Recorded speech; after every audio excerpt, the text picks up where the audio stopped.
empires crumbling in the gloom. Napkin men with metal hearts surround us, drawing nearer, bodies fill the room. Our talking heads parade their faces every day, showing us the way to think and feel, helping us to understand the rich man's point of view. They said it on the news and now it's real.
Happy Sunday and welcome to the Chill Art Sunday, my friends. Thank you so much for joining the stream. I just turned on a light. Welcome to the stream, and yeah, thank you for joining. I hope today's stream is going to be an enjoyable one. Let's get started on something. I have no idea what I'm going to be doing today, actually. Well, sort of. Last week, I have finished that picture that I have been working on for a while. Actually, if you guys have not seen it, it's on my DeviantArt right now. It's finished. I obviously renamed it, as I said I would, the Not Alone in the Dark, from the original, well, I say original title, but that was just a placeholder. It was, like, what was it? One's Ears, Other's Eyes. So that was a placeholder name. This is the final name, and this is the final picture. The thing finished. I still believe that soft shading would have gone far better with this picture, but I am happy with how this hard shading turned out, after all. After all the trouble it gave me, I should say. Draw a high quality. A high quality what? I mean, I always try to do my stuff as high quality as I possibly can. So there's that. Oh, this looks nice. Of course it's nice. It's in my favorites already. Anyway. So yeah, I have finished that. And now I don't know what to do. I have some pictures that I have started ages ago. I have never finished. I would have to go through these folders to find something. This is better.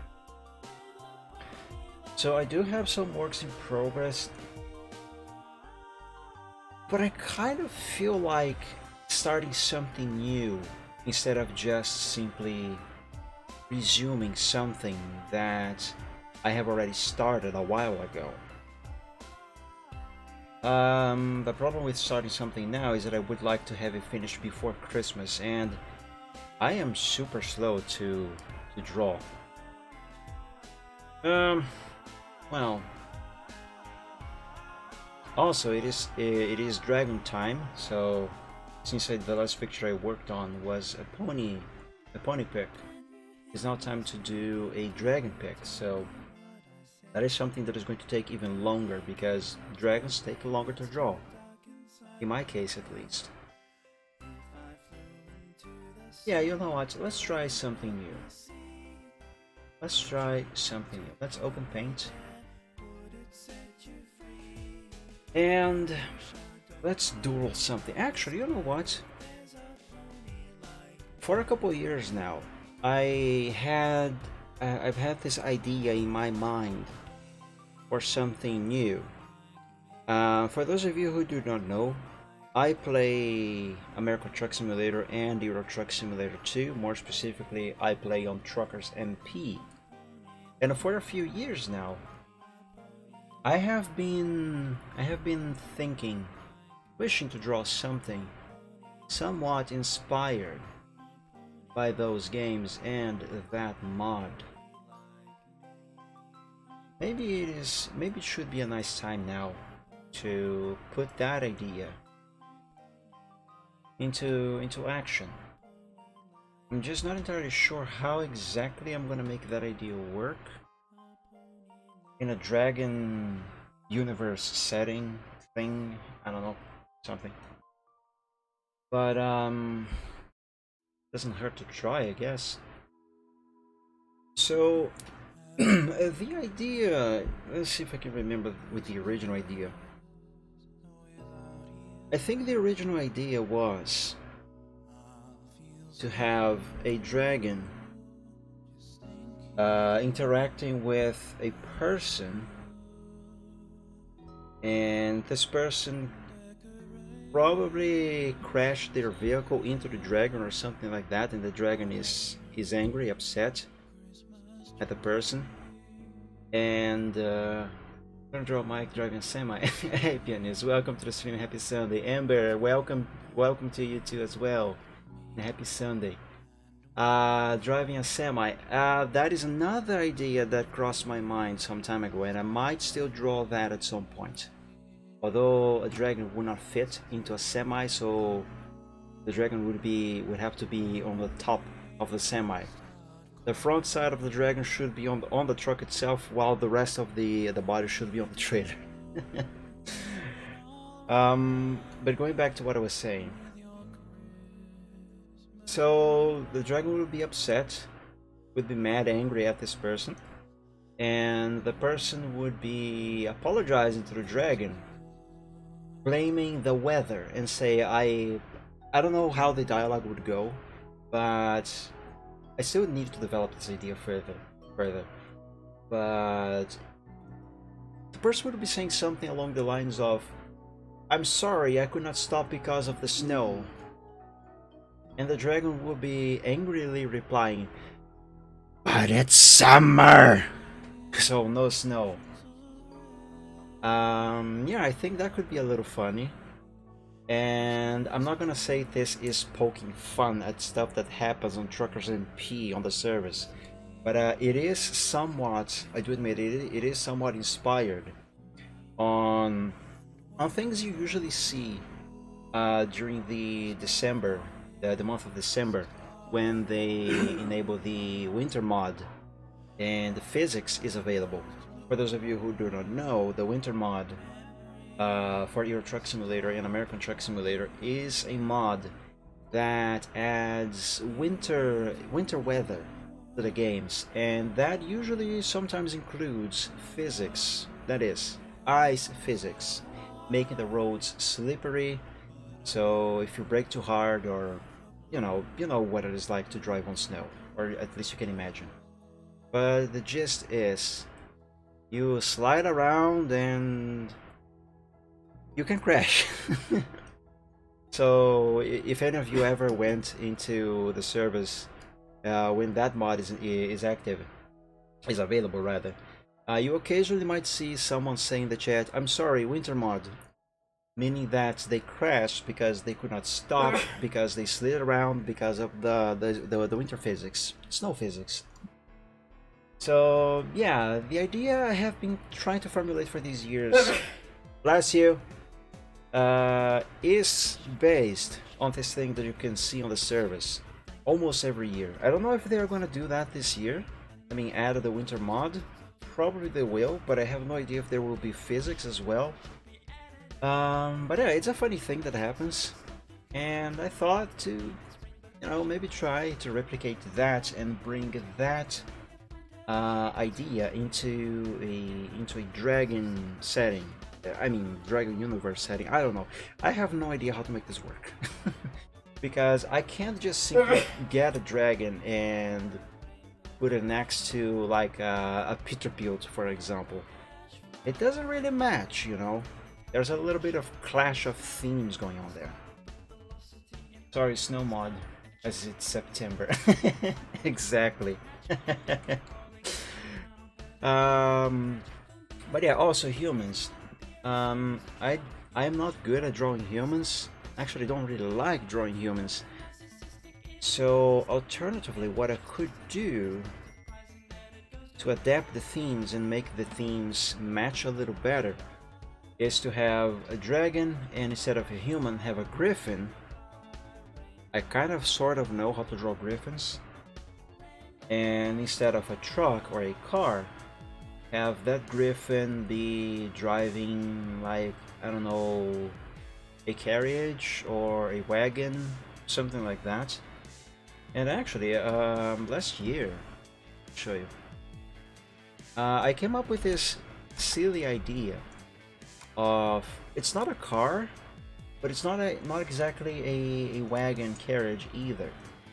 But I came up with this idea for, let me see if I can find that, for a sort of vehicle that dragons in the universe of the lore that I have been developing, a type of vehicle that they can drive.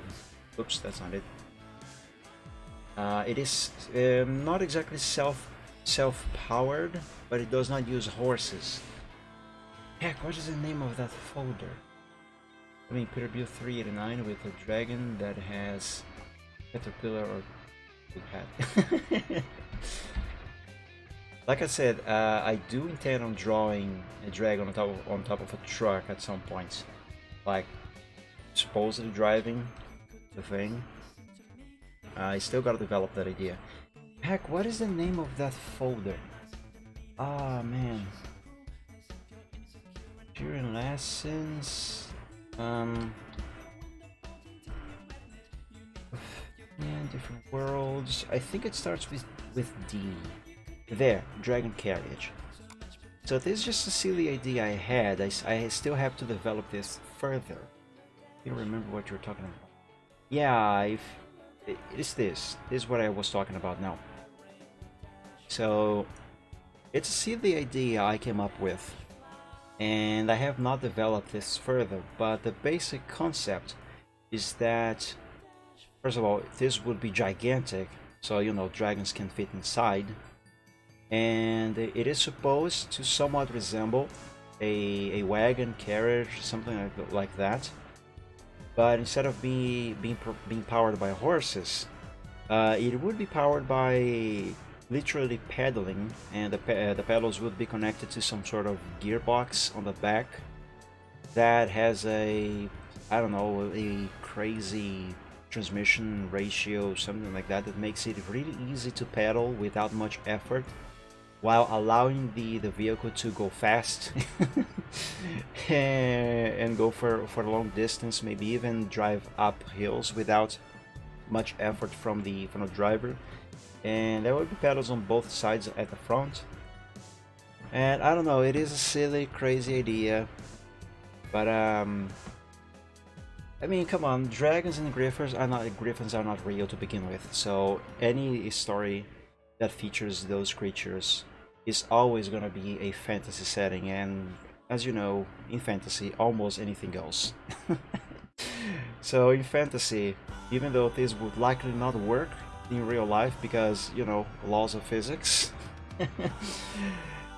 in a fantasy setting it could, and really, who cares? The magic exists also, so whatever.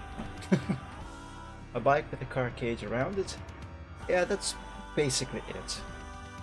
But yeah, instead of a car or a truck with a picture that I might try to draw now, we could have a version of this sized to fit a griffin. So yeah, also this design is really ugly, but like I said, this is just a prototype. I don't know. Let's close this. So let's see. If I am going to fit a griffin and a dragon in the same picture, I will have to have the dragon, only part of the dragon show in the picture, because dragons are big, and griffins, although griffins are also big, they are far smaller than dragons. So there should be a griffin like on a section of the picture. Their vehicles should be somewhere, and the dragon should be appearing like just their head, and maybe a paw to, you know, gesture. Should be appearing on the other chunk of the picture. And yeah, I think this should be a fine ratio. Scientifically speaking, it could work. Pedaling gets the belts turning, gears, and the gears getting the motor run and go, depending on which way you pedal. But here you go. Yeah, this dragon carriage idea of mine also includes a reverse gear, in which the dragon would not actually pedal backwards to go, or maybe they could, like, flip a lever and to engage reverse, and then they can pedal backwards, and that would actually move the gears. But if it's shifted into the driving forward gear, then pedaling backwards would just you know, not connect to anything, just like in a bicycle when you pedal backwards, you know. But like I said, this is an idea that I still have to develop further. But what I meant about something like this working in real life, possibly not working in real life, I mean, is due to the sheer size and mass of the vehicle. I think it would probably be too heavy to work unless a creature strong enough to make it move like a dragon would exist. And according to science, a creature like a dragon could never exist at the sizes that most fantasy lore have them, like, you know, these giant lizard-like creatures that can stand on all fours, even fly and breathe fire. Scientists say that a creature that big could not exist because it would be too heavy to move itself. But I am no scientist, so I don't give a crap about what they say in regards to that, and I say that nature would find a way, and their strength, their muscles, it would match their size. I don't know, I'm no scientist. Let's just start doodling. So the way I work when making a new picture, it goes in like, I think 4 steps. On the first step, I doodle, which is what I'm gonna do now. So I just basically do a doodle of the general idea of what I want the picture to look like. Then if I like the doodle, I move on to the sketch. When the sketch is done, I move on to CorelDRAW, where I draw the final line arts over the sketch. And lastly, I move on to Photoshop, where I bring those final line arts I drew with vectors for coloring, and then effects and shading, and the picture is complete. So these 4 steps are the way I work, and everything begins here on Microsoft Paint with a simple doodle. So let's try it. As you know, most dragons could get around with their wings being large. Indeed, the reason why I thought about that vehicle is because in the lore, let's make a ground here for it.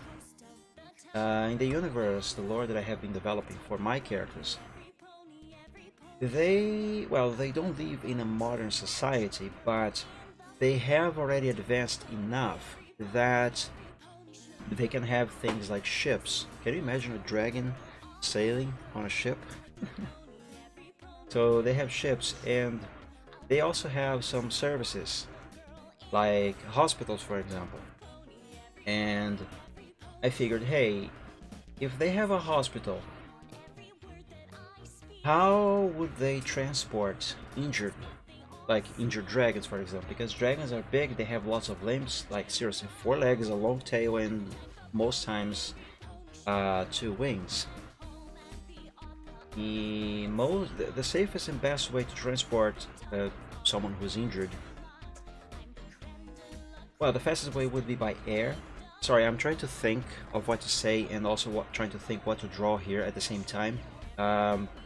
It's like one half of my brain is trying to do one thing while the other one is trying to do another, and both of them have to meet together in the middle to get the stuff done. So the 2 of them are fighting to see who gets what done.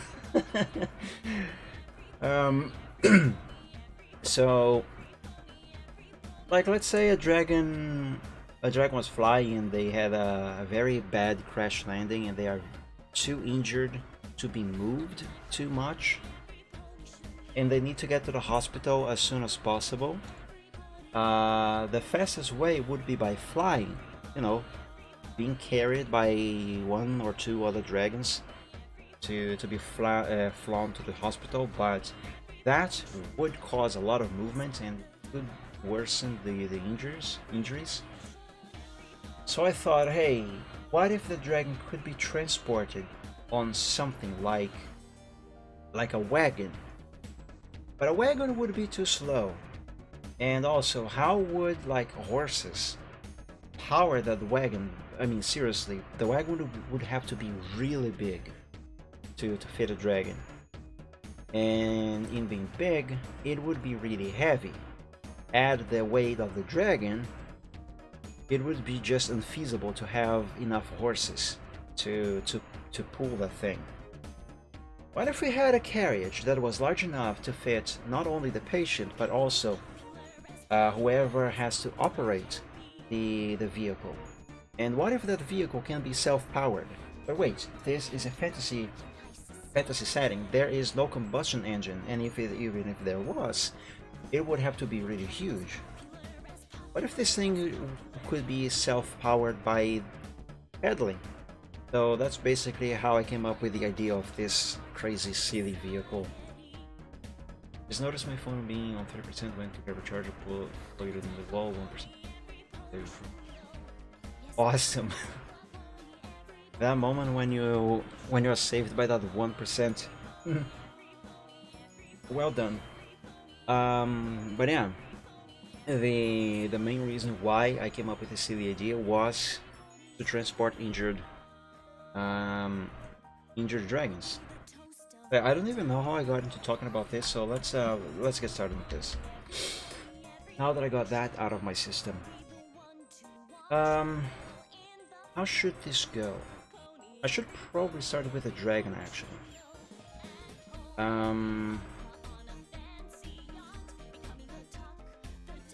Let's have their head here.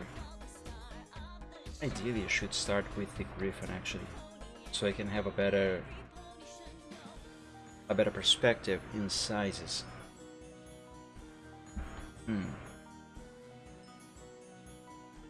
This is just a doodle, so everything that I will draw here is going to, one, be incomplete, and two, it is going to be poorly drawn on purpose. I'm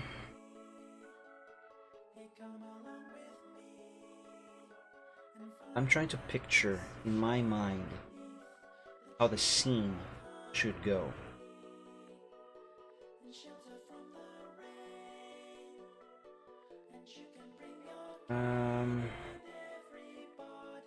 Head, neck, body somewhat sideways. Hold on. Start with the body.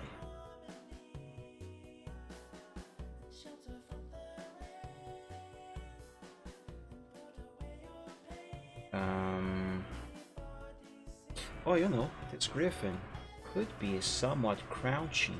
Not crouchy. Crouchy. So let's draw this. Let's redraw this whole thing. Because, you know, he is kind of scared, intimidated by the dragon, so he's in a somewhat submissive position.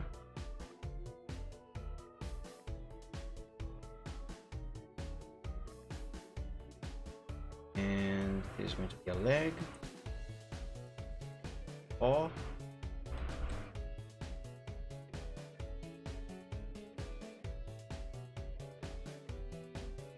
this looks strange and wrong. Bring it closer to the ground.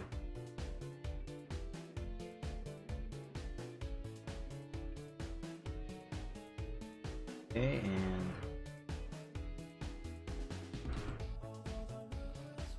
there's a backpack there.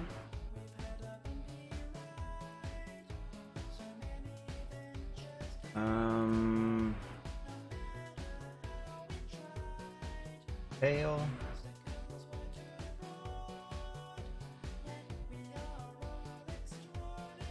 This here's too large, but doesn't matter. Should he be gesturing? I don't know, let's draw the neck and head first.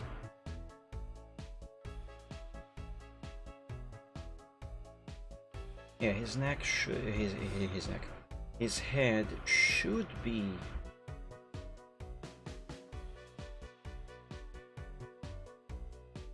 around here. Should be looking up. Supposed to be his beak.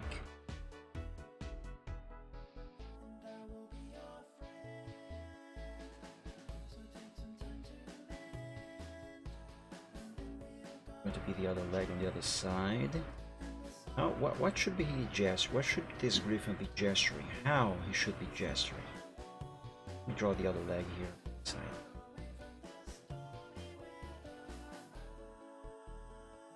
Oh yes, griffins have wings also, so... Oh god. Wings. The wings of a griffin have feathers. I hate drawing feathers. I just remember that. Whatever. Oh, I know. Have this leg go like this and up this way, and I don't know what gesture he should be making with this paw.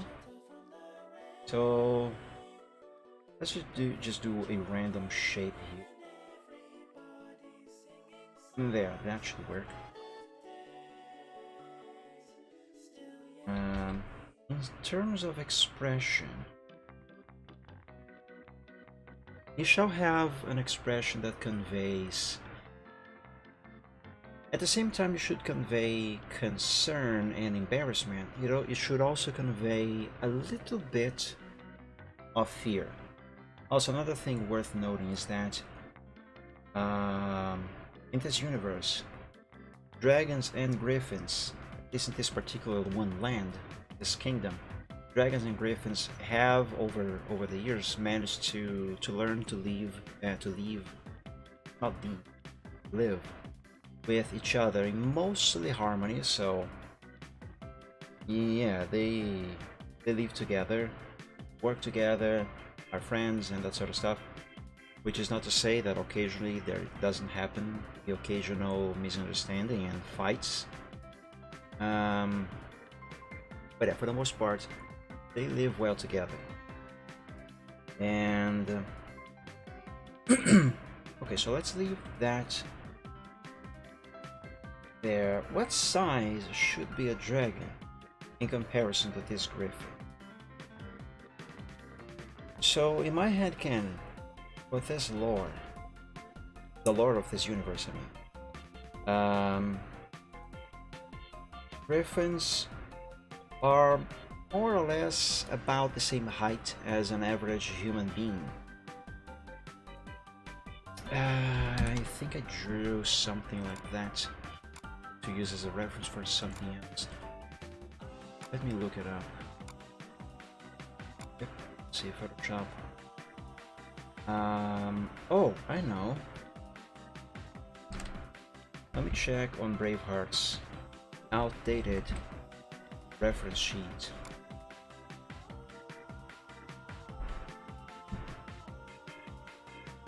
Check this here.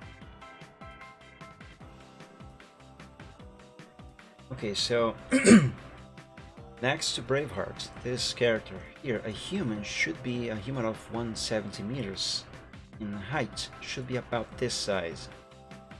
Should barely, the top of their head should barely, actually should not touch the bottom of his chest at all. I know for a fact that a MLP pony is about this tall next to a human. At least Silver Trot is about this tall next to a human. And a griffin should be taller than one of these ponies. Should be taller than Silver Trot, yeah, at least, because Silver Trot is actually a very tall pony. So assuming that, and that a griffin is still shorter than a human, let's say that a griffin would be about this tall next to a dragon and a human. So if I am drawing the griffin at this height, well, he is kind of crouching, but let's say that while standing completely upright, he would be about, I don't know, this tall, more or less. Let's draw a straight line. If this griffin would be about this tall, maybe this line should be further down. Then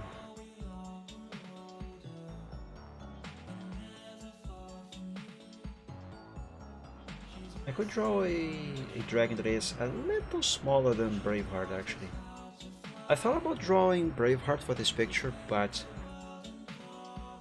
I'm not sure if that would break his character.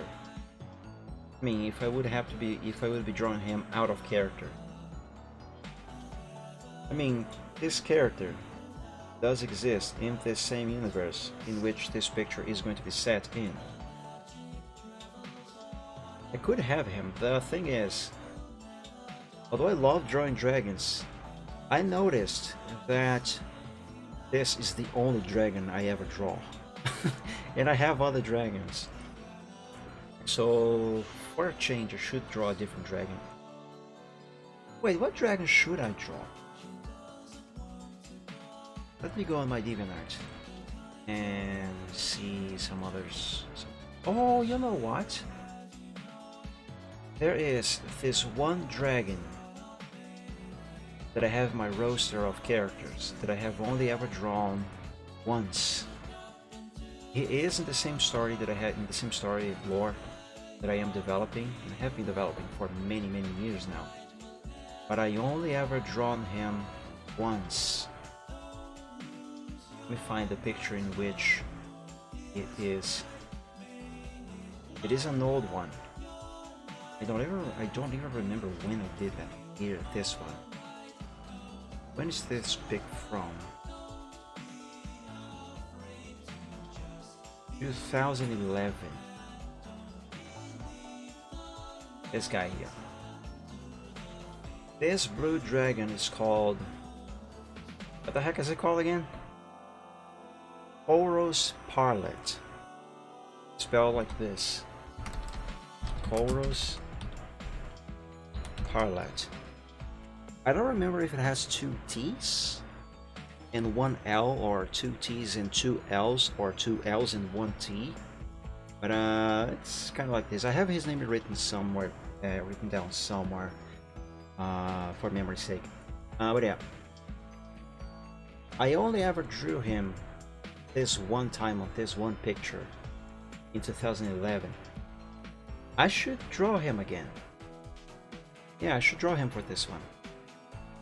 Also, fun fact about this character's name.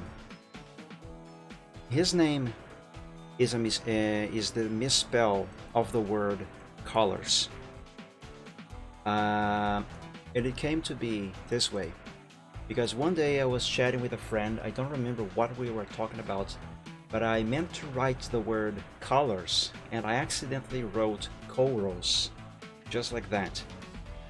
And I thought that looked like an interesting name for a potential character, so I took note of it. And eventually, when I came up with this guy here, I decided to name him Kouros. The surname Parlet, however, came to be only like 3 years ago, more or less. Maybe 2 years, I don't remember. Because I wanted to give him a second name. And I figured that, hey, since his first name is the misspell of the word colors, why not give him a second name that follows that same logic? So I took the word palette, as in color, palette, you know, and I misspelled it to Parlet. So technically speaking, his name is Colors Palette, except both words in the name are misspelled, so it's Kouros Parlet. And ironically, he only has two colors: blue, actually 3 colors: blue, gray for his underbelly, and what is that? Brown for the crest on his back. I think so. But yeah, that's his name, and that's how his name came to be. So yeah, and actually, he should be a good candidate for this picture, because he's actually smaller, a little smaller than Braveheart, so he should fit a little better. How smaller is he? Because I need to have a reference. so I can get the sizes, you know, the proportions correct.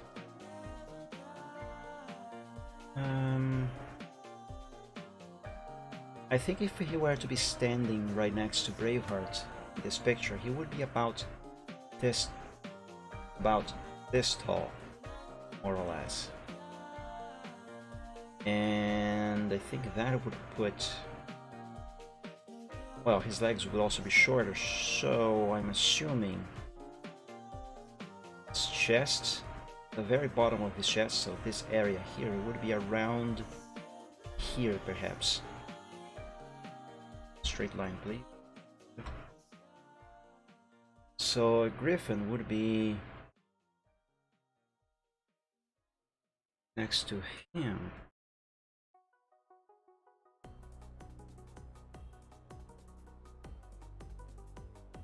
I am trying to picture Boros right next to Braveheart at this height. Trying to imagine a griffin standing right here as well.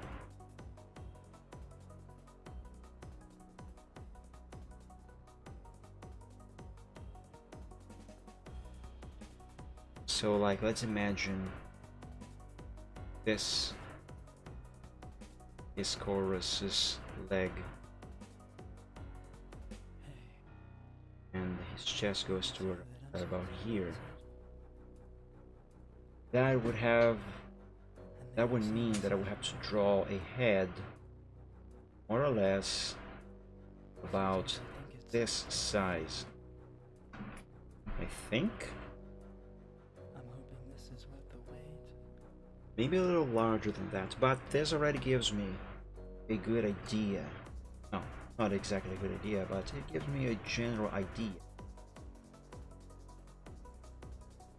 of what this size should be like. Also, I think I want his head to be lowered down like this, so he can actually look at the griffin in the eyes. Yeah, maybe this head should be a little larger. Draw this circle a bit.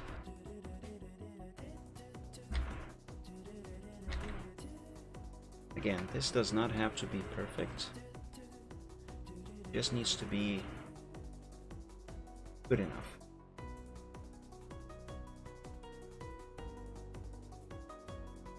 And yeah, I think his head is going to be completely sideways. This here is to indicate where his muzzle, that looks weird, muzzle should go, more or less.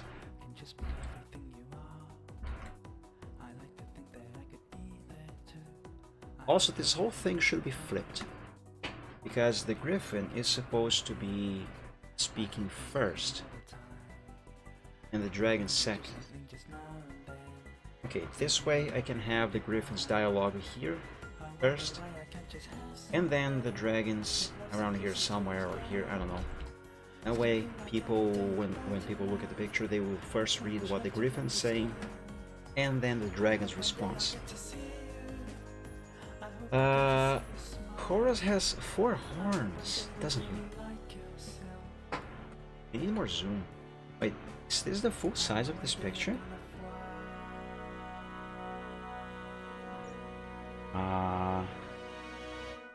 1920 by 1200. Wait, I can't believe this is the full size of the picture. It cannot be. Where is Shout Your Last Cry here? Here.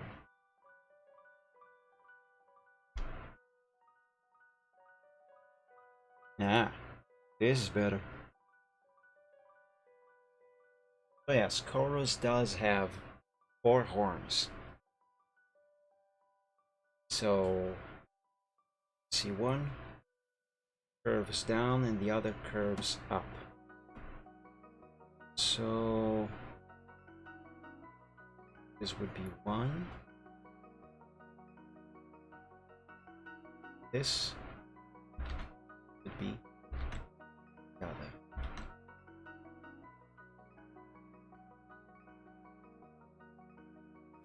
Yeah, I suppose this might work.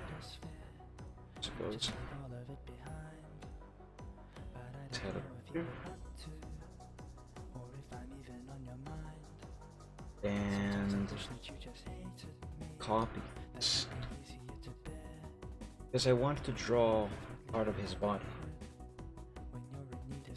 So his head is turned sideways like this, but his body is not on this side. I think I want his body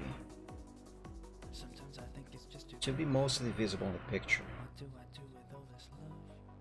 Let's draw this line to be his neck. And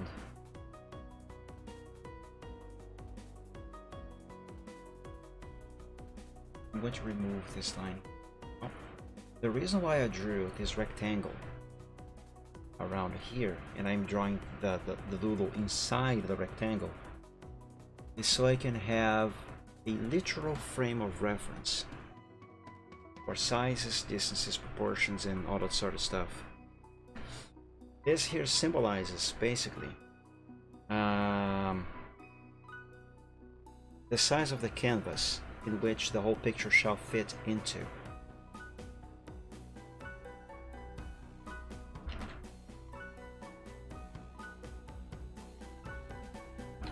Let's draw a circle, another circle kind of this, serve as a base, a reference to his chest, his thorax area, you know. And his body still curves down. Also, he should be kind of crouching as well. So let's bring this down a bit more, like this. And let's draw another circle, a little smaller, over there. This does not seem quite right, but whatever.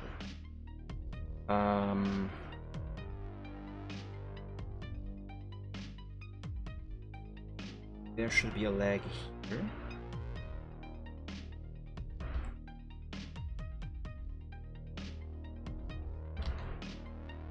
That.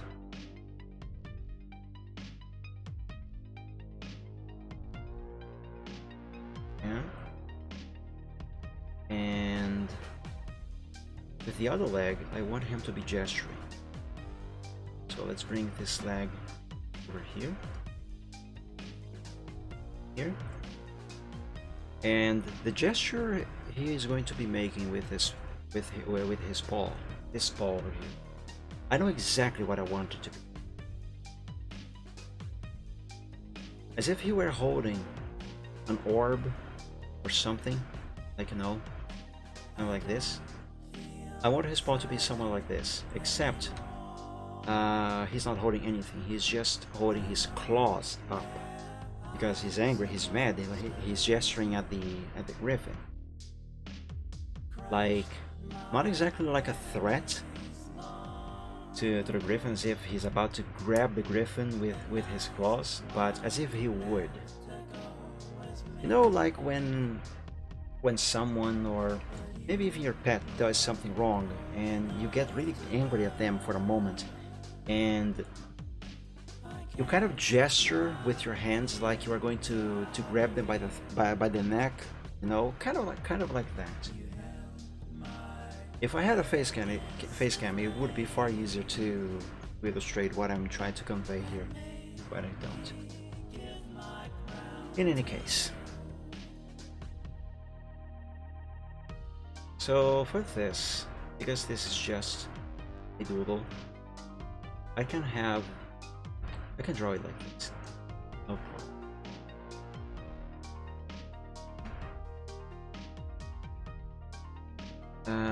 As for the back legs, this one should probably be sideways, so we are kind of seeing it from the front. I don't know what I'm saying.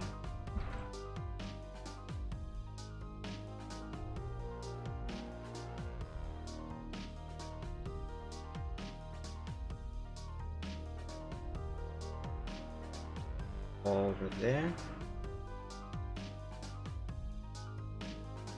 The other one, I know I drew this weird, but it's just so I can have an idea of how the leg should be positioned. Again, this is just a clue. The other leg, however, more to the side. Not as flexed like that, because his back end is standing completely upright. Only his front half is closer to the ground.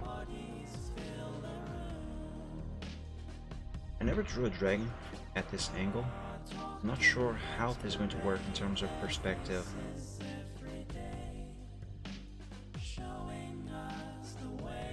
Also, that leg might be too long, but we'll see. His tail. How should his tail be positioned?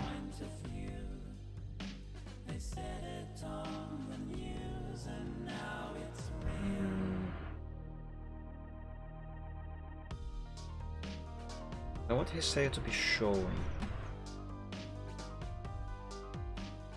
And considering the way he's turned, should probably be curving this way. Question is, shall it go this?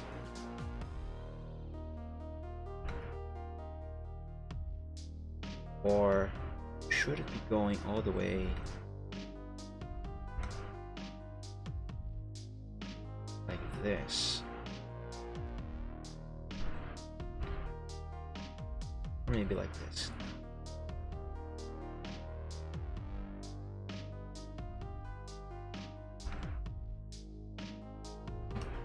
Let me experiment with this.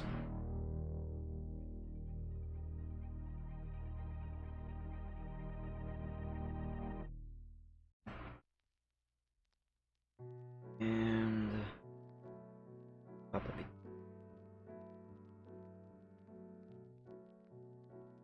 Yeah, I suppose this can work. And here's the reason why I copied his head. There we go. Question.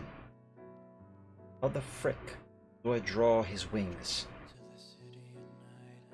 I'm not good. I'm still not very good at drawing dragon wings, let alone at this angle.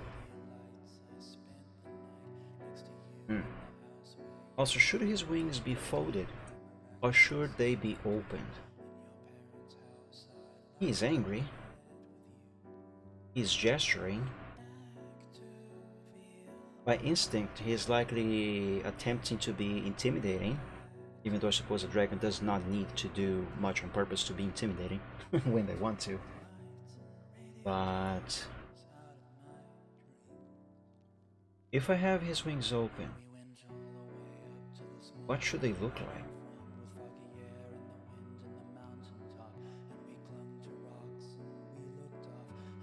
Like, let's assume we are looking at him from the front.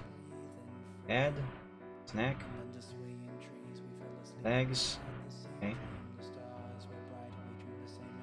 I could have his wings go kind of like this. Not fully open, not fully closed either. Oh, this only partially.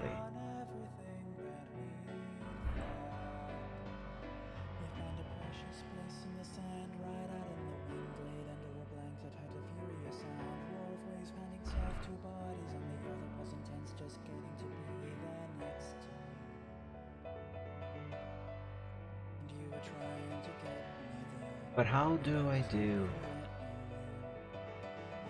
this here? Obviously, I don't need to have perfection right now. This is just a doodle. But the doodle is what I'm going to be using to base myself on the final product. So even though it does not need to be perfect, it has to be good enough that I can see what must be done for the final thing. And there's two things I need to bear in mind here. Three, actually. The anatomy of the wing, the perspective at which the wing is being looked at, and the proportions. And that goes hand in hand with the perspective.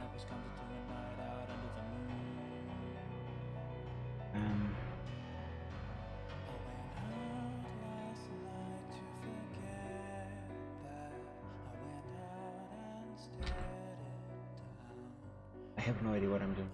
I have no idea what I'm doing. Assuming this is one arm of the wing.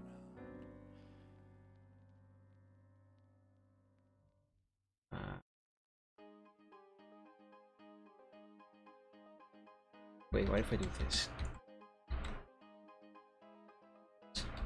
That line back.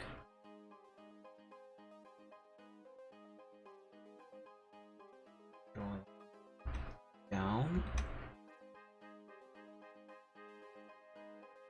Another one going up.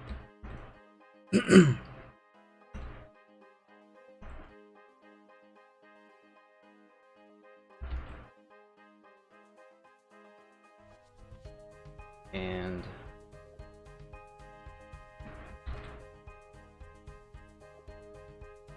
bring this down.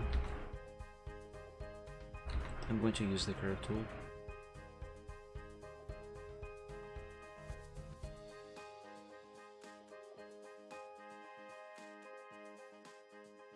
Okay.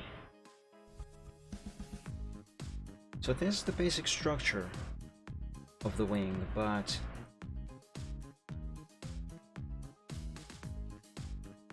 no, this is wrong. This is wrong.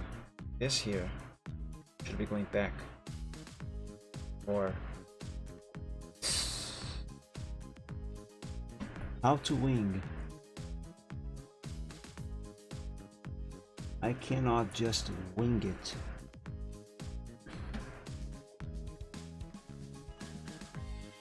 Let's leave the wings out of the equation for now. Because I clearly am going to need to use some reference. I know how to draw dragon wings, but I have never done it at this angle. I will need some references. For now, let me save this. What should I name this picture? Let me create a new folder here and give it a name. It doesn't have to be the final name right now.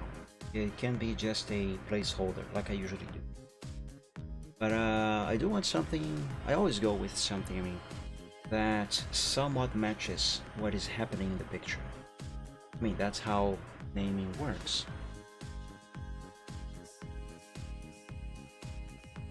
Should I call this, even if just temporary? Let me try to think.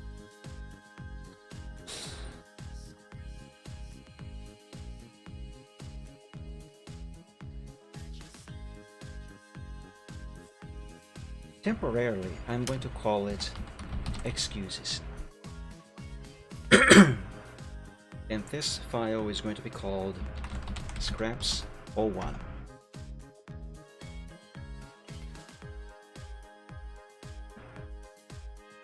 And this line can go away. I believe I no longer need it.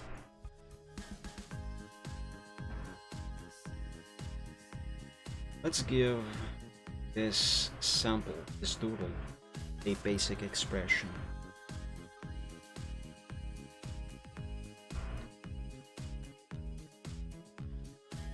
Oh, he mad.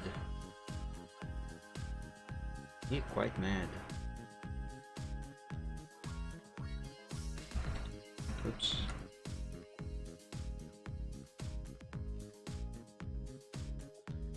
Also, another thing that I want this dragon to be doing is I want him to be letting out some small flames from his mouth, kind of like this, He's not actually breathing fire, he's just letting out some sparks, some small flames out, as he speaks.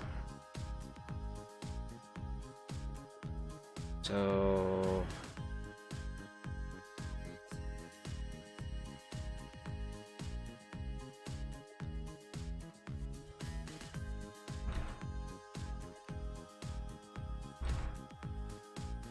I can go with this. His teeth should be very visible.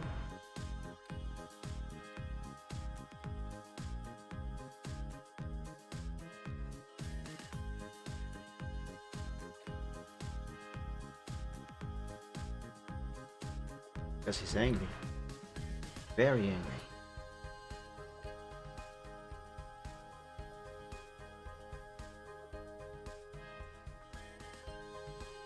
Okay, that's enough for the sample. Right. What about an expression for the griffin? How should his expression be? I mean, I already said how it should be, but how do I draw that?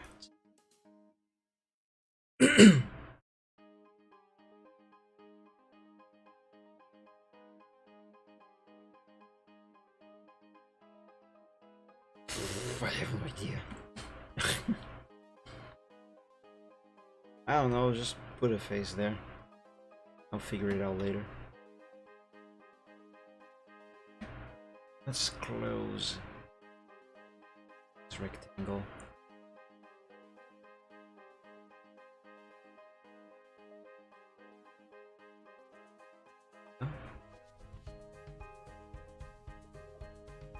Now, I will copy this and do something else to it on the side.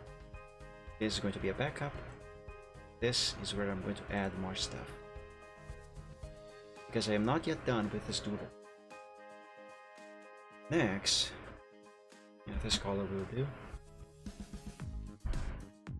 The vehicle, the carriage, the griffin should be, well, let's say driving. I don't know another term for a carriage or conducting. I don't know. How big should that be in relation to the griffin and the dragon?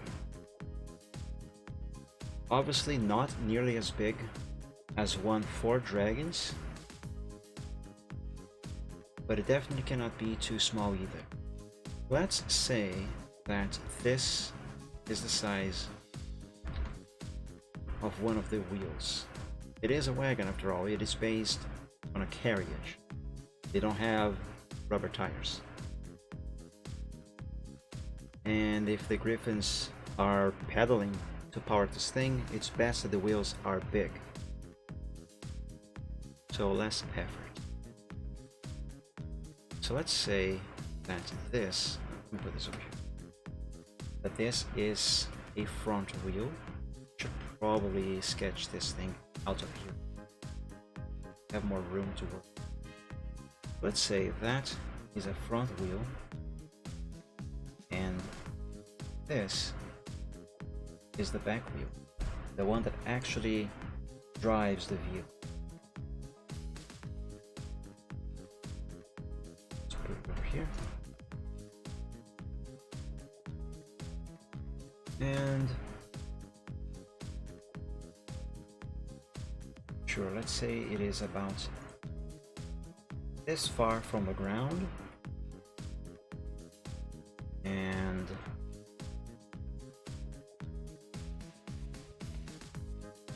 I have no idea how to design this thing.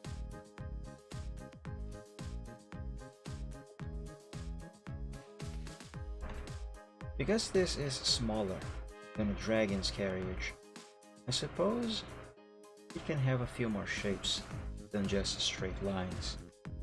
Like you can have a little bit of this,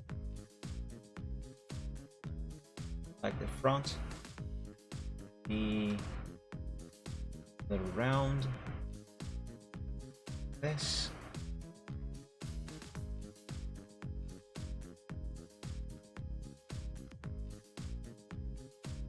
and of course needs windshield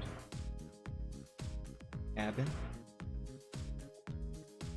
Let's go with a straight line for that. However, it can wrap around. Yeah, this shape here does not need to be quite the way I want it to be. This is looking an awful lot like something a three-year-old would draw, doesn't it?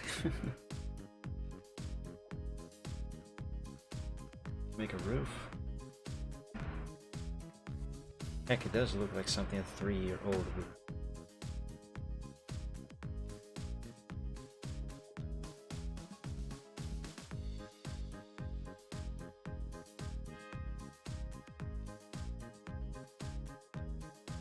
You know, in terms of design, considering that this looks like something a 3-year-old would draw, suppose I could name this Scania.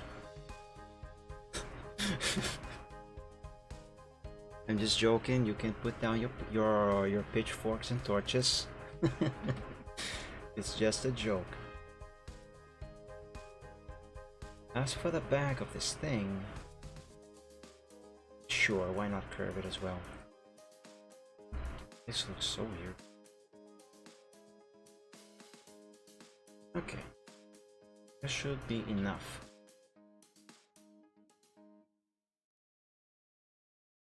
And yeah, it does fit a griffin. Griffin at the front, another griffin on the back. Yeah, seems to be a good size. Now, where exactly do I want this thing to be? Obviously, I want it to look like this carriage, this vehicle. I'm gonna keep calling it carriage. Wait, what exactly is the difference between a carriage and a wagon?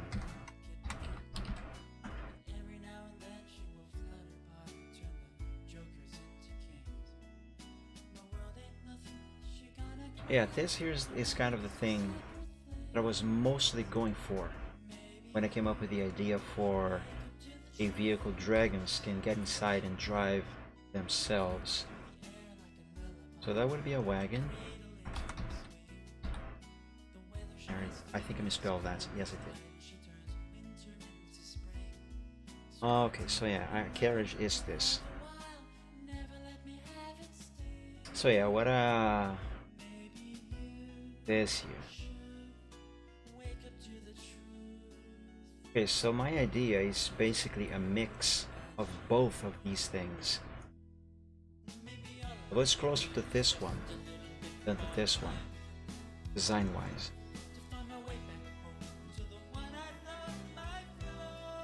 This thing.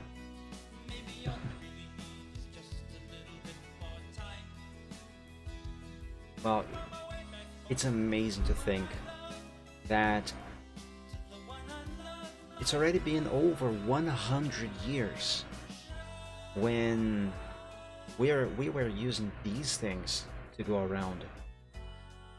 These things plus horses, obviously. And this is how cars came into existence. The very first cars in the early 20th century, they looked a lot like these carriages. That's because where they came from. Cars on the beginning, they were basically horseless carriages. Actually, they were called that at first. Oh no, this poor thing.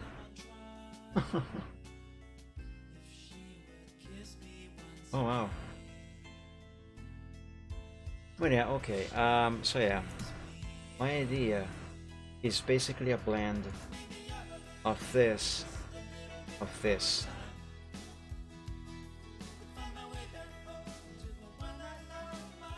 What was I doing? Right. So the idea here being that the Griffin was driving his carriage and he hit the dragon. That obviously must have hurt because the dragon got really angry. And should this be around here or should this be out of the scene a little more? What does it mean? It hit the dragon, but the dragon would not stand in contact with the carriage all the time. while lecturing the griffin, of course. The dragon would step away from the carriage. Not too far though. You know, considering the pose the dragon is standing at over here, halfway turned around, I suppose we can think that the griffin here ended the dragon. So basically, the griffin hit the dragon on the butt. That's probably one of the reasons why the dragon is so angry. But then he moved forward and turned around a little bit, and the griffin got off. Yes. This here seems to be good. Paste this over and remove this section.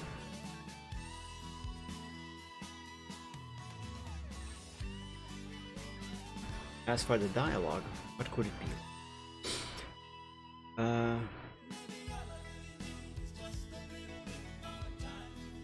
Please.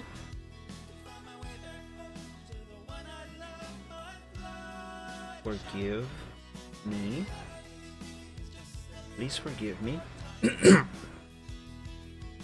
I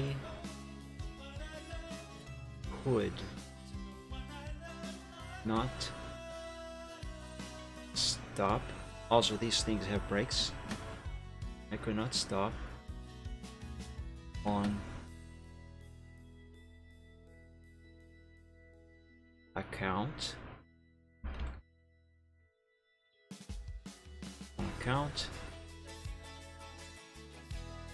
of the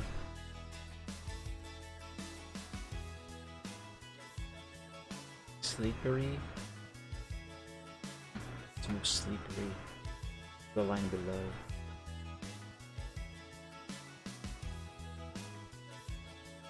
Remove this one.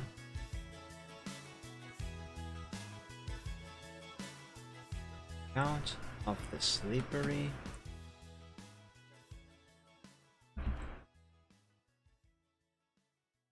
snow.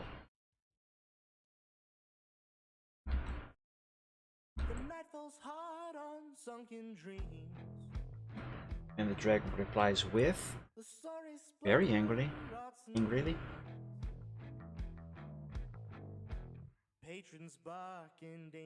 it's summer.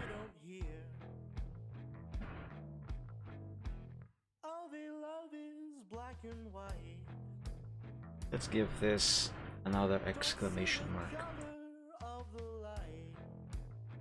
It's summer. Yeah. As for the background, that does not matter. Not now. The important thing is this. Let's save this and give it a date. Today is December 19th, 2021. Sunday. I always date my creations. Alright, let me drink some more.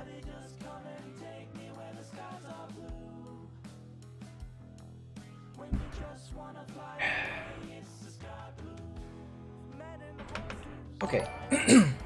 Thank you so much for the subscription. Forgot about Castro, but it didn't message me. Blame Torpedo. That's fine. Welcome to the stream and happy Sunday. Thank you for the sub. Okay, so I think the doodle is complete. So now the next step is to draw the sketch. And that's gonna take a while. So for the sketch, let's copy this. My name is Paint Pepesus, and not at all, Lincoln, not at all. I always use Microsoft Paint. Like I have explained on the start of the stream, my art is done in 4 major steps.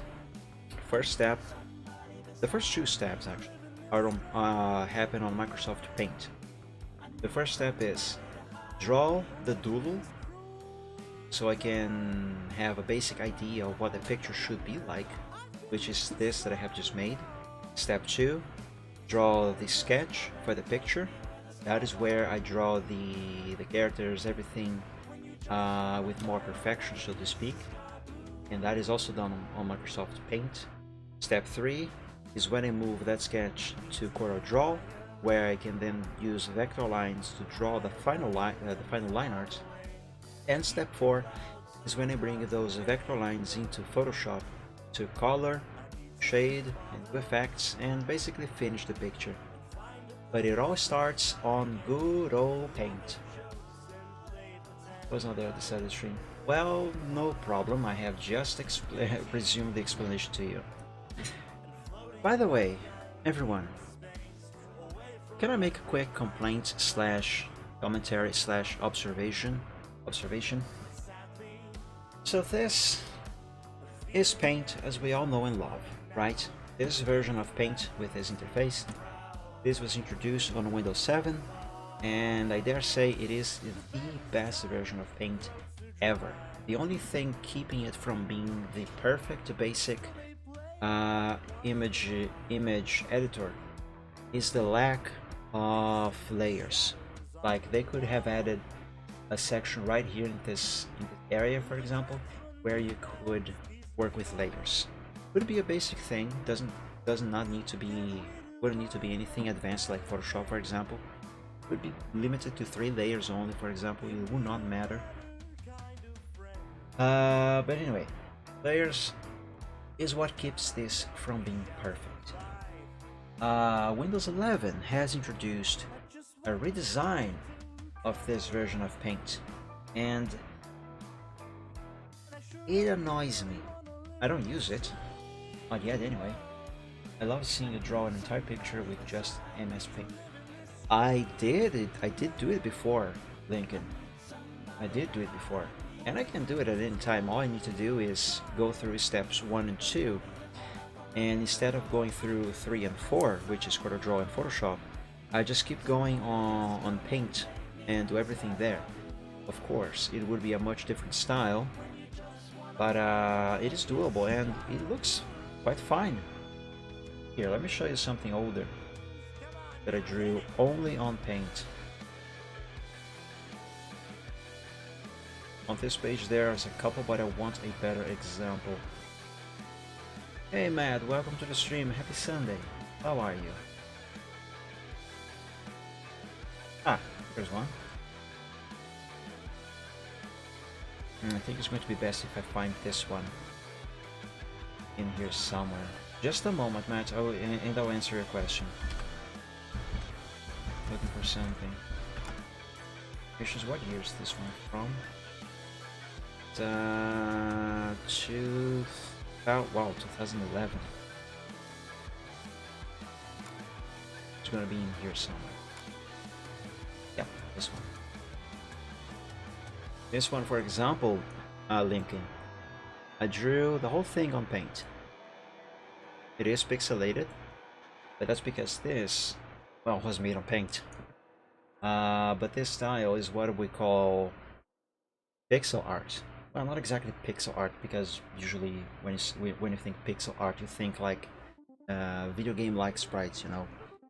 But no, what I mean is it's all with pixels, and it is even shaded. And actually, do hard shading on Paint is far easier and quicker than do that on Photoshop. It's absurd. But yeah, this was fully done on Photoshop. I mean, on Paint. Except for this gradient background. This version here is actually a revamp of the original. In the background, I used the gradient on Photoshop, but the very original is this one. Wait, no background. The very original is this one here. Not much of a difference here. Compare these two. Yeah, the major difference is actually just the background that I gave some gradient with Photoshop for more contrast to make things easier to see. But yeah, this is something that I did fully on Photoshop. Why do I keep saying Photoshop? I fully made it on Paint. Yes, you hear Bobby somewhere over there.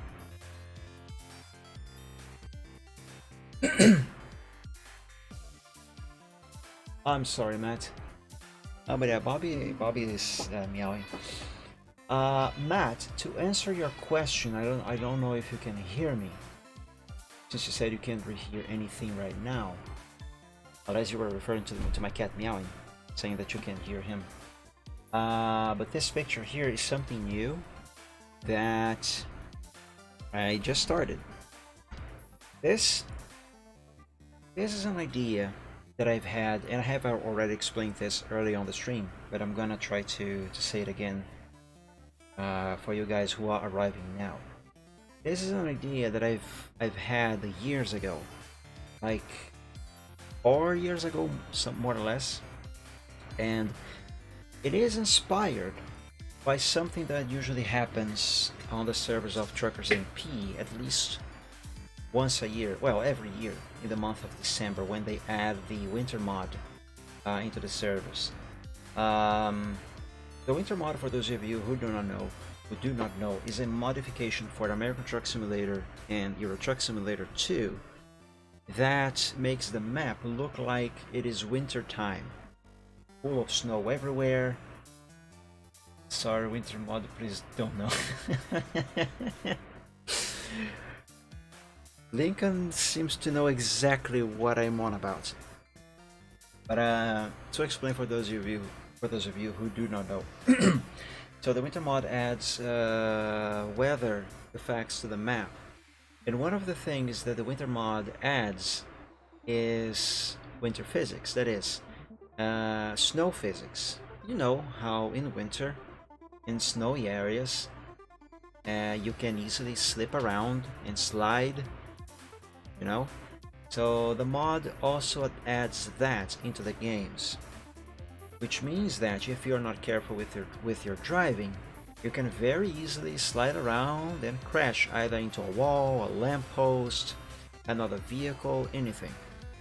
And I don't know if Truckers MP is going to add winter mod this year again. They likely will. And if they do, I have no idea if they are going to add the ice physics again.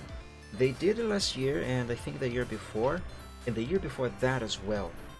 And one thing common to see when you are playing during this time of the year, when they have the winter mod and the physics enabled on the servers, that is optional by the way, is that it doesn't matter who you are or where you are, you will always see someone typing in the chat stuff like, sorry, winter mod, referring to the physics of snow. And when they type that, one thing that I noticed as a player is that that phrase or some variation of the phrase usually comes after they crash into someone because of snow, because of the ice. It is actually quite funny. So I had this idea a few years ago to draw, because I play on Truckers MP, and I see that quite often during this time of the year.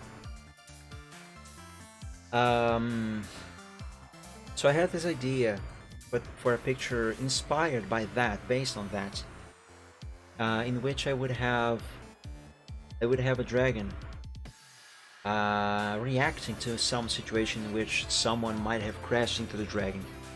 But I have never developed that idea until now. And another thing, sometimes you might see someone give you the ice physics excuse when the winter mod is no longer active, which is actually the main part of this whole situation which this picture is based on. So I had the idea to have a dragon, and someone hits the dragon with their vehicle. So just today I decided to put this idea into work. So I tried to develop it a little more, and this here is not actually a car nor a truck, but rather a carriage that can be self-propelled by, instead of a person in this case here, to match the setting. of the universe here. Instead of a person, I am drawing Griffin. And the idea of this picture here is that the Griffin here ended the dragon, and now the dragon is really angry at the Griffin, so he stepped away from the carriage, turned around to complain at the Griffin, and the Griffin is apologizing, saying that, please forgive me, I could not stop on account of the slippery snow. Except there is no snow because it's summer, and hence the response of the dragon, very angrily gesturing with his paw and his claws up, saying, "It's summer!" As in, what the heck did you hit me? There's no snow here, what is your excuse? You know? That. So I hope we can finish this before Christmas, but I really doubt it. Because this is a fun idea I had.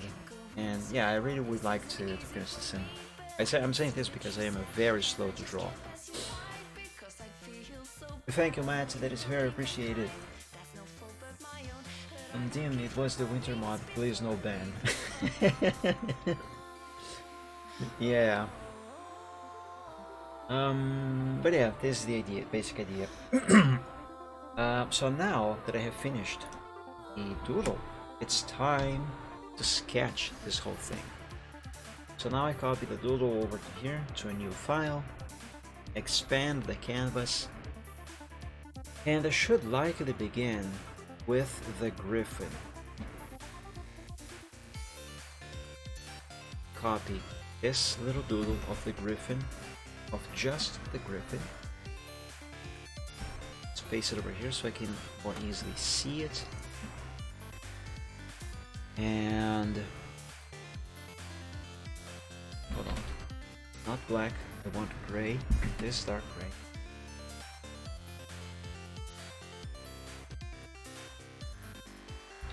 Now this is where things get slower and have to be more perfect. Well, not perfect, but they have to be better drawn than on that silly doodle there. What size should this circle be? Yeah, this here seems to be fine. So this circle shall be the basis for the Griffin's head. And he's looking upwards a little bit, because even though the dragon is crouching forward and down a little bit and lowering his head to be more or less at eye level, sorry, the dragon is still taller. I have no idea how to draw a Griffin beak. I have to look up some references. Blooming, welcome to the stream, happy Sunday. No, I am using a tablet and pen to draw. So this movement here, I'm doing this with a pen. Like if I am to write my name, this would be my actual handwriting. Well, sorta. Like I should do slightly less worse on paper. But if I am to use the mouse to do the same thing, it would look like this. God. Yeah, see the difference.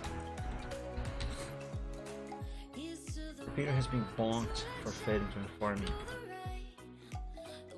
Well, rip him then. But anyway, yeah, I'll have to look up some references to draw Griffins. I think I have only drawn Griffins once. It was, I think, 4 or 5 Griffins, all in the same picture. And that's when I started to have nightmares about drawing feathers. I mean, feathery wings. No problem, Bulumi. No problem. So yeah, this Griffin should be looking upwards, just slightly. This might be too much, but no problem. And his head is being held backwards a little bit, because he's feeling intimidated by the dragon, as one would. After all, this dragon is really angry. So This circle is to represent his chest area. Should probably just draw the circle, not that line yet.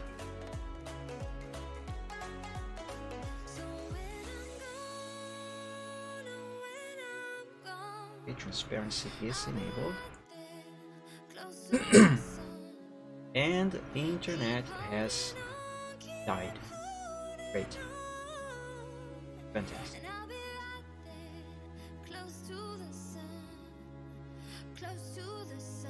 Did it?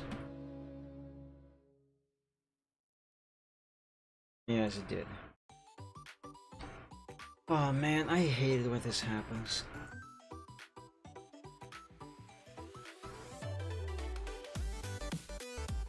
Well, in any case, for you on YouTube, if you are watching this on the VOD, I'm gonna continue. Yeah, the Griffin is somewhat turned around as well. And let's draw another circle here to represent his rump.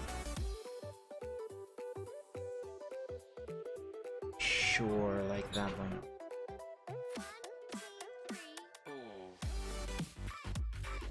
This is usually more or less fine, I guess.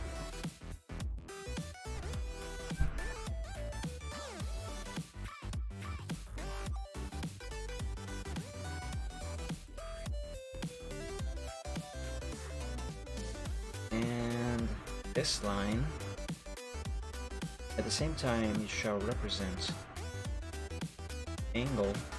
It is going to also define where his neck is. Hey, are we back? We don't seem to be. Hey, are we back now? Hello, Houston. We seem to have had a problem. Here. Okay, we seem to be back. I apologize, my friends. My internet decided to yeet itself for a moment. But it seems to be back now. It's fine, you guys did not really miss anything.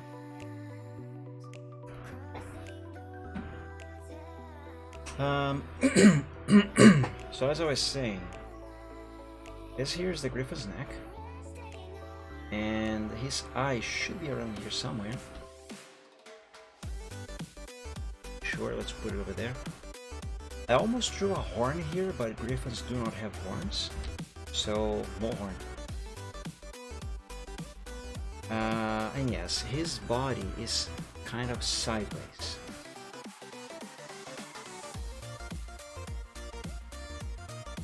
Kind of sideways, but not really.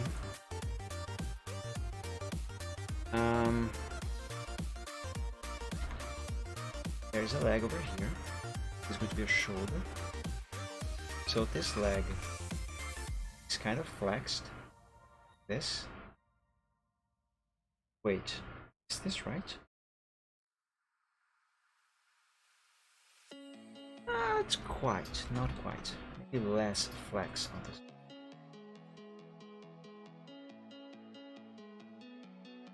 Now a paw.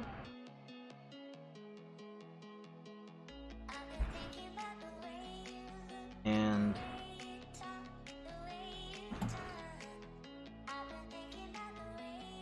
now the back legs. This should go kind of, I should draw a line to define where more or less the ground should be.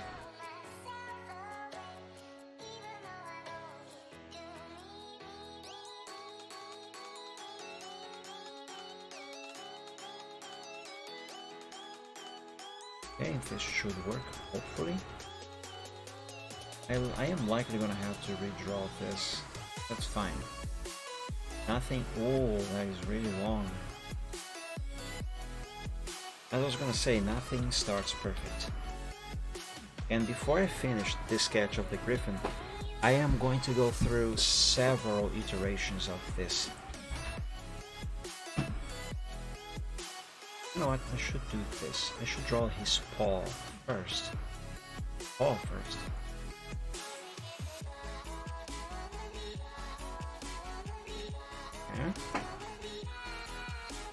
Now for the leg itself. Oh, also this should be further back a bit.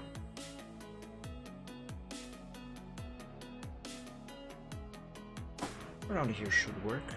Yes. So let's curve this down here and bring a line up to connect that circle over there. Okay. This line shall define his back.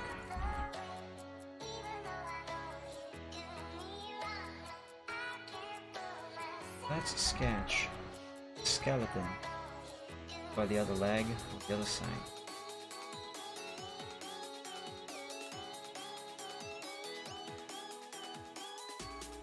Nice.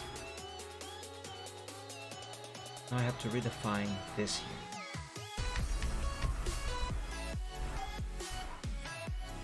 Okay, this should be better.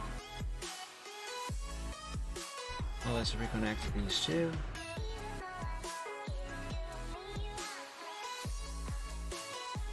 And there we go.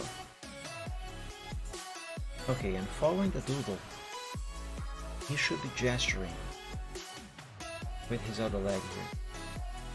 I'm not entirely sure what is the gesture he's making with his paw. So for the moment, I'm gonna do like in doodle. Just give a random shape to his paw over here. Yeah, something random like that. Now, because he's feeling intimidated by the dragon, his tail should be low, should be hanging low, like this, I suppose.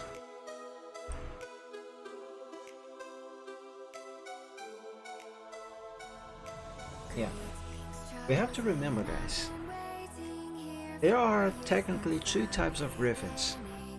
One is a griffin and the other is a hippogriff.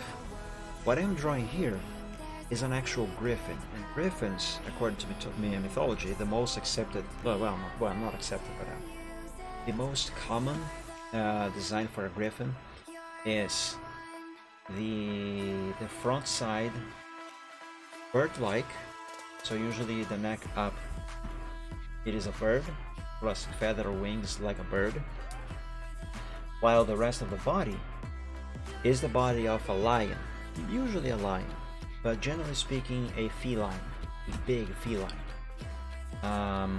There are actually many different types of designs. There are griffins with I have seen griffins with the head of a cacatuel and the body of a leopard. That was the cutest thing I've ever seen. But yeah, the point is, the half of the body, this half of the body is a feline, while this other half of here is usually a bird. Always a bird. So the tail has to be the tail of a feline. Also the paws. Well, except for the front paws, they look more like the feet of a bird. But anyway, while a hippogriff is very similar, where the front side is bird-like, but the back side, the rest of the body, is actually horse-like. So there's this distinction. A hippogriff is half bird, half feline, while a hippogriff is half bird, half equine. What I'm drawing here is I was gonna say hippogriff. No, it's a griffin. Half bird, half feline. I never drew a hippogriff. That should be fun to do sometime. In any case, let's do this here. Actually, this must be what I don't. This is just to give me an idea of where and how one of his wings should be positioned. Okay, so for starters, this is enough for the griffin. Let's name this file workshop. And on the file workshop is where I'm going to be doing, is where I always do all the all the sketching. I need a new file. So let's open a new paint window. And let's paste in here this rough sketch of the Griffin's skeleton and increase the size of this canvas. This file is where I am going to keep the backups of every stage of progress of the Griffin's sketch, and I'm going to be doing the exact same thing for the dragon as well, and very likely the carriage too. The reason for this is, as I draw this sketch and I make adjustments and fixes and changes, should I do something that I don't like or is a mistake and it must be undone, but it is either going to be too complicated to just fix it, that is, erase and draw it again, or I don't know, maybe I made a mistake and I ran out of undos, I am going to have basically a history of all the steps of progress. So every time I make a major change, I'm going to save a copy of this to this file. So if I make a mistake that I cannot easily go back to fix, I can come back here to this file, pick a past version before I made the mistake, bring that back into the workshop, and resume works from there. I have always done this. It is extremely handy. It is really good to have this stuff. Just to give you an example, the last picture that I worked on, Not Alone in the Dark. Let me open the progress sheet for Silvertrot, for example. That picture has 3 characters. This is one of them. So this is what I'm talking about. This is what I'm going to be doing for the Griffin and the Dragon on this new picture. I always start with something rough, and as I progress, that gets changed, gets adapted, gets fixed. As you can see here, the proportions on this body of Silver are not quite right. His head seems to be small. But as we progress, as I progress to here, you can see that things are taking shape and they change. And this is what is going to happen with this new picture that I am working on. Until eventually I reach the point where I can say that this is finished and there's nothing else to be done. So yeah. So with this here, for example, let's say that I messed up something, I don't know, on this body over here while I was trying to work on this one here, and I can't easily fix that or go back with undoing with Control Z. What I would do then is go back here to this progress sheet, copy this body or just this section that I need to repair, and paste it back on the let's say new version of that, and then resume works from there so I have everything done. I hope that makes sense to you. So yeah, let's call this file Griffin progress sheet. I think I misspelled Griffin. I definitely did, and I just made it worse by adding a 0 there. Okay.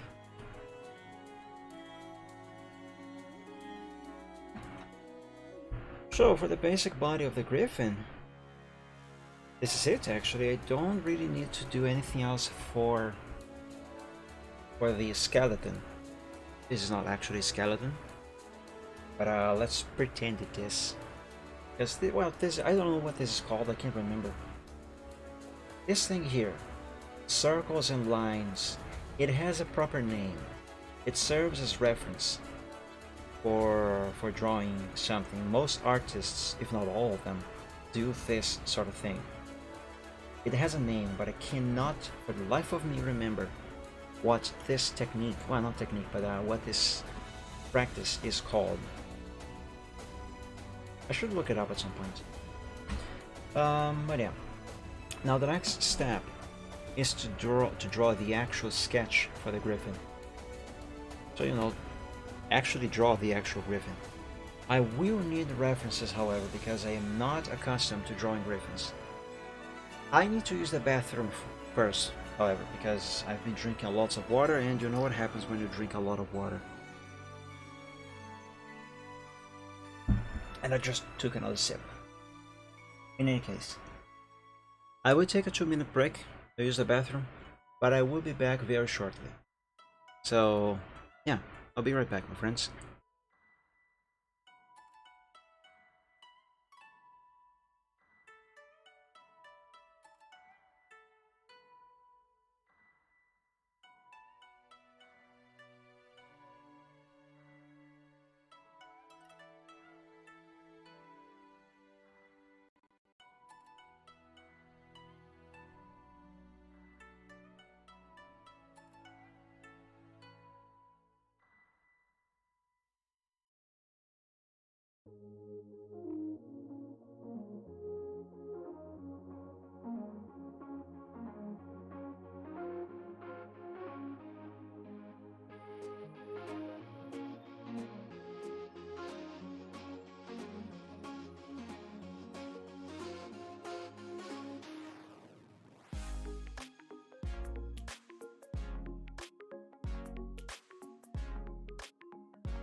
I'm back.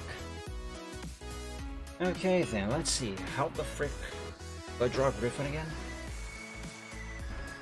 I've only ever drawn a griffin once.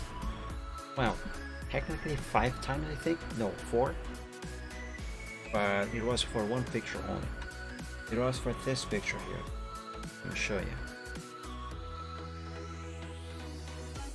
And I don't think I even made a very good job at it, to be honest. Where is that? Ah, here, this one. But it was a commission years ago.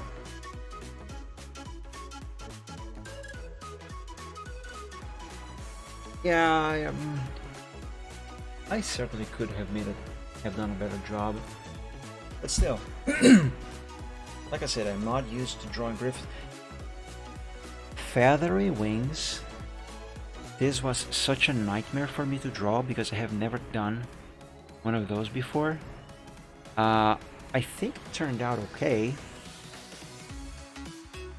but I did not enjoy drawing feathery wings, not one bit.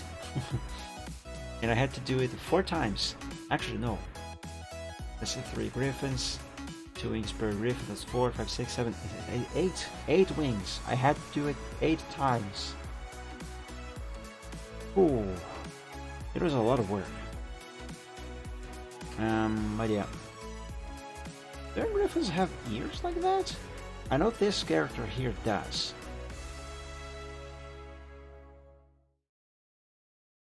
I need to look at the references.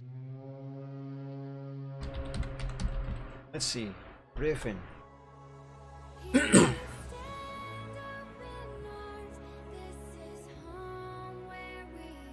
That's cute.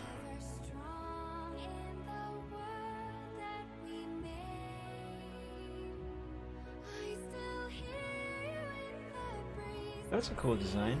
Very classic looking griffin. It does have ears.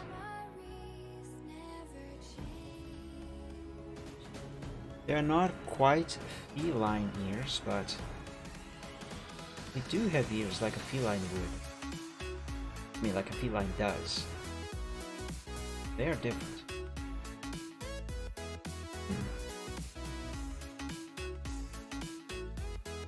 Oh, this is beautiful. I like that view. This is amazing. I almost closed the tab instead of the picture.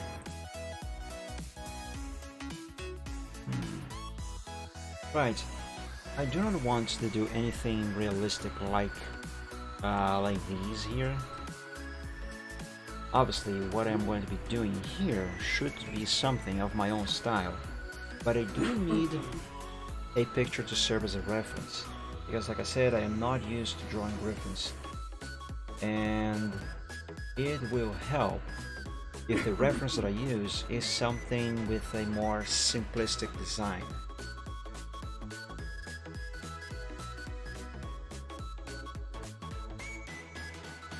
That's pretty cool. Man, I wish I could draw well like this. This is cute. Very, very nice. Oh! You know what should be a perfect reference? My Little Pony Griffins. Their design are simple enough to serve as a reference. I'm not going to copy this style. That is not my intent. I just need a good reference. Oh, here's an example of what I was saying earlier. When I mentioned that once I saw a griffin design that used the head of a cockatiel. It wasn't this picture that I saw, but it was something like this. That is cute. This is very cool. I gotta stop browsing art and just find something to use as a reference.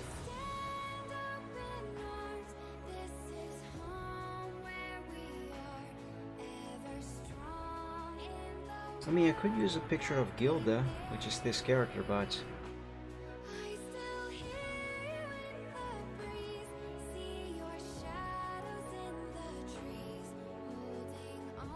this would make a good reference, but no. This is pretty cool.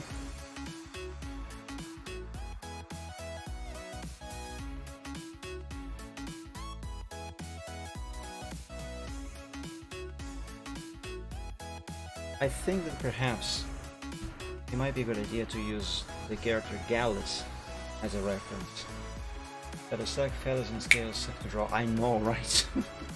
I still have no idea how to draw scales. That's why I never do. For some reason, furring hair feels easier. That's because, technically speaking, you can just draw lines, some spare lines around here and there, or like in this picture, for example, something. Although this is supposed to be feathers, I suppose. Okay, bad example, but I think it's going to be easier if I just do it myself. So, for example, for fur, you don't need to draw every single hairline on a character. You can do, like, for example, let's say this is a character's back, stuff like this. No, this did not turn out very well, but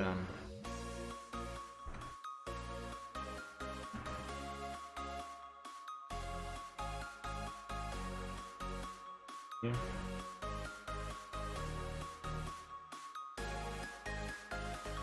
And there, you can do stuff like this, and anyone who looks at this will say, hey, that's fur, or hair, whatever. But it is easier. The thing with feathers is that they require more detailing. That's why they are so much harder to make. Same thing with scales. I still don't know how to draw proper dragon scales. If I can even say that I know how to draw scales, dragon scales at all. This is beautiful. Anyway, let's see. Gallus.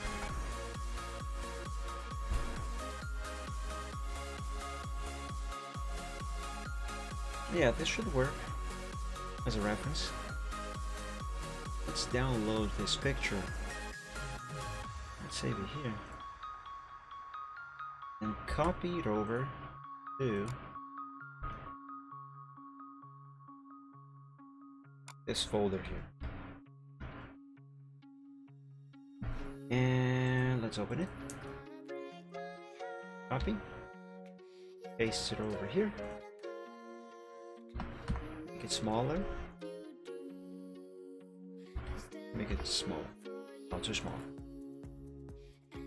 This here's fine.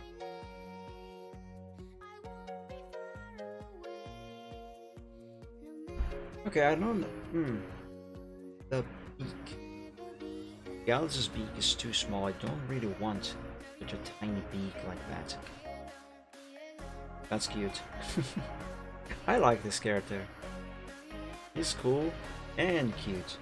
That's two things I appreciate on the character. Okay, let's go back to the other griffins. Oh god, that is freaking adorable. What is happening here?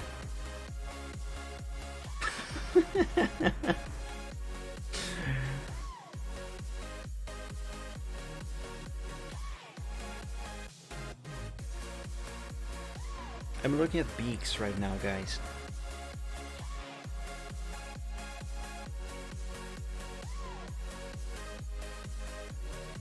I'm gonna try something. Bird beaks.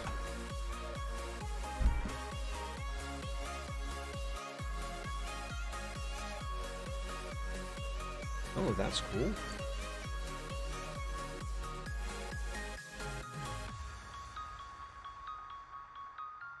I don't have a griffin character. I never...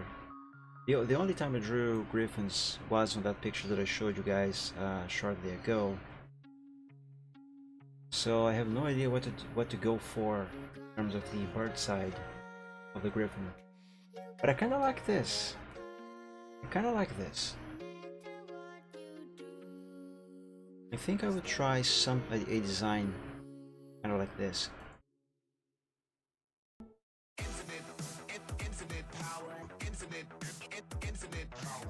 Let's use this one as a reference. put it over here. So like I can have a crest of feathers, you know, like this. Not to forget ears. Feline like ears. They say ears or years? I don't know, whatever. You know what I mean.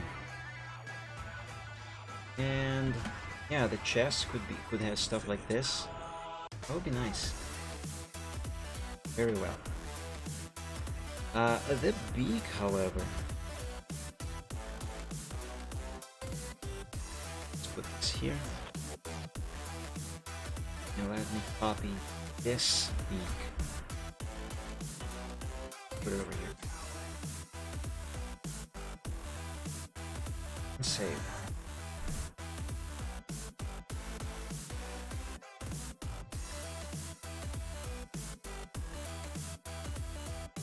Okay, when I draw a character, I always begin, in most cases it's a dragon, but the same thing goes for ponies. I always begin by their muzzle and snout and mouth. So in the case of a griffin, let's begin with their beak.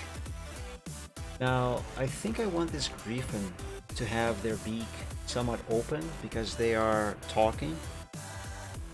But even when I draw a character that is speaking and their mouth should be open, I always begin with their mouth closed. Only then I change the mouth to open it. So let's do the same thing with this beak.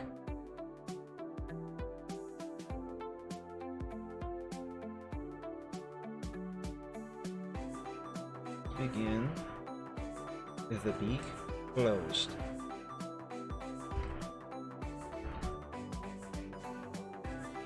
I think it should curve like this, following the shape of the head, of course.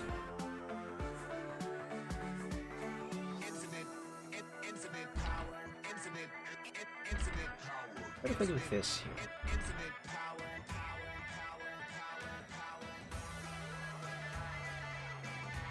It's gonna look strange. Infinite power.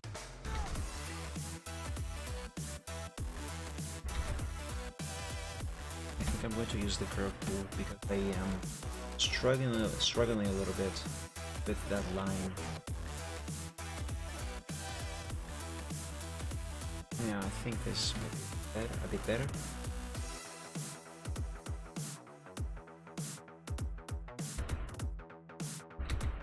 Now for the lower half of the beak. That beak is too big. It is way too big and also out of place. Let's have it over here. I'm just gonna use the curve tool, but this whole thing, at least most of it.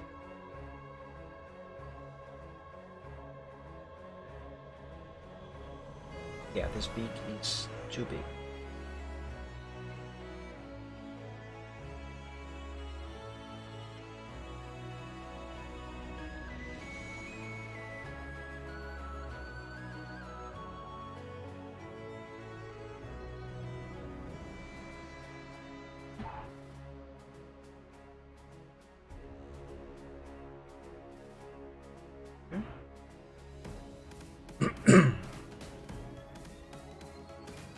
Now I can draw the lower half.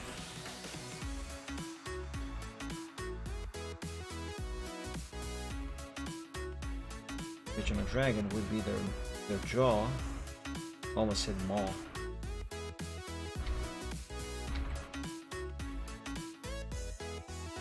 But on a griffin, it's just beak. Okay, for starters, I think this works. For the nostril,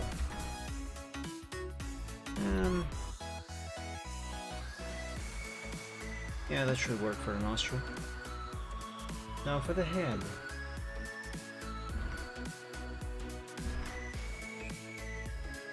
Let's curve it like this.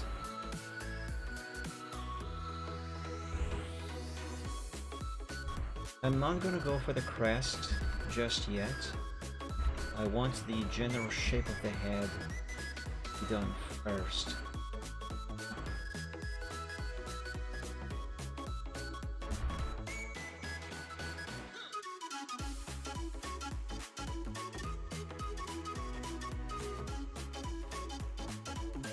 I think this head is turning out too big. This griffin is gonna end up bigger than I want it to be. Not exactly a big deal, to be honest, because I can compensate by drawing the dragon a little larger. So no big deal there. I should use the curve tool.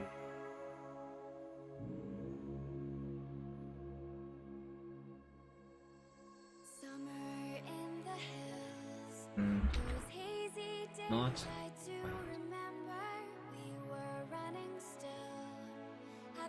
If this might be better.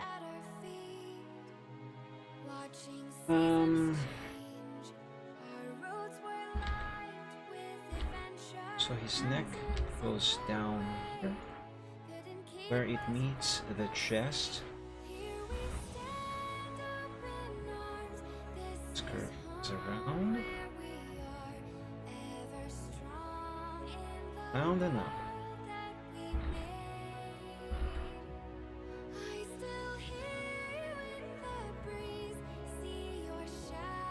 Because remember, his rear end is standing more upright than his front end.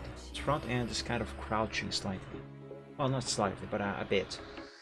Which I suppose is more than slightly. I don't know what words I'm saying. My brain is just farting words at this point.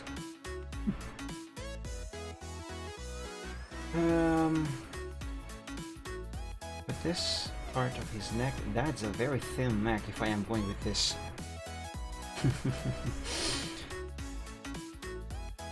Okay, no problem. Like I always say, basics first. Fixes and corrections, same thing. They will come later.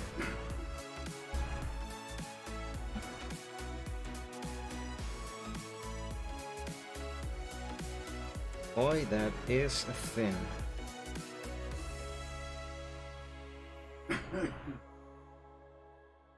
Let's do a little curve over this. Shall be his rump.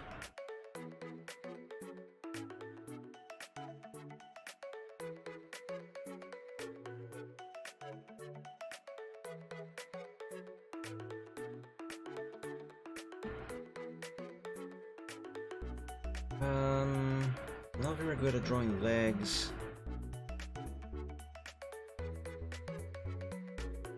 And a griffin's leg is actually quite different from what I am used to. I am mostly used to drawing dragon legs and pony legs. A griffin's leg is not quite either of those.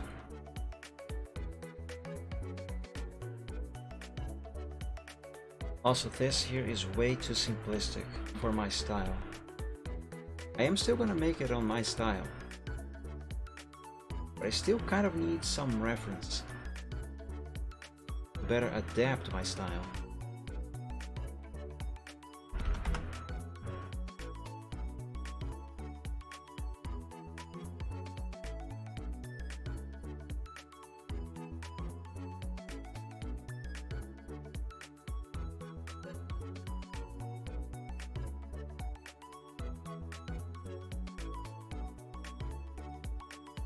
Okay, so one thing I am noticing with all of these different pictures of griffins, this is beautiful, is that most of their legs, most of their front legs are actually completely covered in feathers. Although I suppose it does depend on the artist's style, like this one, for example. The bird part, in terms of feathers, only goes up to this area here. We can say is like the base of his neck still, while the rest, including part of the front legs, is actually fur. While if we check some other different picture, it's the feathers on the leg. I suppose it's safe to say that whether this part is going to be fur or feathers could depend on the breed of the griffin. Yeah, I think that's a good excuse. Right, in which case, let me see, lion.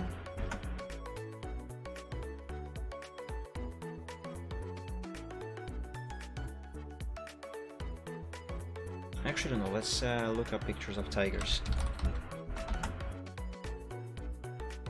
What a beautiful kitten. Oh my god, look at this. That is really, really cute. I want to see their front legs.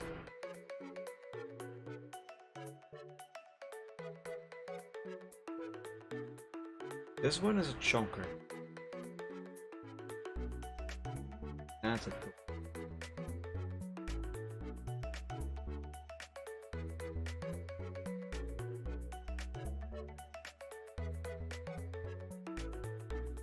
Okay, if I go the fur route on the leg, I should be able to get away with drawing something more similar to what I'm accustomed to. I mean, accustomed to when I'm drawing dragons. I hope that makes sense. So in that case, let's draw a shoulder here.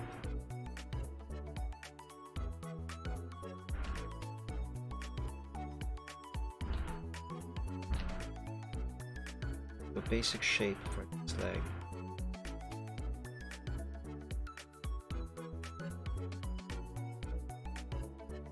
I'm gonna draw a leg like I would on a dragon at first, and then I would change it to make it look like a griffin's leg. Yeah, I think that should be the best course of action. In terms of the paws, however, I should straight go with a bird-like feet.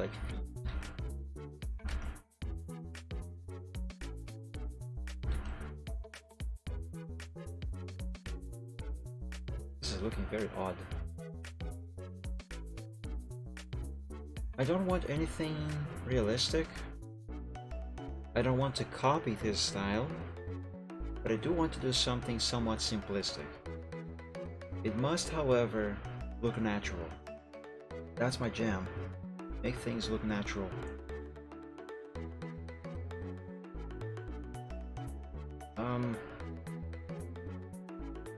I don't know what I'm...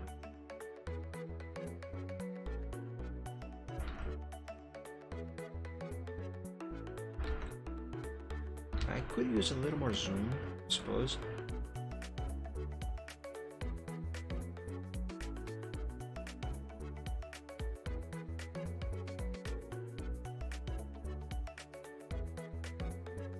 Okay.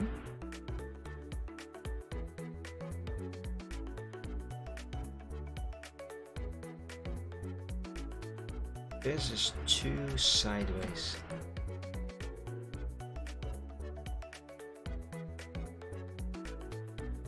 I need it to be more front facing.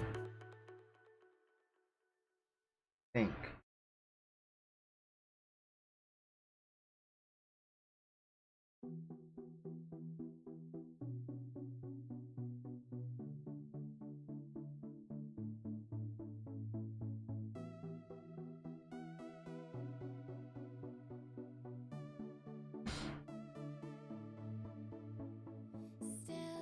I'm gonna leave this like so for the moment.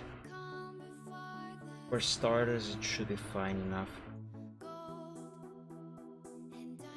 Let's draw this other leg, or the beginnings of this other leg.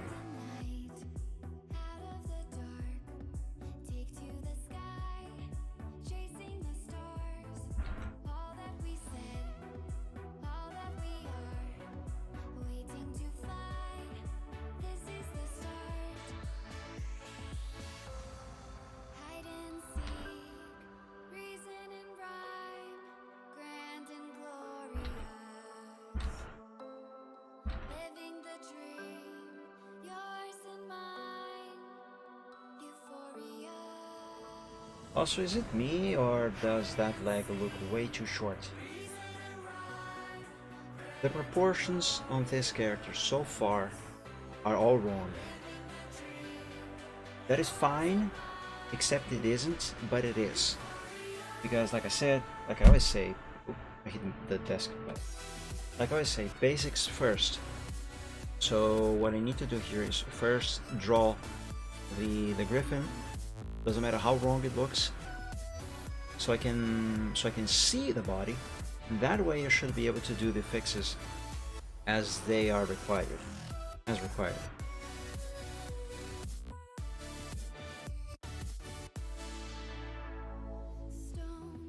What should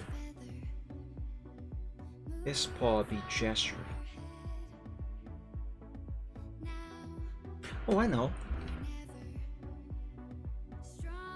Like maybe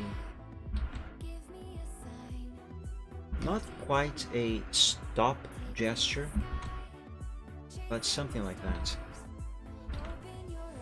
Like, you know, when someone is approaching you and you don't want them to be too close to you, and you put your hand up in a gesture to set them away, kind of like this.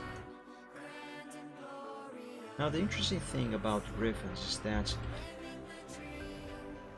their paws, their front paws, can be somewhat like hands. How should I position this though? How should I be?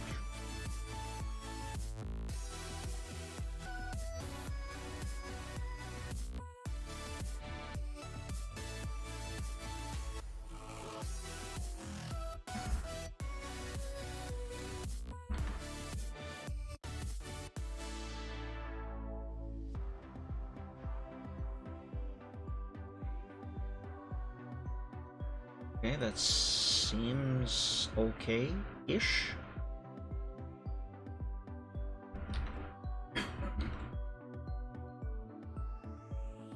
Sure, let's go with yes. Like I said before, fixes and corrections, they will come later. For starters, this should be fine. Now for the rest of the body.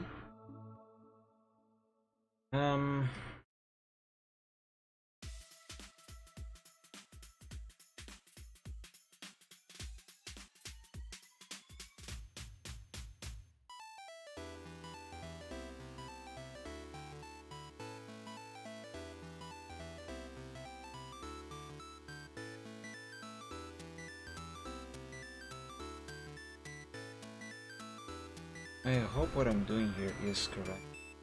At least for the most part.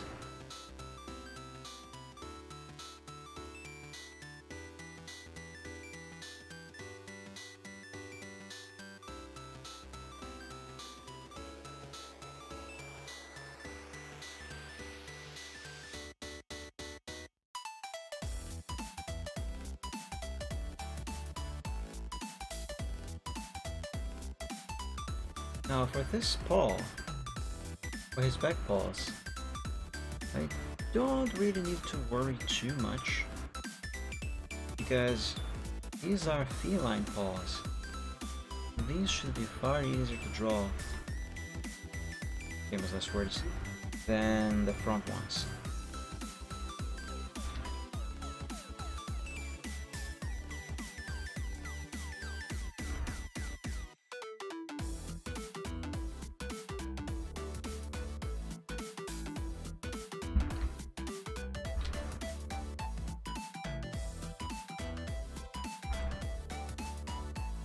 Okay, that is wrong, but I will fix it later.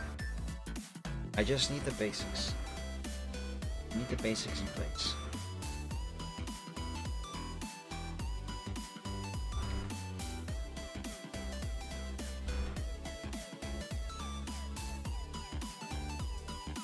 Yeah, the proportions are very wrong on this thing. Oh, they are. Tail.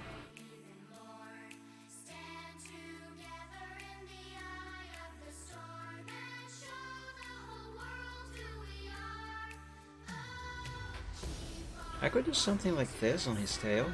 That is actually pretty cool.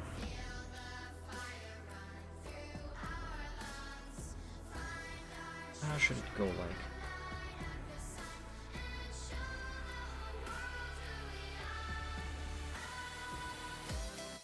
Not like that.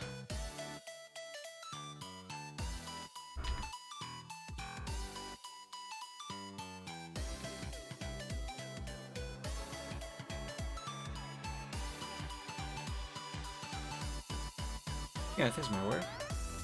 Let's go with this at least for now. Again, fixes will come later.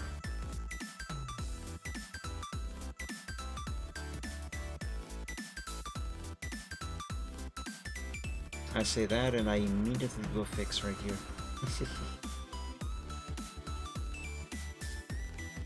That's all part of the process.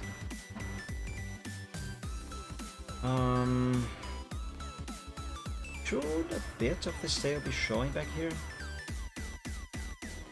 I think so. Yeah, no.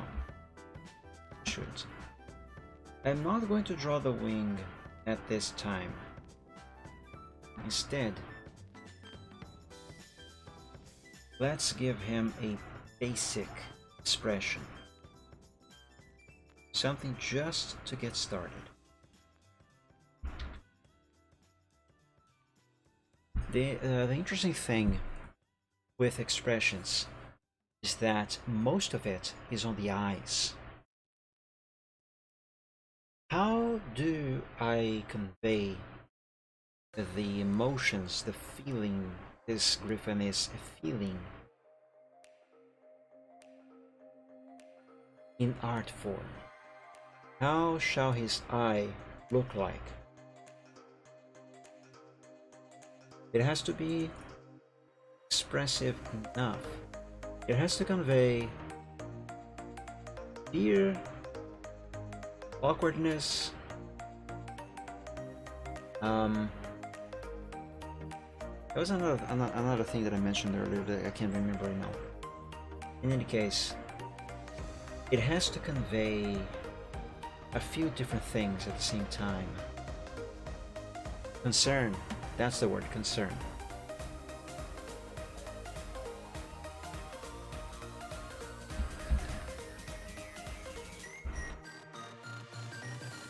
Maybe something like this.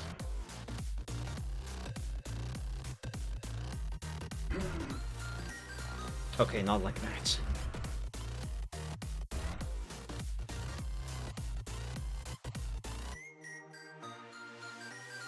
To have the expression, you should have some sort of smile, like an awkward smile. But that is going to require some more significant changes to this sketch. So here comes the backup part, where I copy this and I paste it over here on the progress sheet. That way, this way, if I do something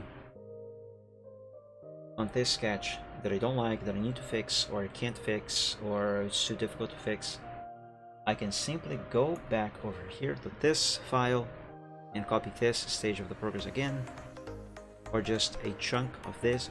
Like for example, I'm going to change the beak and just copy this section and paste it over here. And that's a way to restore a backup of art, so to speak. And so I also forgot to save. There we go.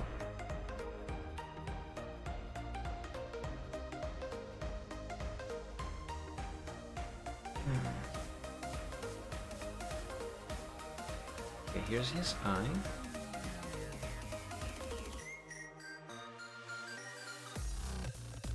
How should his smile be like? Let's see.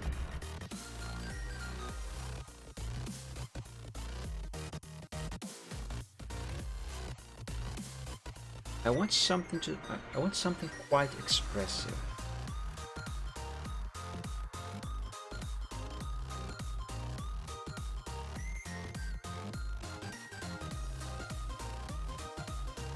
Now, birds don't actually have teeth, and I don't think griffins also do. But this is a cartoon character, and in cartoons, everyone and everything has teeth when the expression requires them to. Even if the character doesn't actually have teeth. I mean, seriously, have you ever seen Donald Duck? He does not have teeth, except when he does. So I am going to draw some teeth here on this griffin. Also, this needs to be more expressive.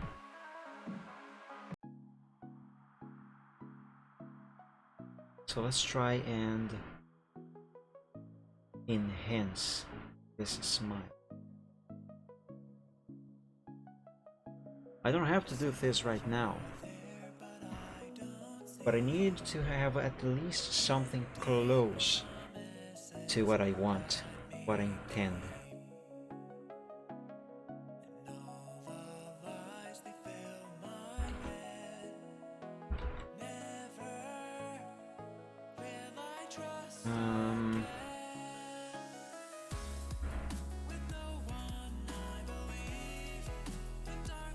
Raise this piece of the beak. So this one.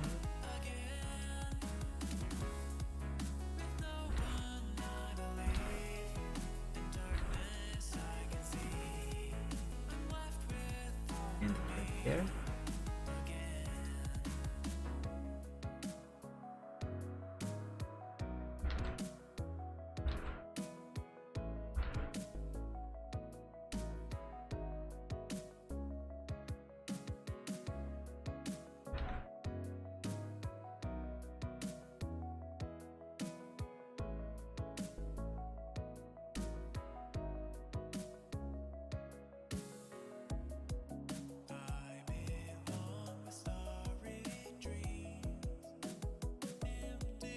Now let's draw a line here, and this one,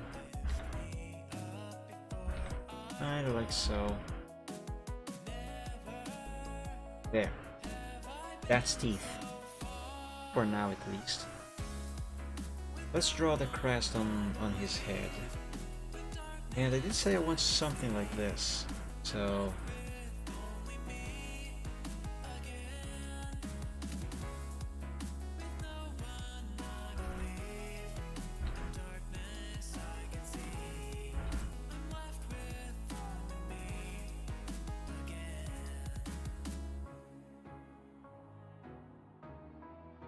that should work. Place this bit over.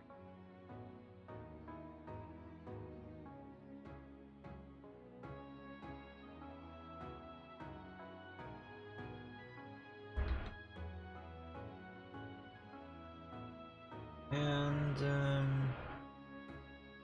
one more, but smaller. Down. Yeah, I think this should be fine. Let's erase some of these lines around.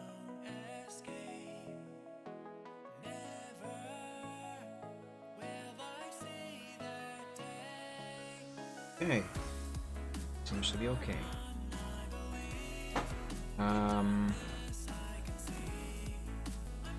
Here must. How about we give this griffin a feline-like ear? But because he is intimidated by the dragon, his ears shall be lowered and facing backwards. I think I know how to draw those. Do I?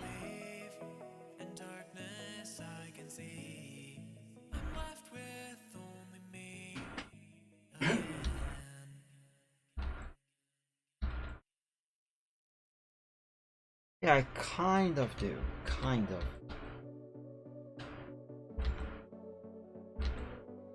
Gotta get the shape correct.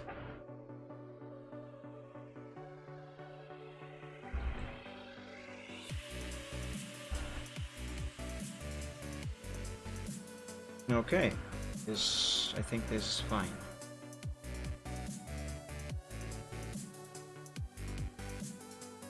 I might change this crest later. Let's see. Okay, fine. For starters, this should be fine.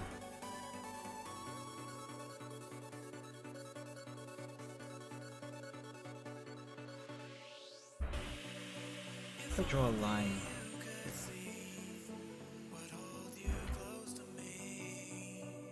I don't know, let me save this first and make a backup.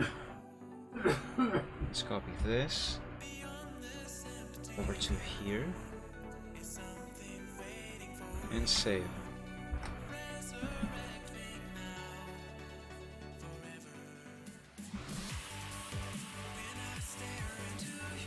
Let me see if I can improve on this eye.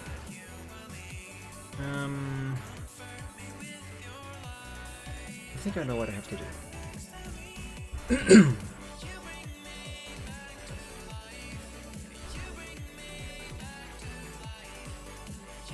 This. That. And we erase this part over here.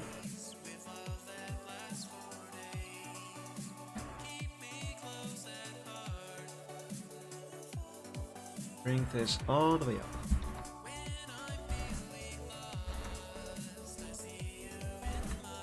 Actually, I think I'll erase this and draw that line again. Scratch.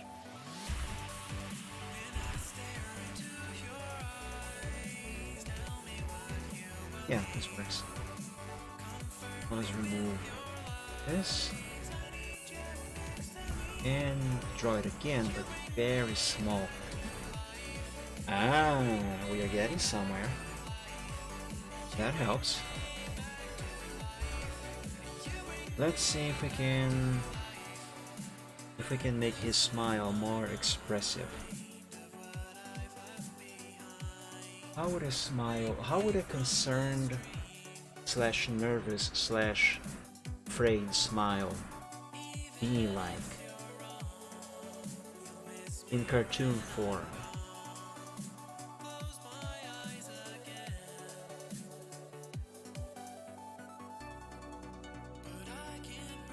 For one, it has to be wider than this.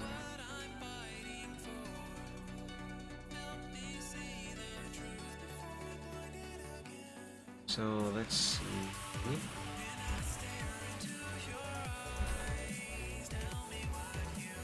Let's add a line right here. And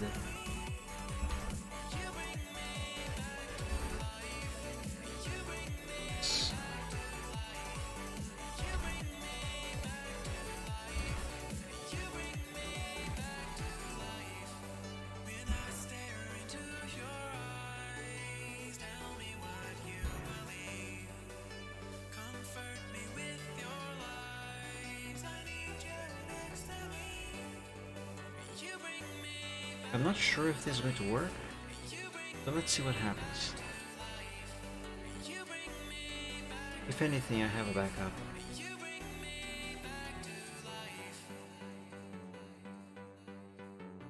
Because this here now allows me to do this here on his eye.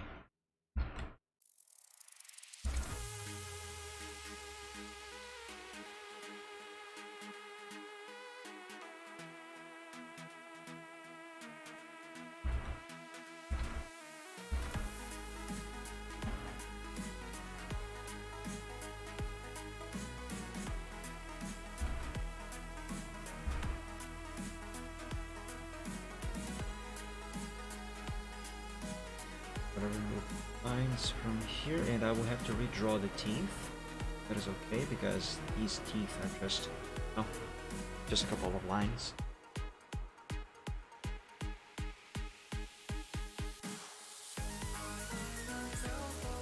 The thing is the beak.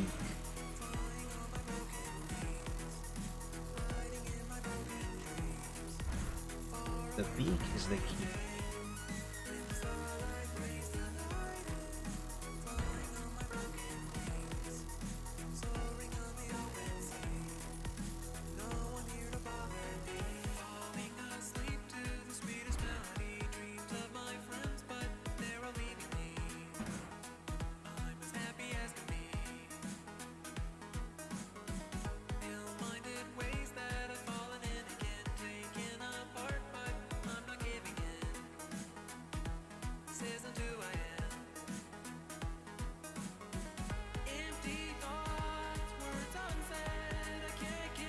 Now I gotta change this part of his neck.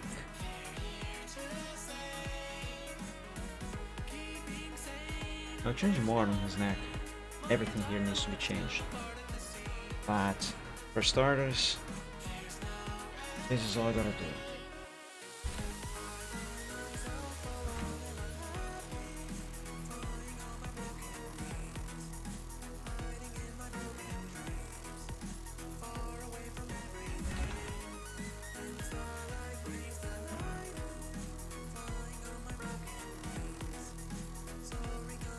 Yeah. Yes, that works. Nice. Now, I still kind of need the skeletal reference, but I want to remove it for one moment to have an idea of what this is looking like so far. Now, to have a better idea. Drink water.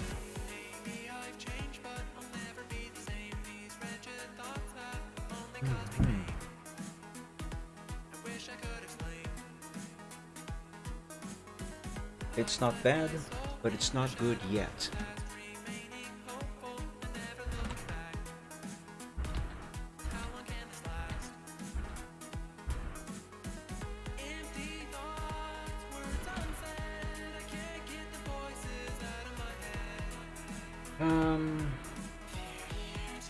Let's see. Let's begin by fixing this neck. This neck needs to be thicker. Let's draw a line going all the way to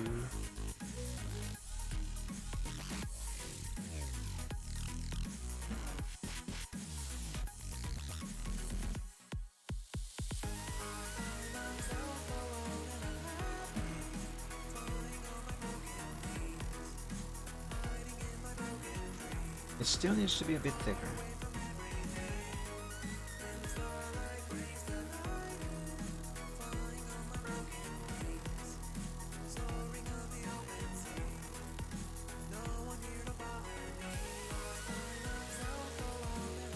Perhaps if I make some changes right here.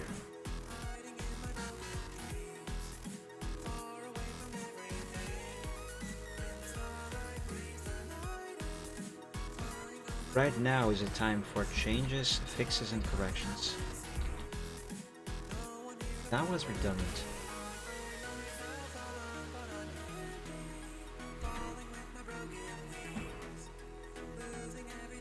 Okay, the thickness of his neck is much better now. It looks more natural. Excellent. The proportion of his body in relation to the proportion of his head, I mean, the size of his body in relation to the size of his head is wrong. The proportions of those two parts of him are not correct. I need to change that. I need to fix that. I can either make his head smaller or can make his body a little larger. should probably make the head smaller, because it should be much easier to fix than the body, because the body has more elements.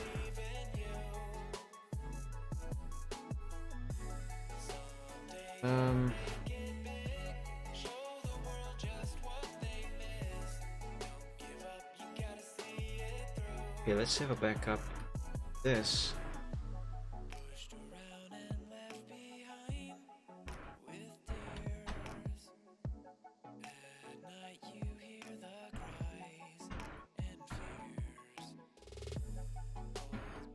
And let's copy just the head.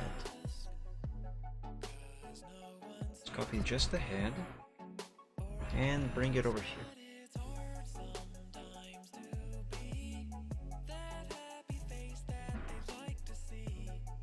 The gray. Okay.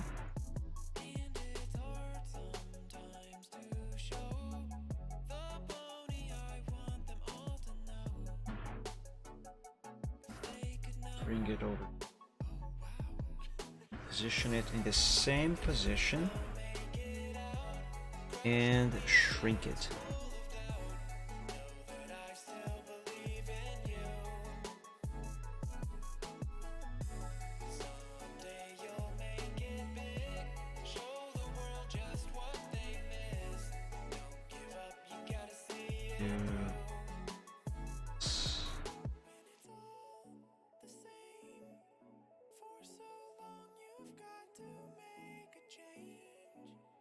Yeah, I think this might work. Okay, now I have to redraw this head. I'm going to use red, and there goes internet.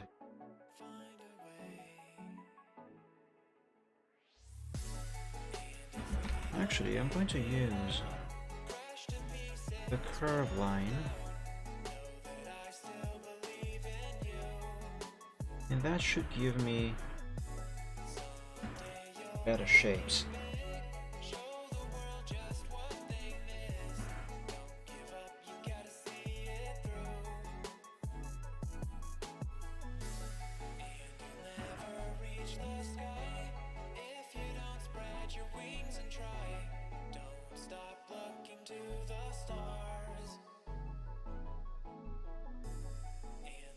Try to bring us down, we won't let them stand your ground.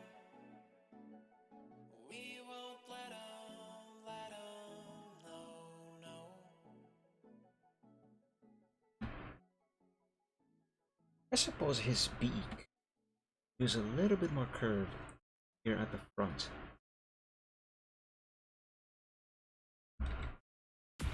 Kind of like this. Yep, just like that. Now the eye.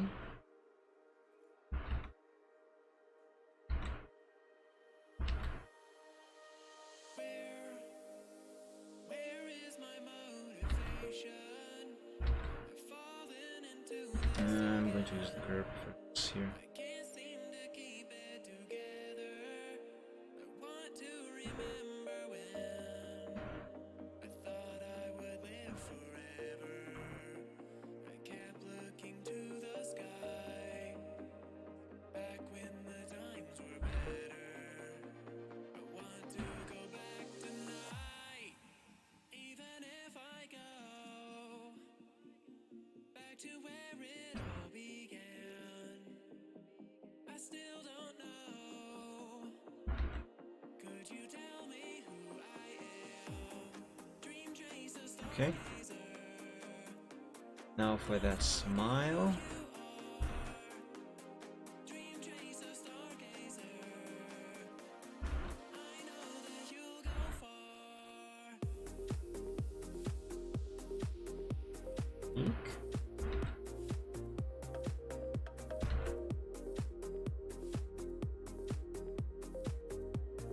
Dream chaser, stargazer.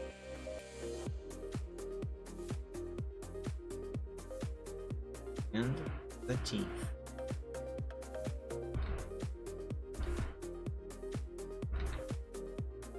Don't smell the nostril.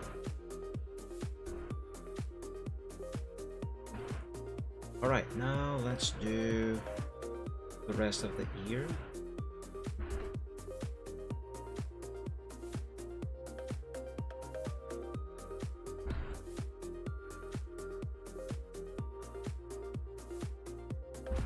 Let's use the curve.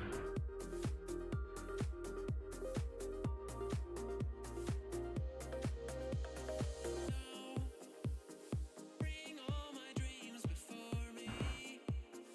Give me a chance to succeed. Everything that I believe in, I know Fix here. I want to be. I'm sorry I'm not talking too much, doing too much commentary, but there isn't much to talk about in this part, and it kind of requires a lot of concentration.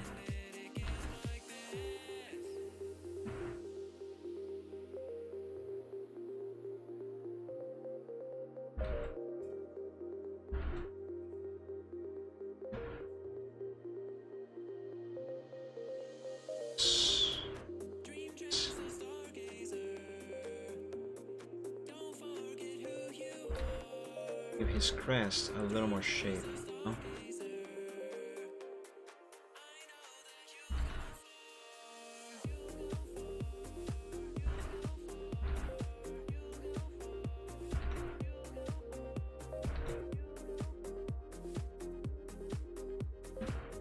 I'm still not happy with this crest. I will come back to this thing at some point later, in the near future. But for now, it will have to do.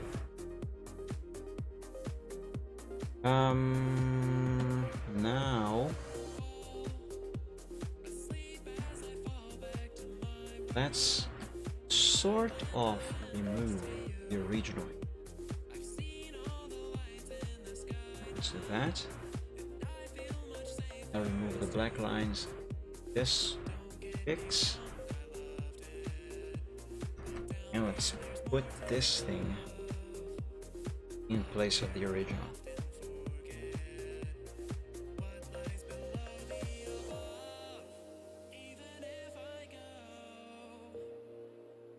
Perhaps like this.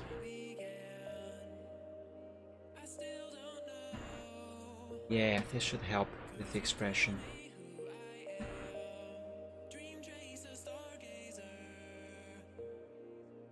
Should allow you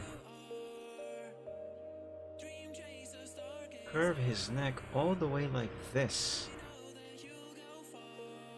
which should help with its thickness.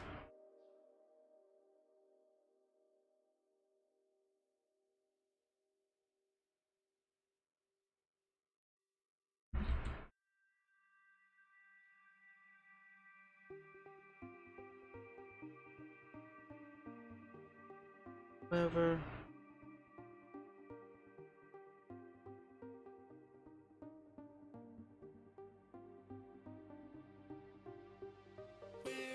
almost there, almost got it.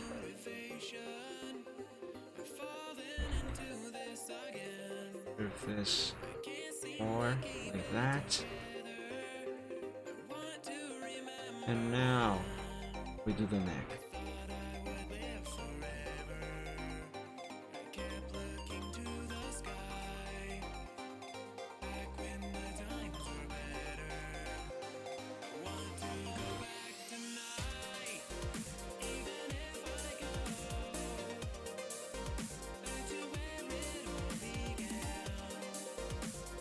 That is not quite right, but I will fix it later.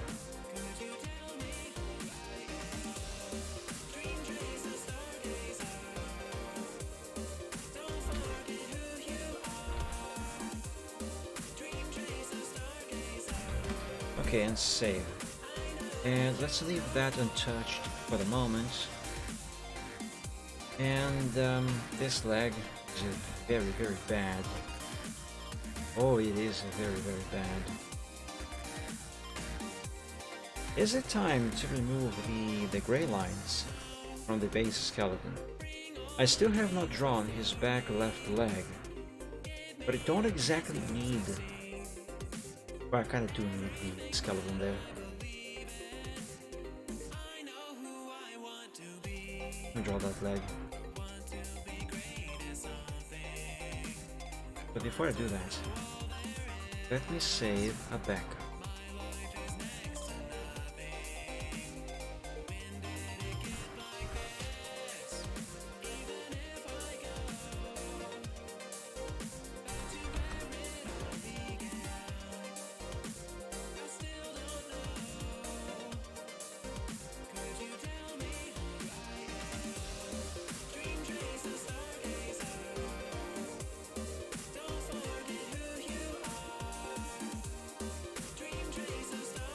There's a ball.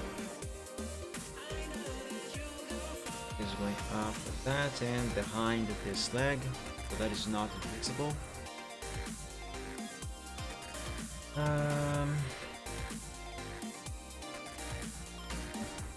Let's make that red become black.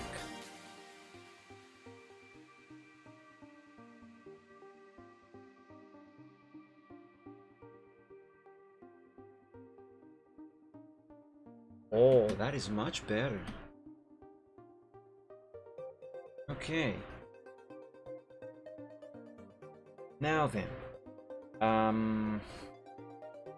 I still have not drawn his wing, but I don't actually necessarily need the skeleton base for the wing.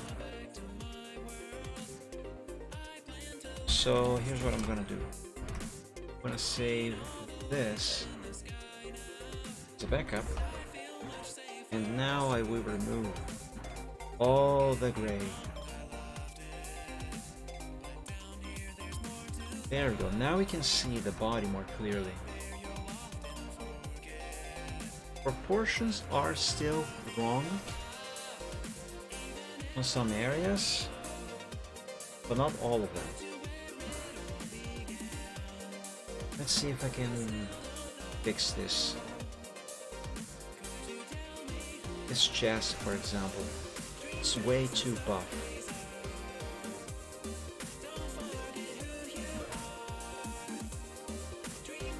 Even if this was a dragon, this would not have to beat this buff. I mean, this should not beat this buff.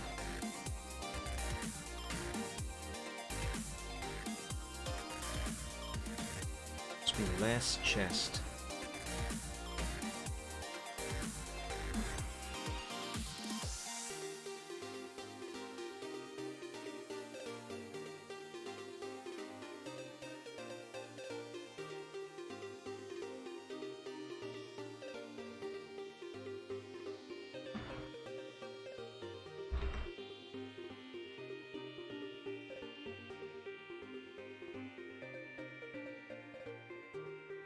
Okay, that is looking much better already. Can be better though.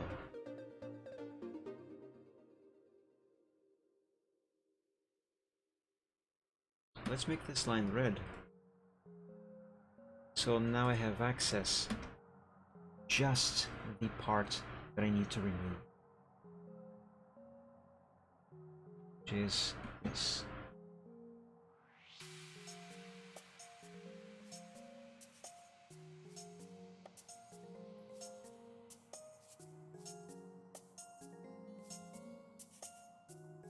Okay.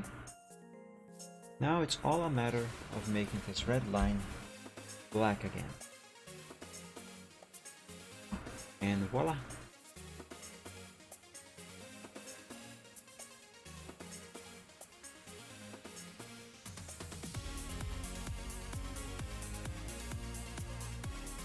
Now, about this front right leg over here.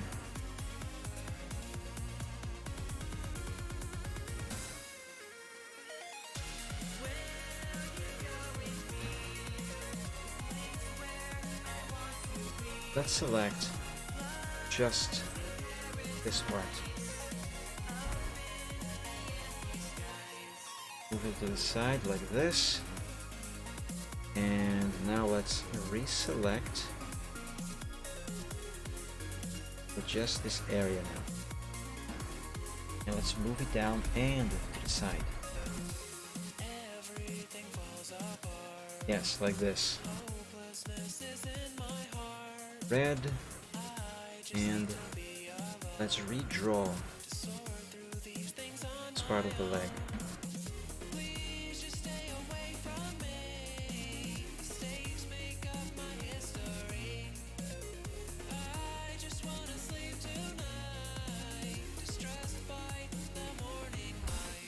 The thing.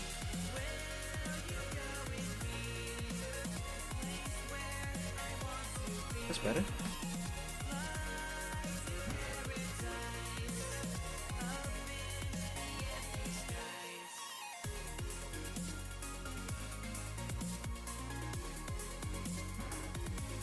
Okay guys, I think I am making progress.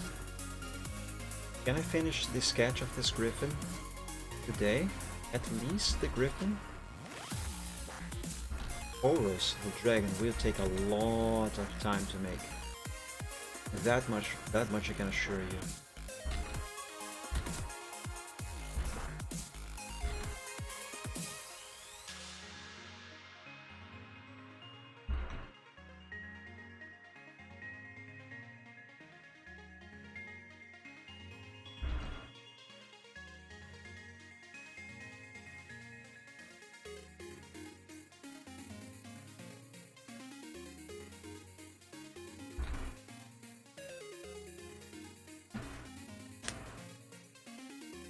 Okay, that is looking better.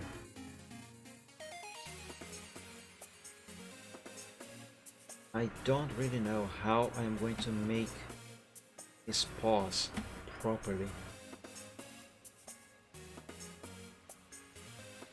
I don't really want to copy this here. But for the sake of anatomy, I might have to. Not necessarily copy them, but do something somewhat more similar.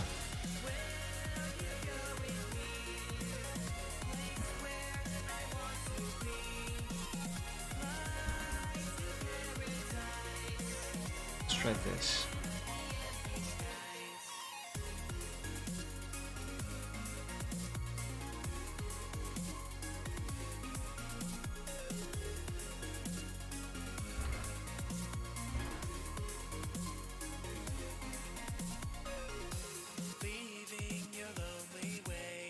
I should probably use the line for this one.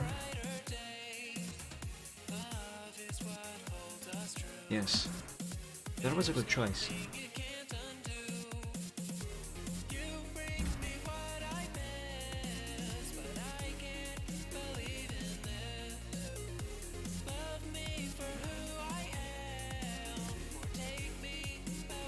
Okay, I think this works.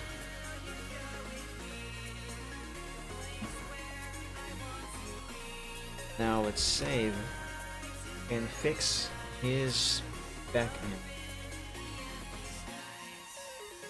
Like this paw over here, it is not exactly wrong, but it's not right either. This digit should go there.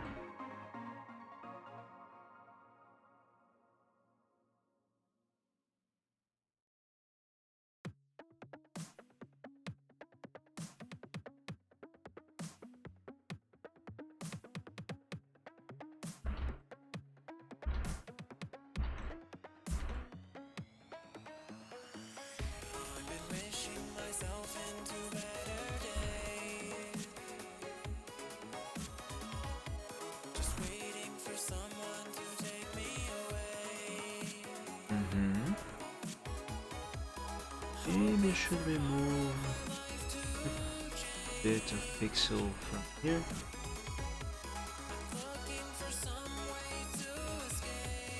I'll not necessarily do that, but we draw them a bit differently.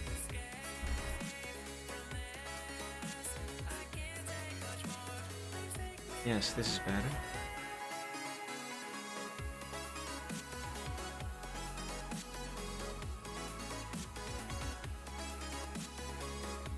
Okay, that is looking better.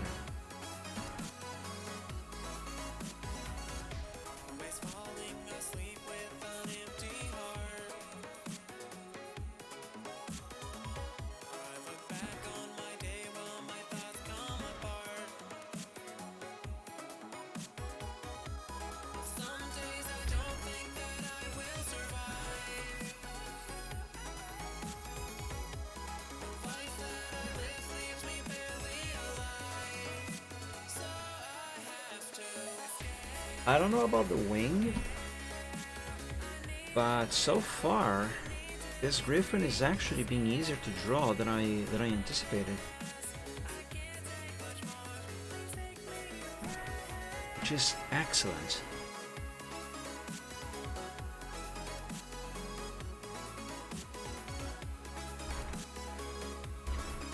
Maybe even easier than a pony, believe it or not.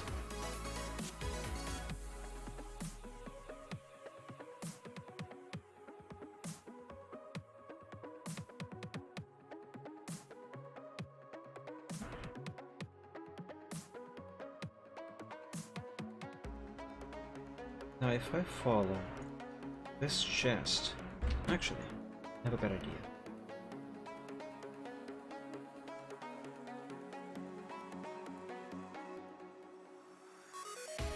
Just give me your trust and I'll help you believe.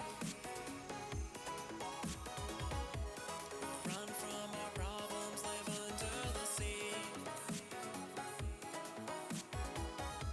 I know that I'll make Oh yeah. it with you by my side. Together we'll leave our Because now, anatomically speaking, even though I drew this red line going over stuff, I now have it exactly the way it is supposed to be. So all I have to do is erase the bit of line that is showing inside the legs. And presto.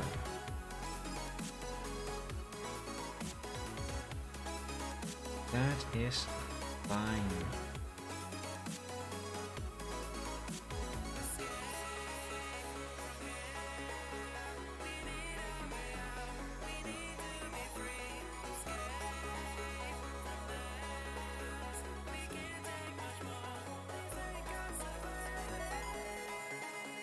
And about this here should be fine, I guess. Don't want to give him too much of a butt.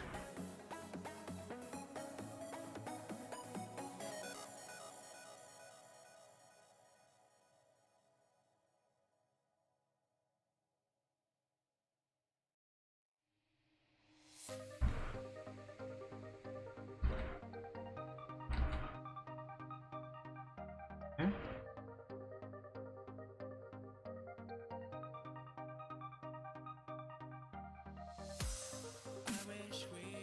I am not following the original black line, this part here, mostly on purpose. Because although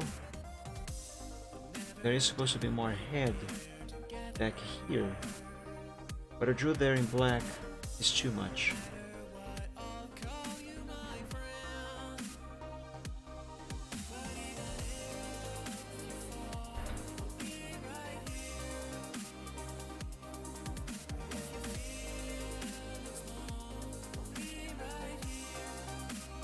Okay. Now save. Always remember to frequently save your progress, guys.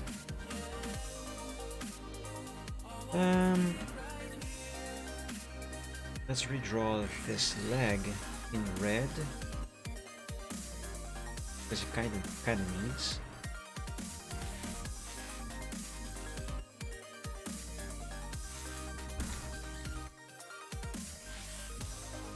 Okay, that should be fine. Fine and enough. Perhaps this leg on the other side might be too long as it is. Let's make it shorter. But I bear in mind the perspective, after all.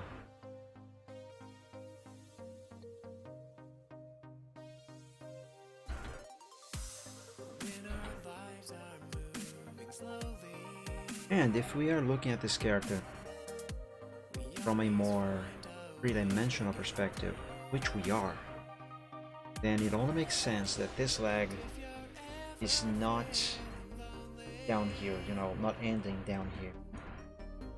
Which means I have to bring this up. Like so. Okay. Now for this one here. Let's go with the line.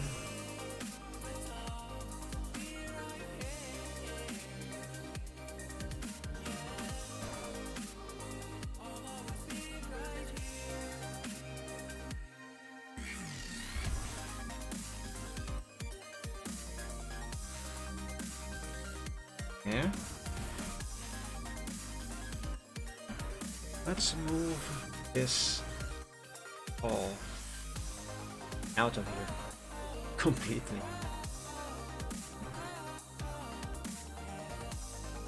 Because I need to redo this line here. Actually, I think all of this should be a little longer. So, more line there.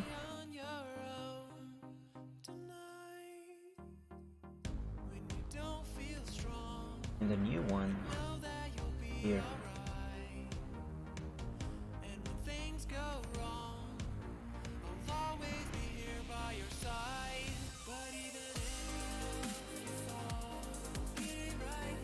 This should go kind of like that, but not quite. Yes, more like this.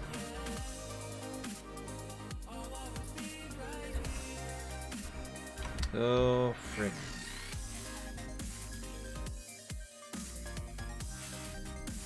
You see how much freedom Microsoft Paint gives me to work with pixels? I love it.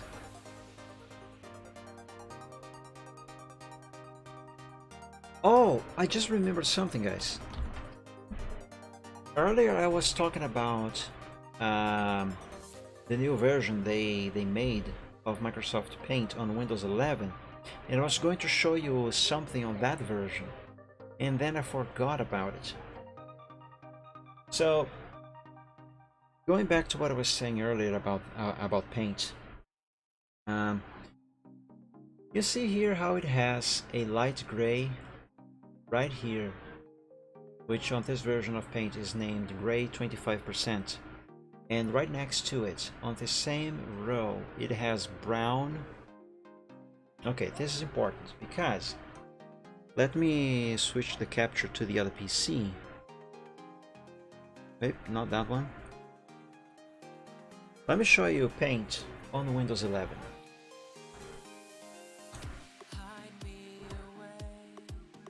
And this is something that annoys me on this version.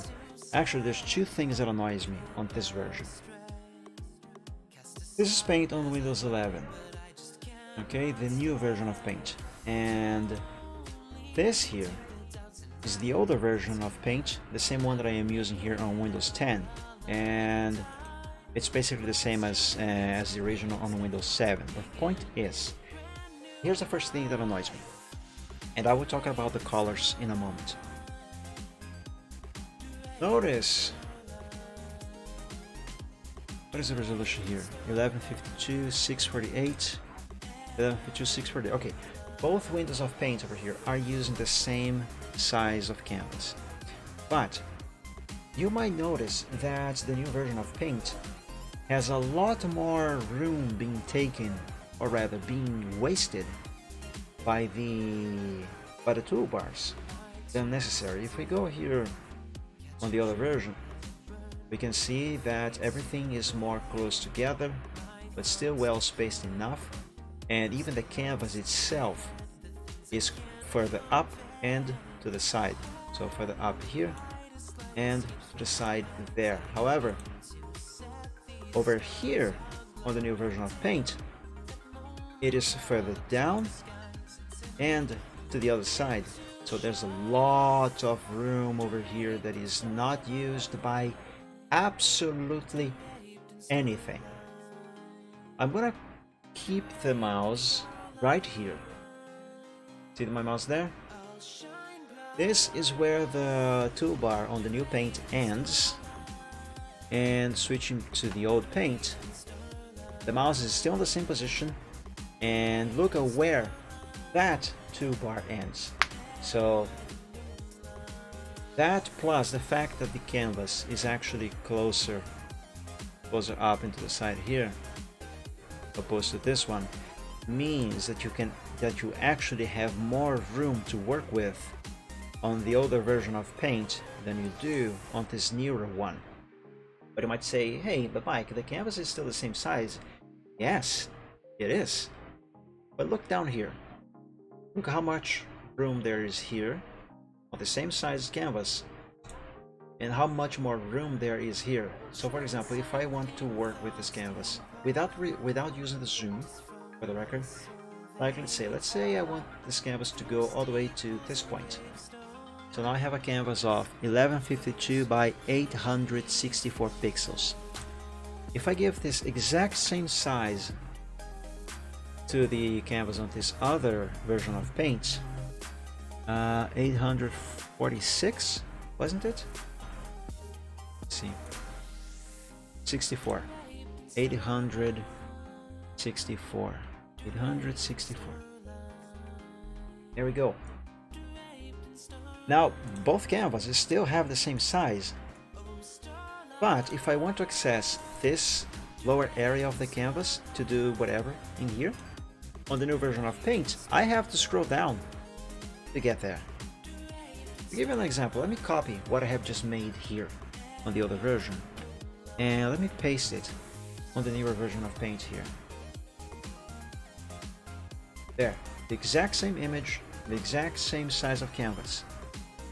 We can see that scribble that I made down there. We can see it here without zooming and without scrolling anything, but we cannot see it here unless I scroll down. Now we can see that. This means that the new version of Paint gives you less room to work with, and you know what that means? It means that you waste time, because you have to scroll down, you have to work a little more with the zoom. This is awful. Why do this? Why? It's stupid. Also, in regards to the colors, here, same thing on the Windows 11. Gray, brown. New Paint, gray, gray. Instead of brown, they put the exact same shade of gray in its place. And trust me, this is the exact same shade of gray. And I will prove it to you. Let me take a screenshot. Here.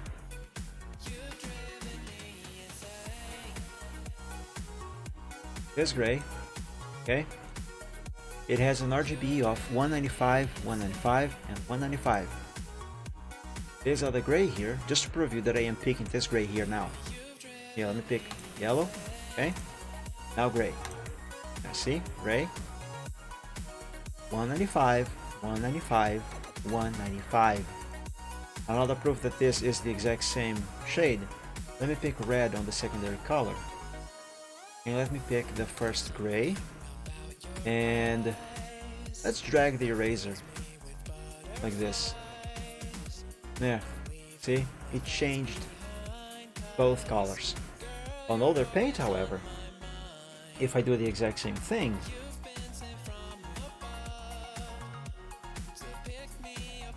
the eraser trick here, gray on primary color, red on the secondary, only that gray changes. Only that gray changes, see? So bottom line is, the new Paint, it looks nice, the interface is neat, but it sucks, because it adds waste of space and waste of time. Plus the colors are wrong, as I have just proven to you. Actually, I'm so upset about this, and they still have not fixed it, that I went as far as to actually change the default paint program on this install Windows 11. And yes, this is Windows 11 here on my work PC. Just to prove it to you, WinVer. Yeah, see? Windows 11. So yeah, I changed the default paint. If I type MS Paint here on start, actually I think this is going to start the new one. But believe me, I actually went into the Windows registry to change the default to this one. But the search still looks for that one. But yeah, if you want to use Paint on Windows 11, just grab the older version. It's gonna be better. Believe me, it is worth the sacrifice of the nicer interface over the benefits of more real estate to work with. I'm gonna drink water.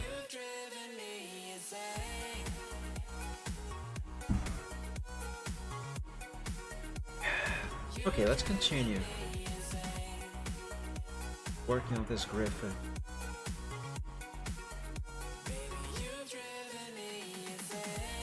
I think this curve here is actually wrong. It should not be quite like that. There should be a curve here, but not quite like that. Alright, that's a bit better.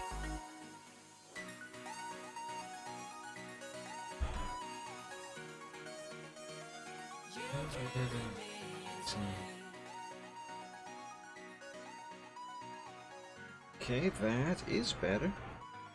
But there's too much elbow over here now.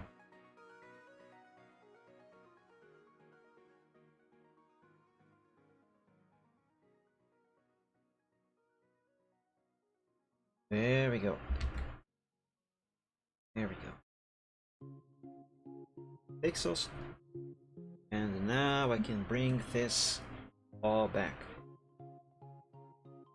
It does need some changing, however. So let's do that.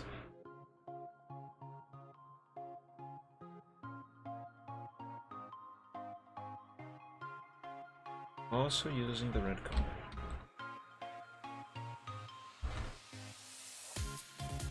The darkness in the trees, monsters from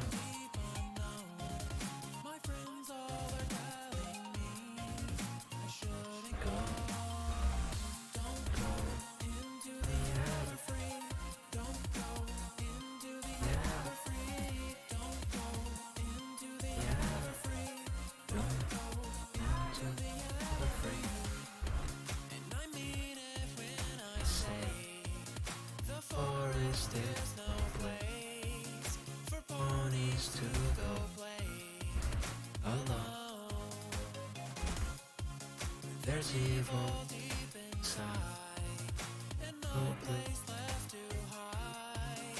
No one can hear you cry at all. Even though it's mysterious, I know everybody is curious. It's not worth it to sacrifice going into the forest devoid of light. Constant darkness and strange events, all the magic and forces are quite intense. Lots of weird things you've never seen, but don't get lost in the ever free. The darkness within the trees, the monsters from friends all that truth. Don't go into the ever free. Don't go into the ever free. Don't go into the ever free. Don't go into the ever free. I apologize for my singing, but I really enjoyed this song. Besides, there's not much to talk about now, so might as well do some singing. I am fixing the tail right now. You can see The second line that I drew for the tail there is blue, so I can more easily remove it. The part that shows inside the paw after I do this here.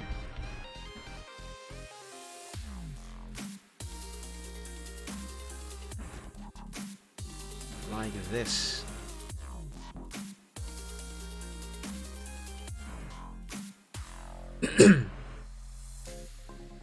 The darkness within the trees, the monsters from my friends all attack me. Shouldn't go, don't go to the everfree, to the everfree, don't go into the everfree, to the everfree, to the everfree, don't to the everfree, don't go into the everfree, don't go. The song is lovely.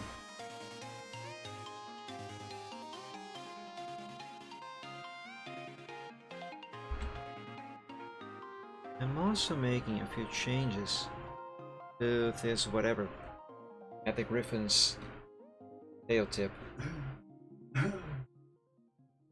And there's more that I can do here. First, let me change that blue into red so everything matches. And now, let's give this, whatever this is, a furry effect. That is, make it look a little more like this fur here.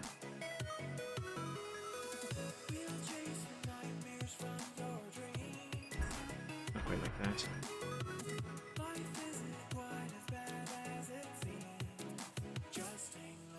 More like this. Yes.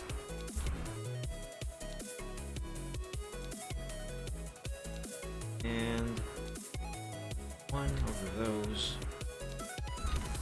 Yes. Okay, maybe not there, but here.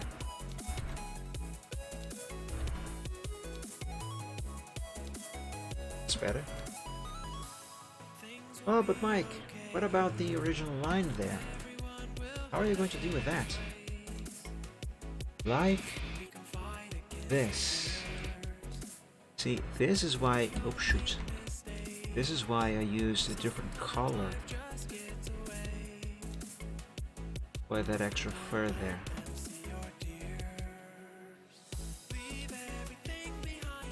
This here must be this way.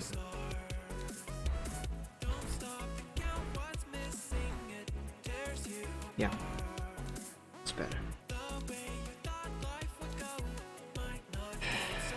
Now let's remove the black lines. Actually, I think I can remove all the black lines from everything. But first, let's save a backup. From everything but his head.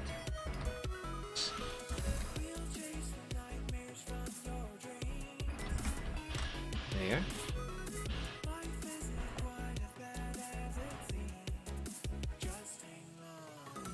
Now let's just do this.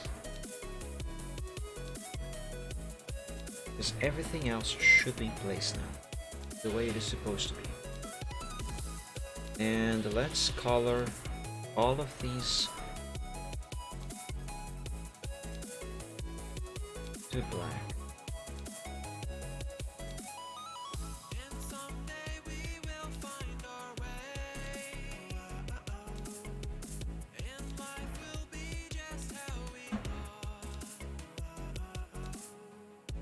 That is better. That is way better. However, his back end, I don't know, I feel like his back end, this area here, still isn't quite as good as it should be.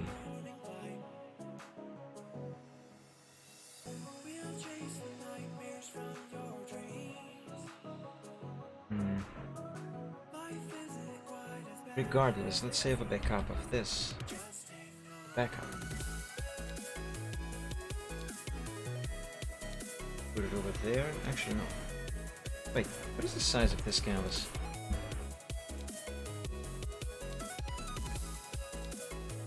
Yeah, okay, I can have this one.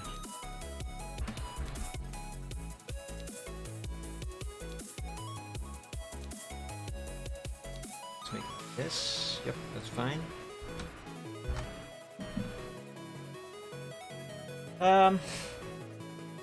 So now we have mostly all of the griffin's body. It's time to detail it.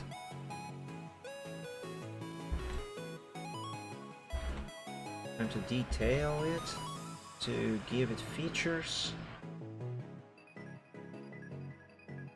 Like this thing here. I would like to do that. I would like this griffin to have some particular aspects to his design.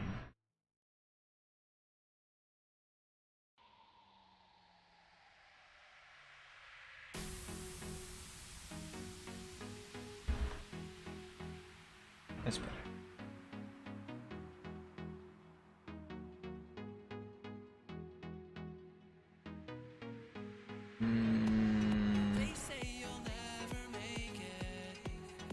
What if do this?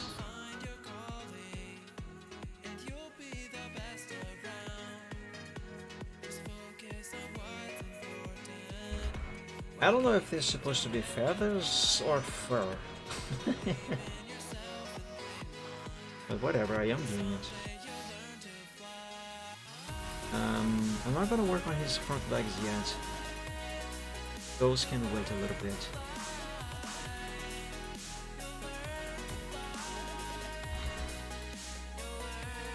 Let's do those drop things.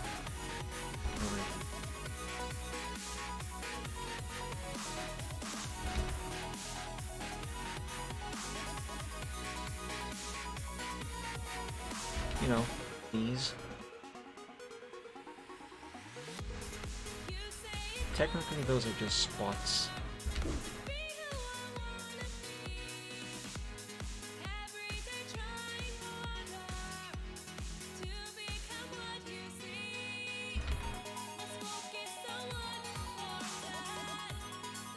That is not quite good, but I can fix it later, so it's fine. Let's add one down here. A couple. Okay. Now, use a little more zoom actually. Let's improve his face a bit. Still not happy with that crest as it is.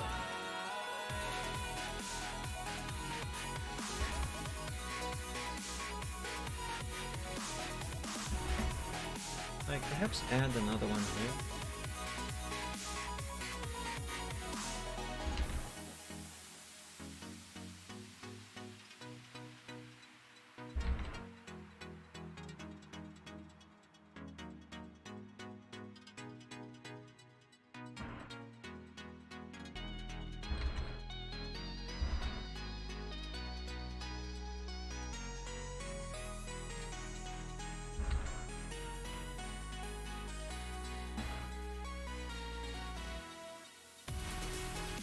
No, this is wrong. It needs to curve more.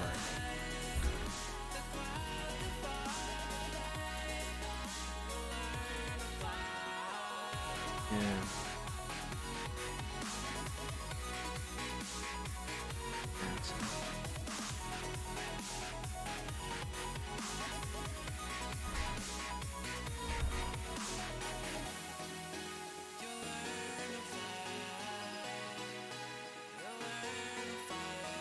And I gotta remember, this is supposed to be feather. Or a bunch of feathers. I have no idea what I'm doing.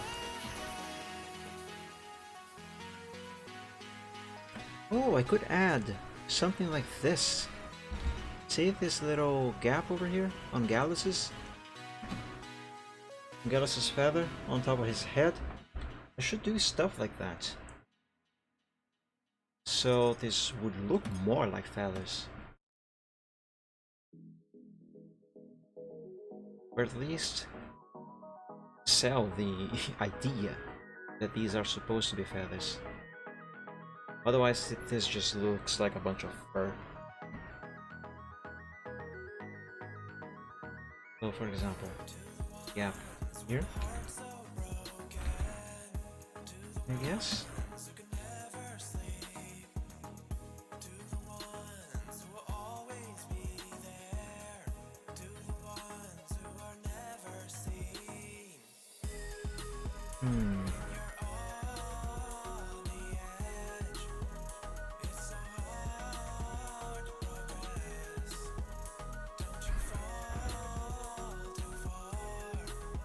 Maybe change this shape a bit.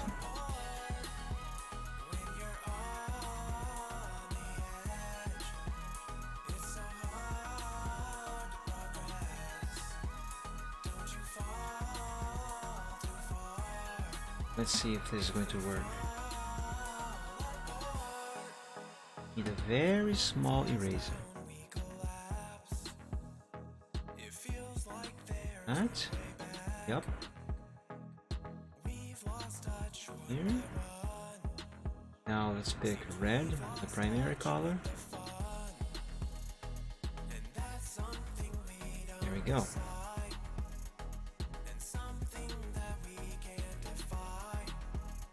Let's smooth down this curve a bit more.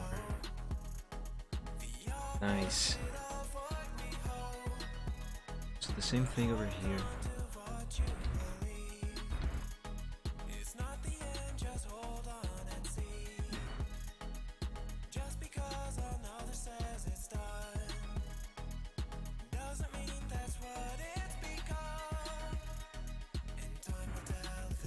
Okay, I think progress is being made.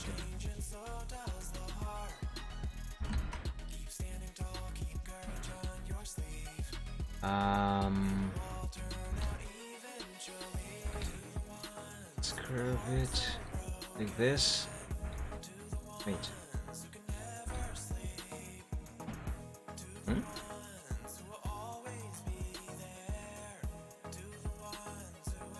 I guess so.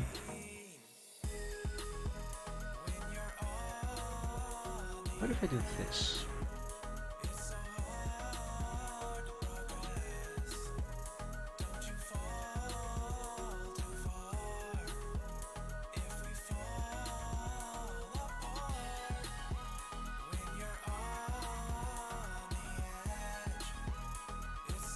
And now I carefully remove this black line. Okay, I think this is starting to look like a griffin.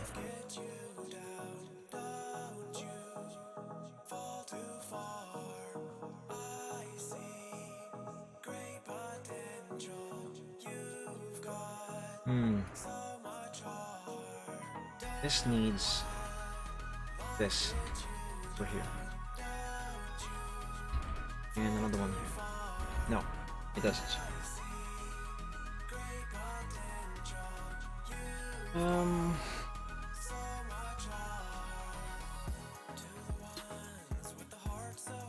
I have an idea.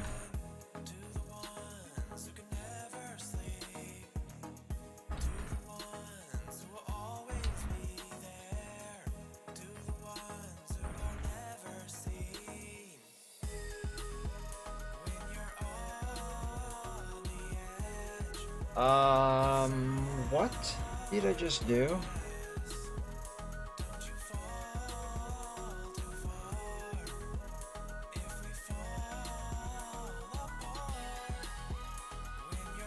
I'm not quite sure what I just did.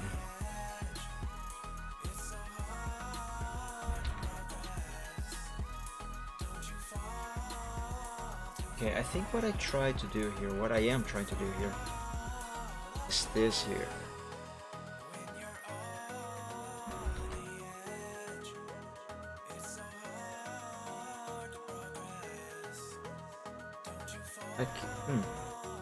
This here implies that this whole shabam over here is kind of like some sort of fluff.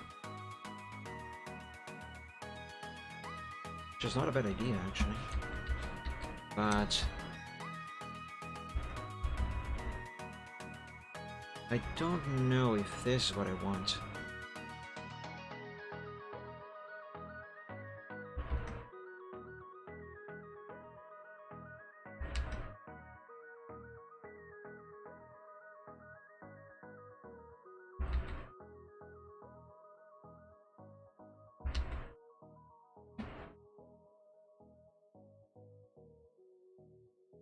Perhaps I should go with this here.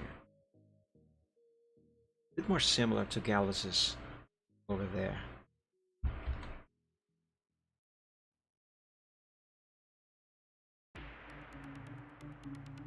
And then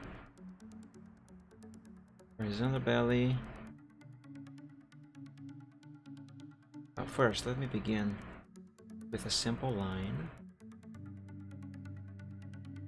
Like that. Is this right? Not quite.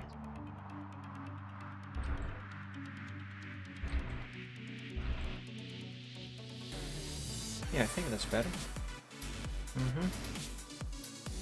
And now I draw over that line.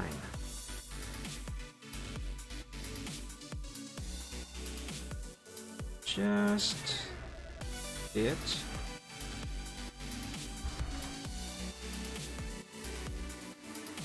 Just to make this look like fur.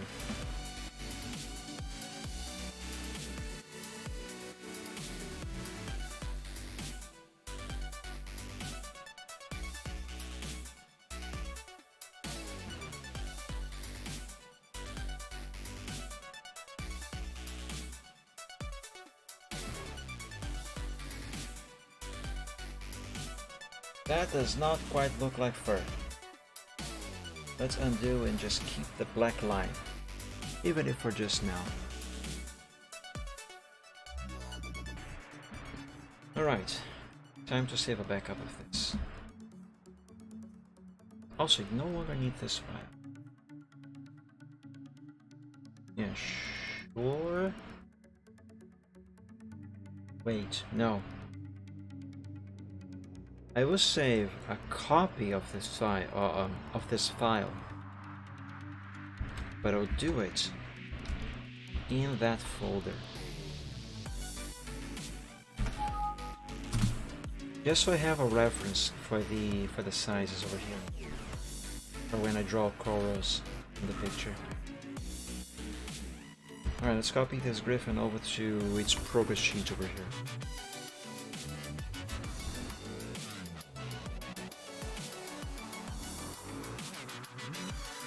And let's color all of its lines black.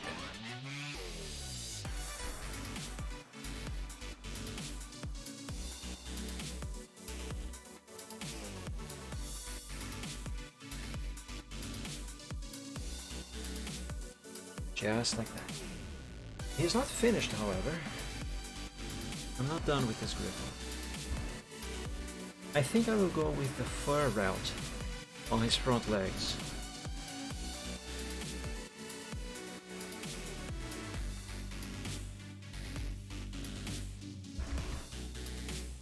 Let's do a little bit of fluff back here, so it looks like fur. How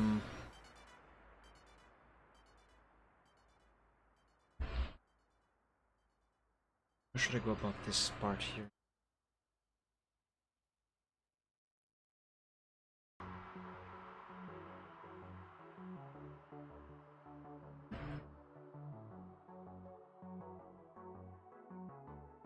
Let me go do this.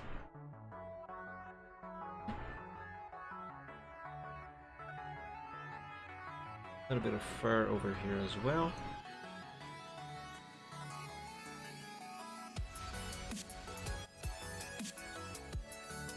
Maybe not there, rather here on his shoulder.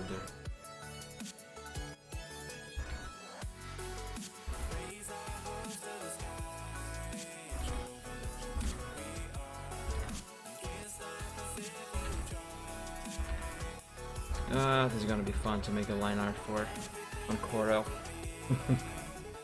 AKA it's gonna be boring as heck.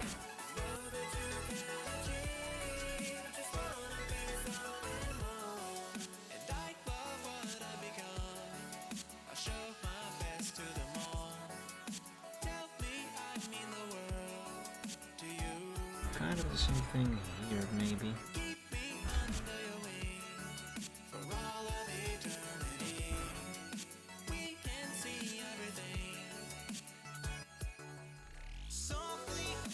Some fur here.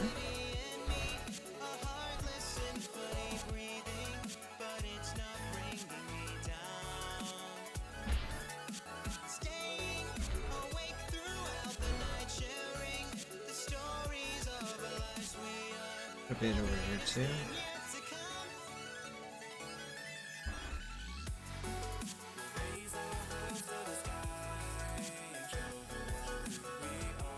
And here.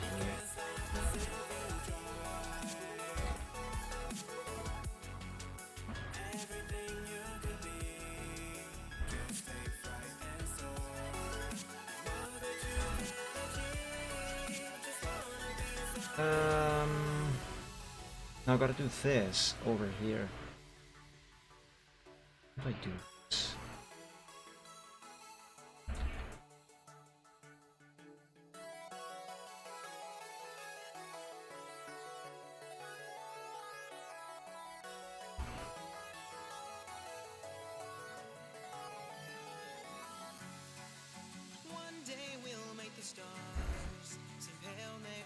Yeah, I guess this works.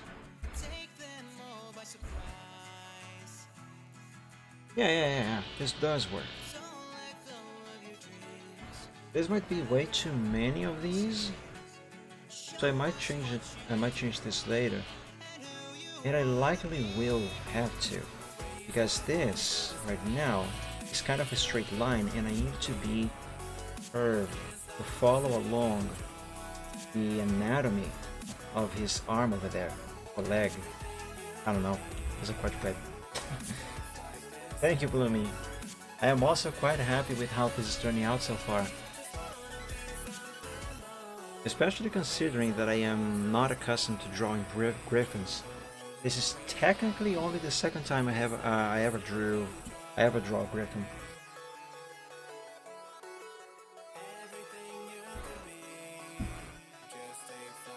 But I am not out of the woods yet, because I have not yet gotten to his wings. And those things have a lot of feathers. Actually, hold on, I'm not supposed to remove those lines yet.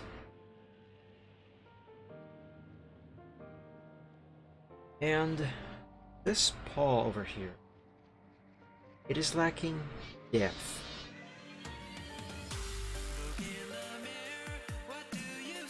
What happens if I do this?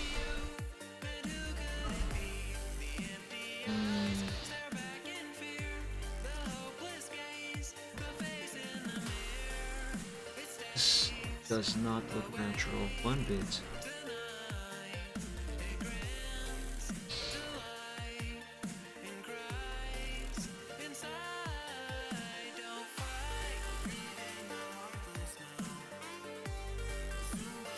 I'm not entirely sure.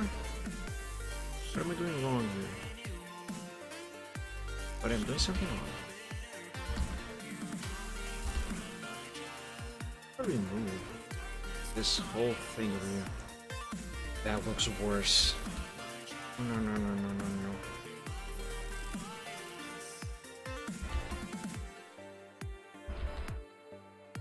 Maybe the problem is this here.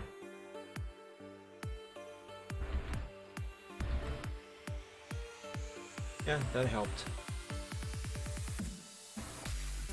But should this paw be actually turned like this, or should actually be completely sideways, kind of like this? This is just a sample, an example, okay? Kind of like this, because it is supposed to be pointed at the dragon who is right in front of the griffin. Yes, I think if that is the case, that paw should be completely pointed towards the dragon. And not sideways like this.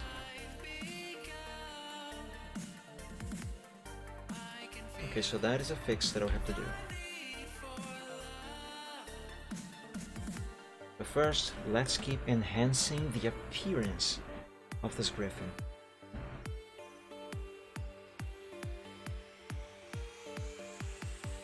How about I add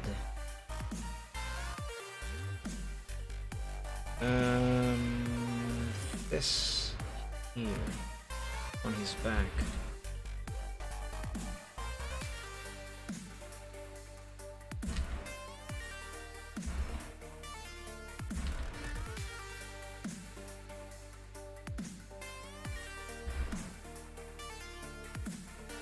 Okay, this here might be too much.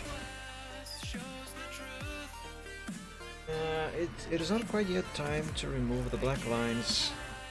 Let me remove them from here to see if this is a good idea. Nah, it does not look very good. It doesn't. What if I make those lines black the way they are supposed to be?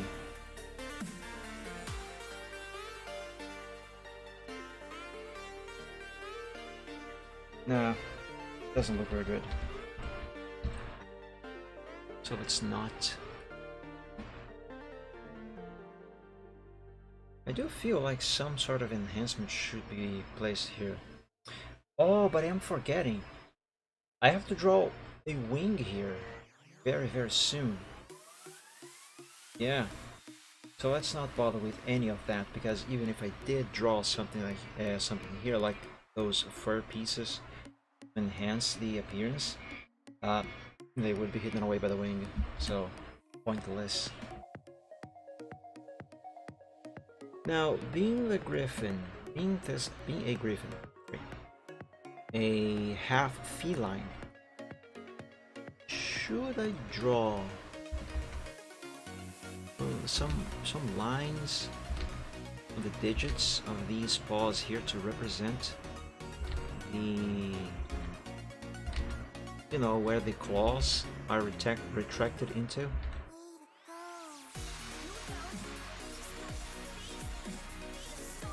That actually does not look bad. That actually looks quite alright. Just do a little tweaking right here.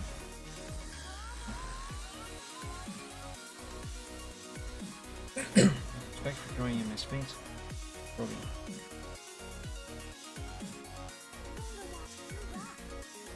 Thank you, Blooming.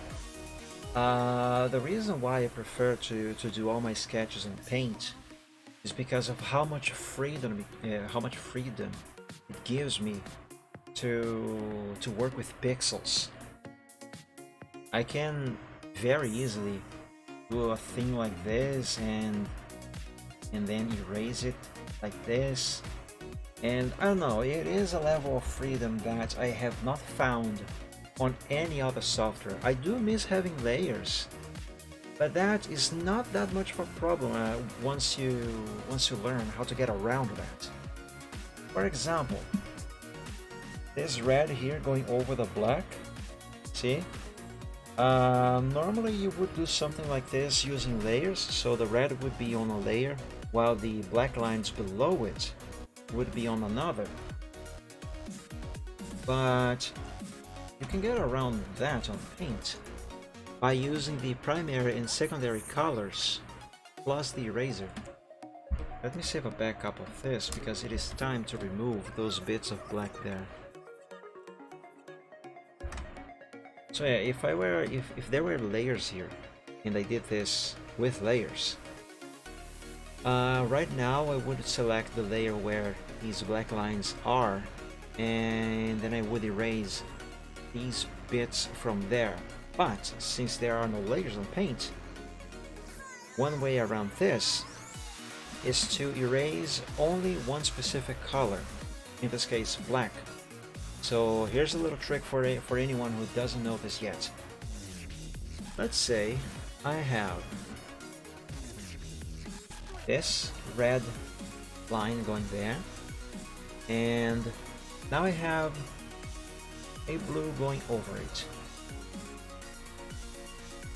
Let's say that for some reason I decide that I no longer want the red line. I want just the blue, but I cannot undo to have just the red, or you know, have a layers to remove just the red. One way you can remove the red is by painfully going around with the eraser and erasing every bit of the red line, or maybe, I don't know, the pencil, and doing this either with white or whatever other color you have in the background on the secondary color or primary color, doesn't matter. Or you can go the easy route, grab the eraser, set it to a larger size just to save time. It can be any size. And now, since I want to remove just the red color and this background is white, so what I need is to have white on the secondary color, and on the primary color I shall pick the exact same shade of red as this one that I want to remove. So to give you a better example, if I change the shade here, for example, darker red, and I don't know, I'll do a thing here, there, and I want to remove this lighter red. So I will pick that shade of red, in this case this one, the eraser, and with white on the secondary color I will right click and go around with the eraser. And there we go. Now just the light red is gone. Oh, but I want to remove the blue now. Problem? Blue on primary, background color on the secondary, in this case white. Right click again with the eraser. And there we go. Only that shade of blue is gone, and only this shade of darker red is left. Easy. But now I don't want this either, so just remove it completely with left click. So yeah, now that's exactly what I'm going to be doing with these black lines here, except that I will be using a tiny brush, a tiny eraser. Yeah, move them from here, there, also here.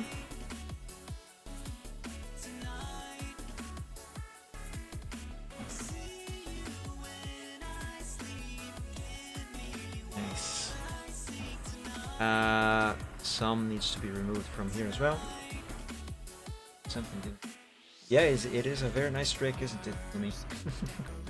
It is very, very good. Another good trick that you can use, but I'm not going to really replicate it here now, is like, for example, you can, let's say that I want to go back and undo all of what I have just done here, but I don't know, let's say I run out of undos. No, the Control Z. So one thing I can do is I can go back here, like for example, if I want to restore this curvature, or maybe not even that, but this here. Let's say I want to go back to this stage of the progress and I cannot undo any further. So I copy that, paste it over here. Actually, hold on, do a bit differently. Let's recolor the black lines to something else. Yeah. Let's recolor just the part that I want to restore to a different thing. Actually, let me use a lighter color. Let me use light gray. Yeah, do the whole thing, why not? By the way, I'm doing this using again the trick of the eraser, but this time instead of having white on the secondary color, I have the color that I want to turn the black lines into. So The color I want to change on primary. Color I want to change that to on the secondary. In this case, I wanted to change black into light gray. So black on primary, light gray on secondary, and right click. Now then pick white again because this is the background color, so I can have this transparency. Paste this over the original, just like that. And now we can see also this red. I gotta change this red. There. Paste this back, position it exactly on the same spot. And now I can see all of that light gray in the areas that I want to be changed back to this this particular stage of the progress of the sketch. So light gray on primary, white on the secondary, because I want to remove this light gray. I want it to become white, which is the same color as the background. So now just right click with the eraser, and there we go. It's all back the way it was. So yeah, that's another way to get around that, the lack of layers on paint. Now where was I here? Okay, just removed the black lines. So let's now turn the red into black to match everything else. Do a little thingy on his eye. Excuse me.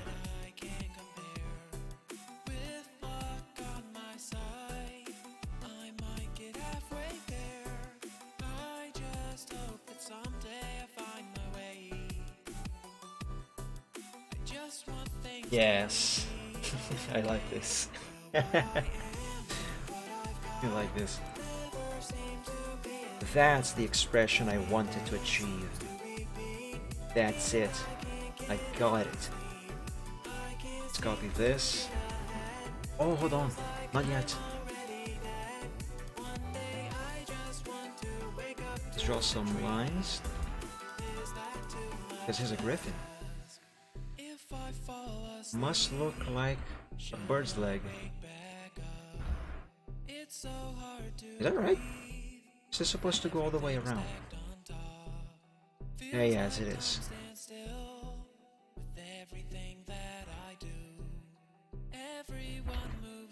Gotta follow the anatomy and curvature of the leg. That is important.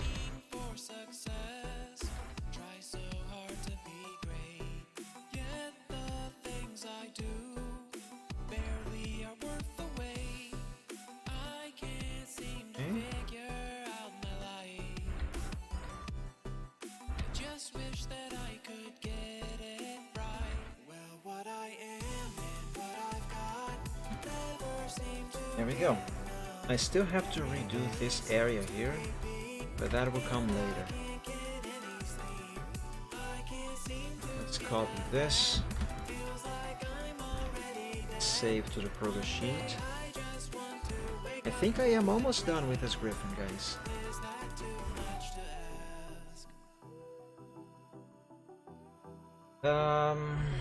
Let's see. What next?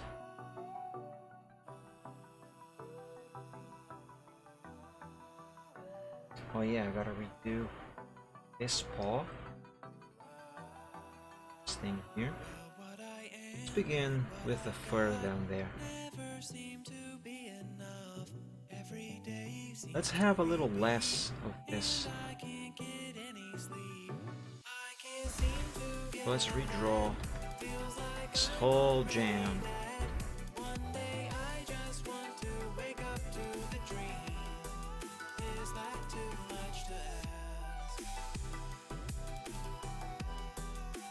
Yes, that should be better.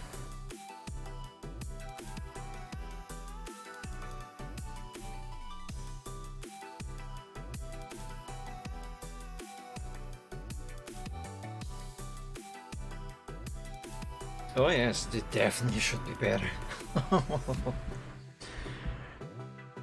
um, how the frick do I do this paw, however?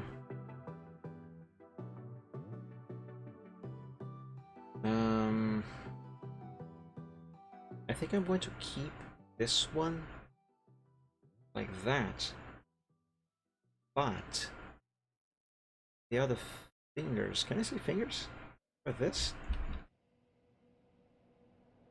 The other fingers have to be redrawn. Meet me in the cool, with nothing to say. Someday I'll come home. I will find my way through the coldest. Let's give this a little bit of perspective so it looks natural, right?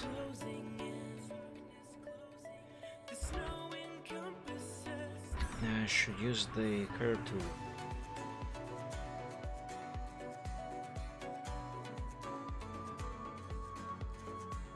And now let's do some corrections.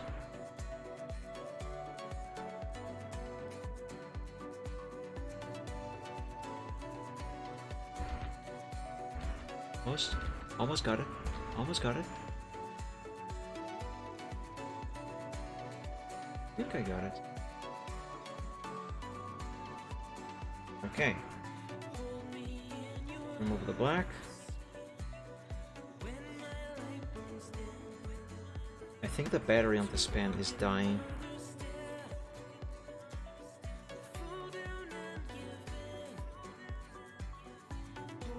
The movements on it are starting to get a little bit erratic. And sometimes it stops clicking.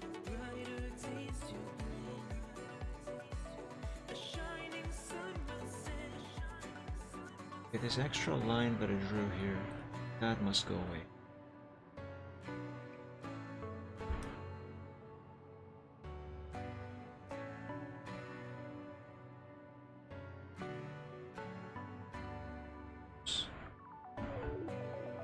Let's see, this better.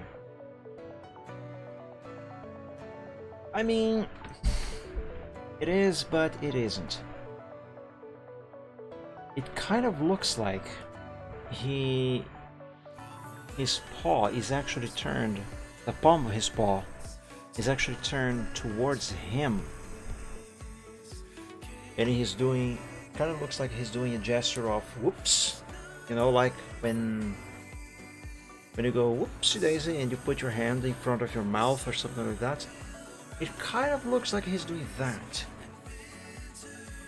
And that is not exactly what I want to happen.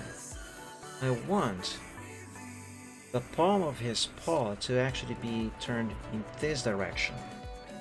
So it looks like he's gesturing for the dragon to stay away, stand back. You know when someone is angry at you and they walk up towards you, or you just want to keep a distance from someone, that person's too close, and you put your hand up in a kind of stop sign, kind of stop gesture, you know, with your palm open towards them, and you kind of gesture towards against them, you know, that's what I want here. Although this also works, I suppose, but it's not what I want. So let me see if I can fix this.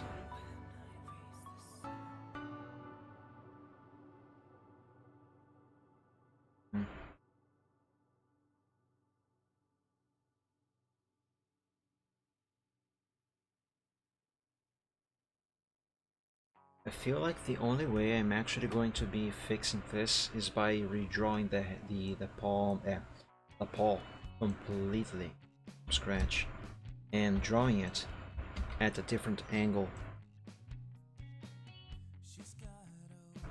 which I can do,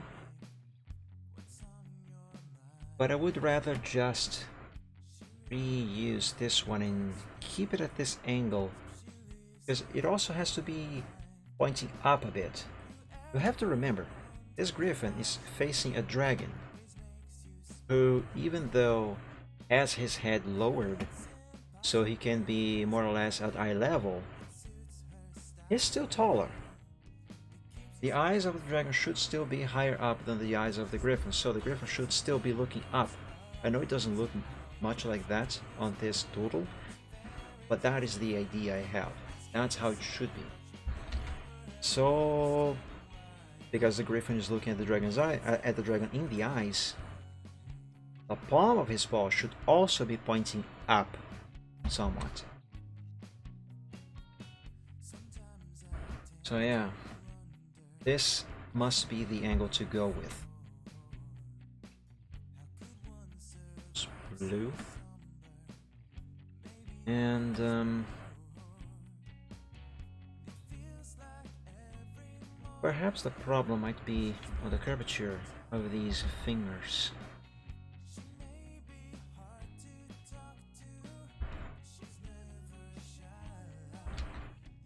Is it though?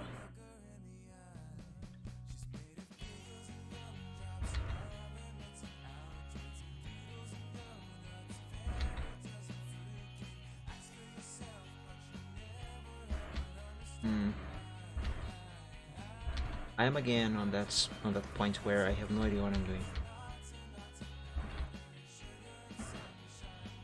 Let me try this.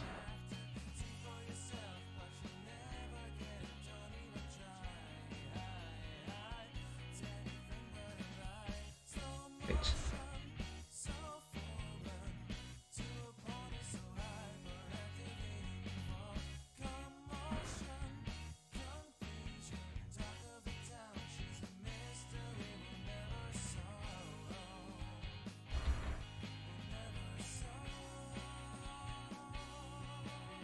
Gotta have a little bit more volume down here. Should be fine.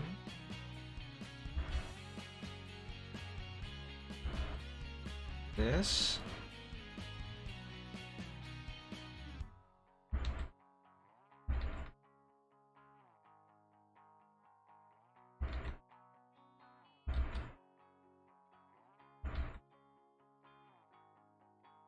Okay.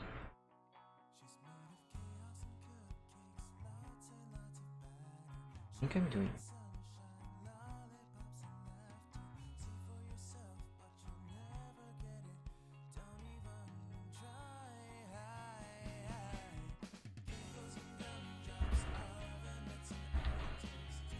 We are going to find out if I am doing it in a moment.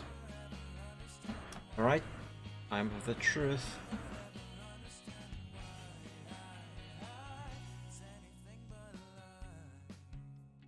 Fix thumb.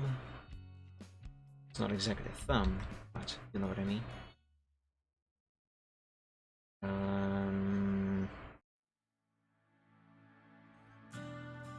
Some more pixels.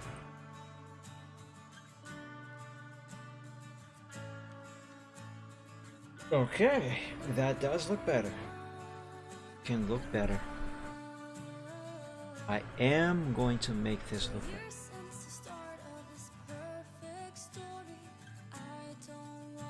Let's curve this finger a bit more.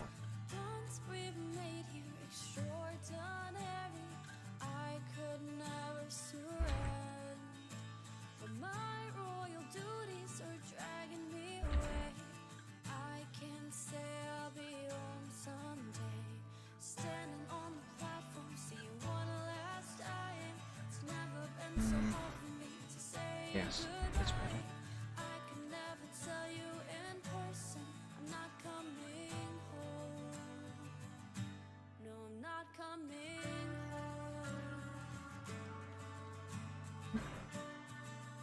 Oh, guys, I am doing it. I am doing it. There's no stopping me.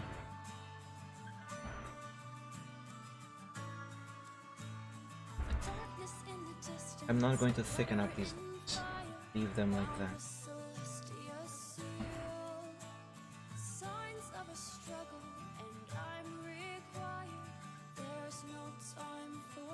Okay. The middle finger is a bit too long.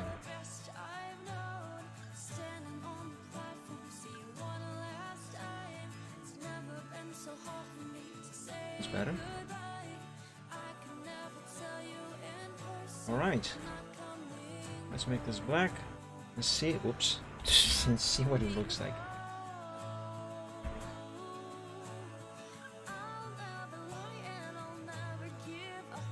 Let's zoom out. Aha! Yes, it still kind of looks like his paw is still turned towards his face. But it is way better now. If I truly want to make this exactly as I want, exactly as I intended to look like, I think I will need to look up references for hands, actual hands, because in this style, Griffin's front paws do resemble hands. I could look at my own hand, I guess. Right now is a good moment for me to not have face cam, because what I'm doing here right now might look a little bit ridiculous. I am holding my left hand in the air, and I am turned around on my chair to look at my hand. I'm trying to replicate the gesture this Griffin should be doing.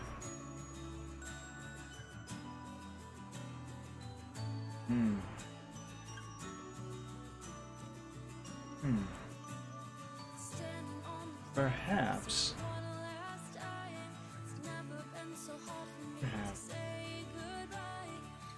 Okay, what if I try this? I am now going to be drawing with only one single hand. I mean, I always do, but I mean, my left hand is not going to be operating the Control Z on the keyboard if I need to use it. Neither will it operate Control S or Alt Tab. I'm going to do everything with my right hand because I am holding my left hand in the pose, the gesture that this paw should be doing, because I would try to copy my hand. So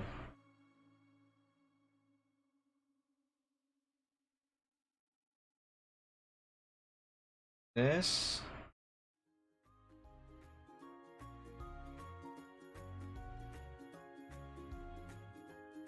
and I place this in the wrong place.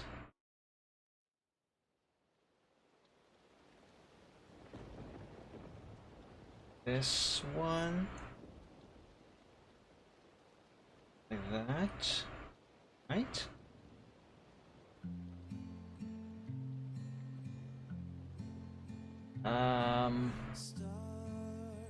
That finger is way too thin.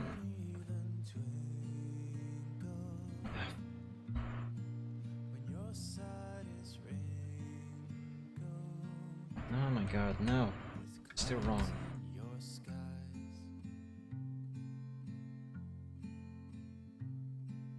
Okay, this is better. That's it. Now this one I think can stay mostly in that same position. No change there. Just a little bit.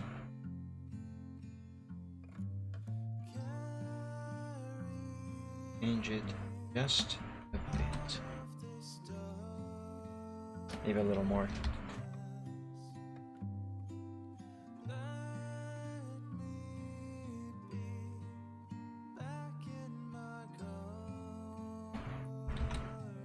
And placing that finger more vertically.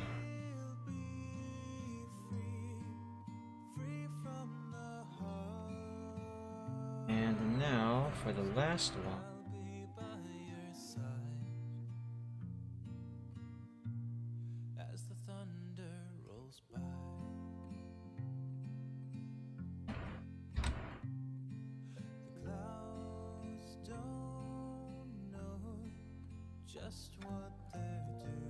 I might need to change the middle one. I think that one is quite correct. Okay, it is. But but this is looking much better. I'm still holding my left hand up.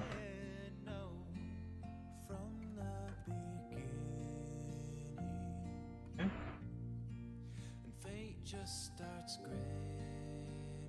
Okay.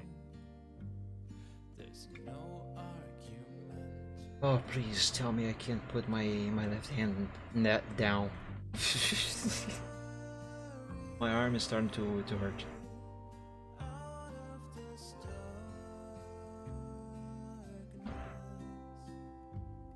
Black, make the red black as well.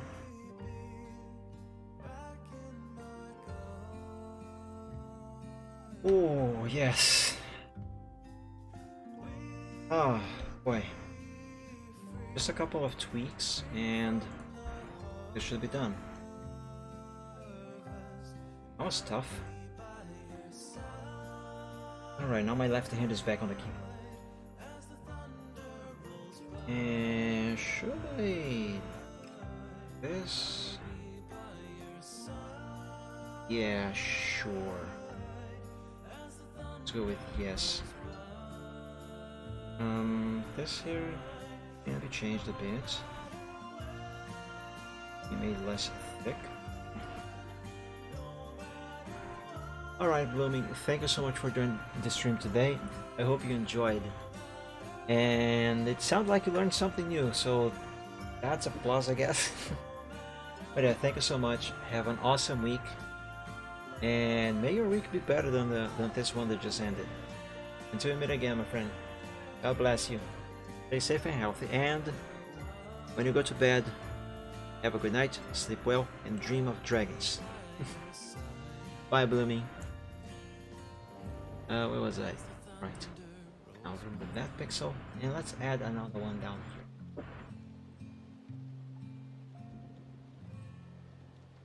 Hey, I did it. Nice. Now, other than his wings, I think everything is done on this griffin. Yeah, let's save this to the progress sheet as a backup. Yeah, let's carry on. So we try. Well, hope you do, Bloomy. Hope you succeed. Dreaming of Dragons is actually quite awesome. For the most part, well, it depends on the dream. Anyway, I'm going to drink water.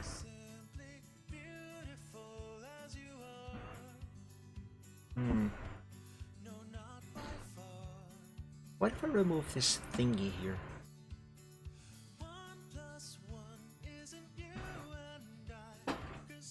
It's not too bad. It really isn't, but it's not great either. Okay, let's leave like this. Before I give this griffin wings, what would he look like with colors? Oh, somewhat. Because, I don't know what I'm thinking. Also, what color should I give him? You know, I kind of like these colors here. Let me experiment them.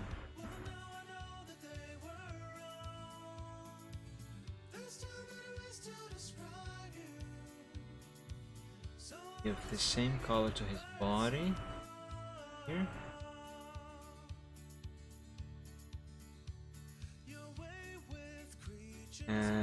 Also here. Oops.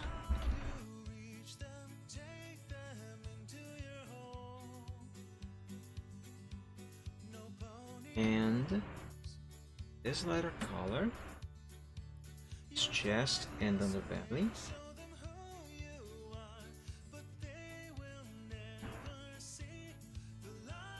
Oh, wait a second. Yes, that's right. This is the color that I want for this particular pixel here and here.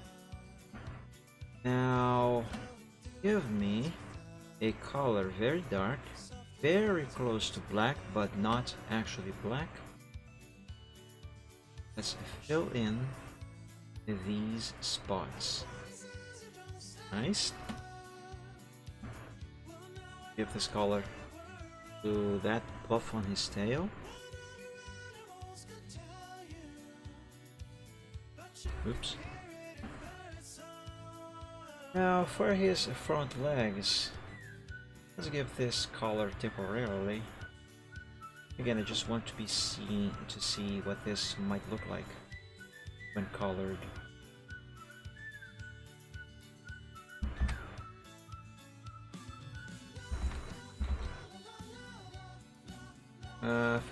For his beak. Oh yeah, I could use the same color from this bird.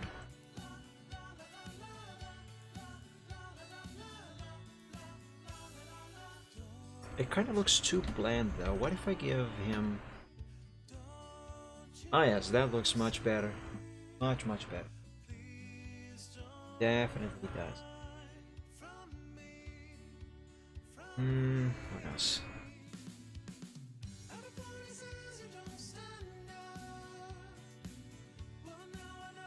Guys, we have a griffin! Still wingless, but a griffin nonetheless.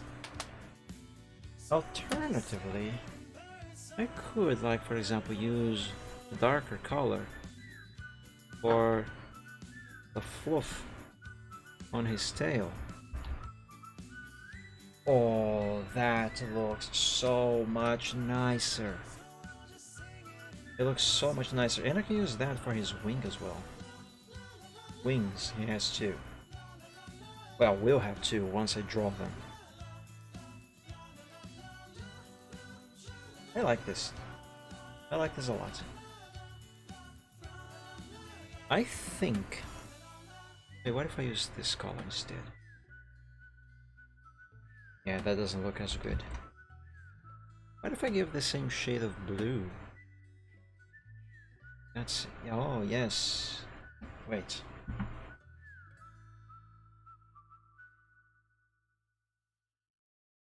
What if instead of that I give this color? Okay, that's a better match. What about this darker one? That's an even better match. What if I put that on his spots here? Nah.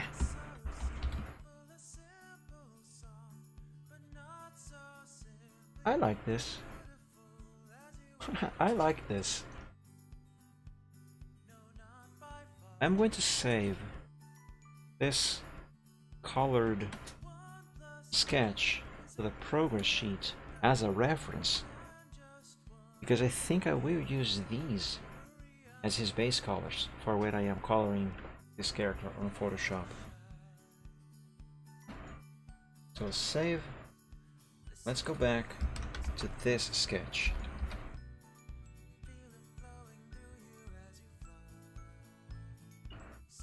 Excuse me. Okay, now here's the... I hit stuff. Now here's the difficult part regarding this griffin. Feathery wings.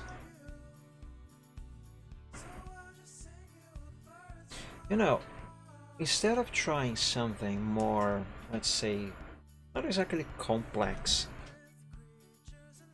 but there's a lot of birds. Instead of trying something more, I don't know what I'm trying to say. It should be easier if I show you what I have in mind. Okay, so for this picture, I clearly attempted to go with a more realistic approach to these wings. They look fine considering my limitations, especially at this time. This was drawn like 2011, I think it was.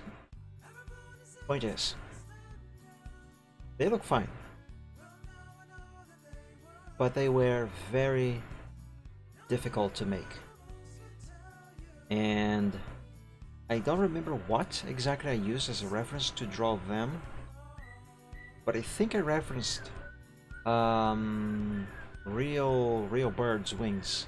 I think I looked up pictures of birds on the internet, real life birds, with their wings open and slightly folded, that sort of stuff, to base myself on when drawing the wings for these griffins. And that was way too much work. Way too much work. Actually, it took me days to finish just the wings on this picture.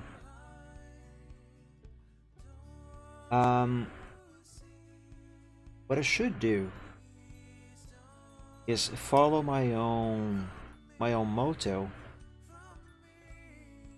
which is I don't go for realism, I just try to make things look natural. So keeping that in mind, plus the cartoony style that I usually attempt to go with, especially here, that is quite cartoony, I dare say. I should use a more simplistic design for the wing, and that should make it a lot easier to draw. With that said, I should attempt something similar to Gallus's wing over here. I think that would work, because this is very simple.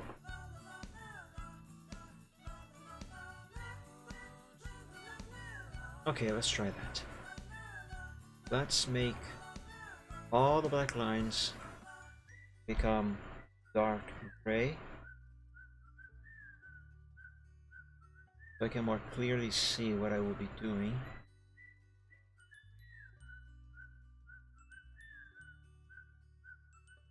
Okay. And let's see.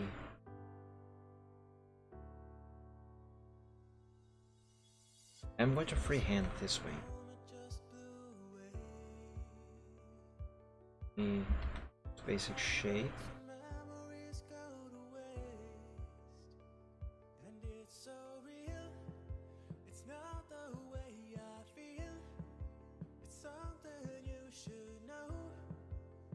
Almost there. Almost there.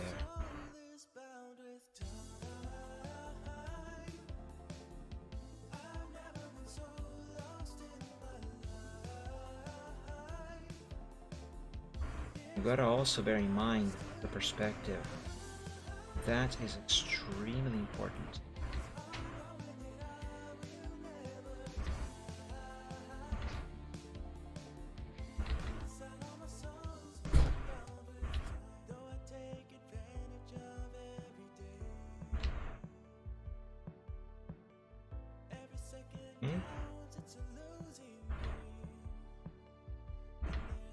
It does not really matter that I make a mess of lines over the griffin's body, because one, I have a backup, and two, the most important thing now is that I get the wing right. If I get the wing right, I can extract the wing from this sketch and then paste it on this one, so there will be no mess. That is one of the reasons why I changed the color of the sketch to something else, so they don't mix.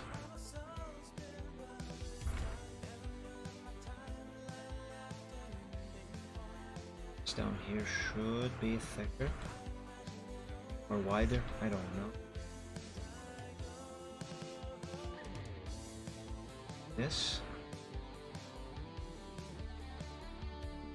This can go higher up.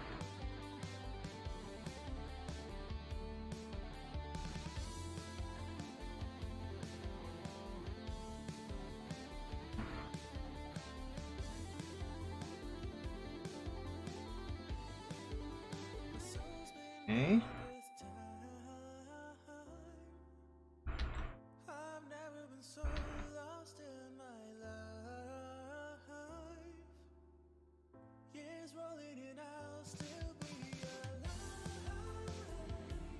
Okay. For the basic shape, this seems to be fine.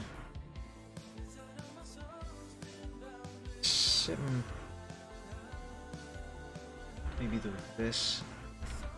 Curve it some more at the end of the wing.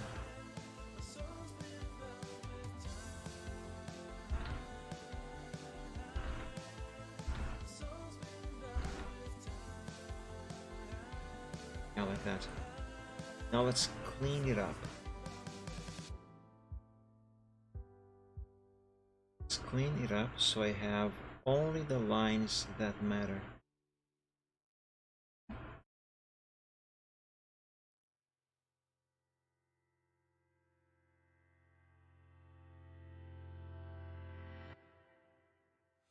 Remembrance, part of every life. Numerous regrets, the art of passing time. Not one forgets. Spent nights of chasing days. Eternal rest to witness being erased. It is seldom seen in this world of now. It is welcome, universe and out. It is seen only from eyes of thine. Is it free? Tis only by invite. Okay, that should be enough. Now, like I mentioned, I have to extract this out of this body. But first, let's save a backup.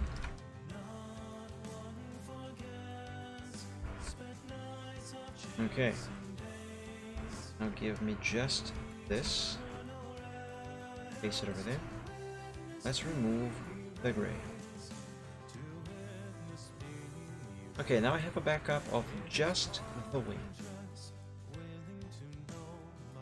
Well, it's basic shape, but still.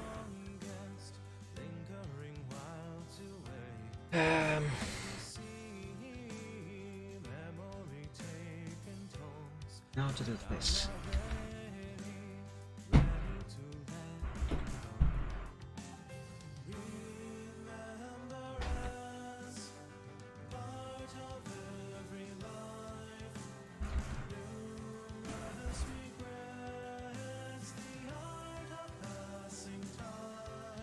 Right, that's fine.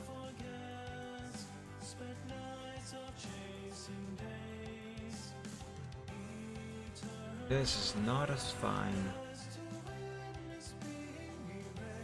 This is not fine at all.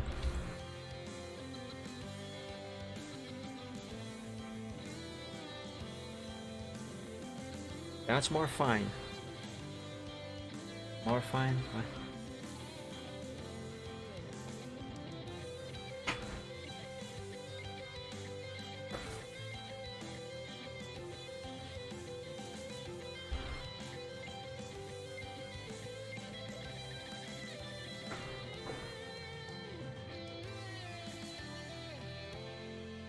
Okay.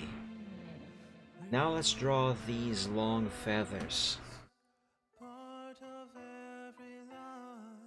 Or die trying.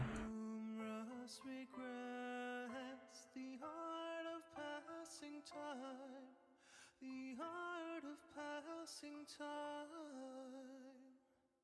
Okay.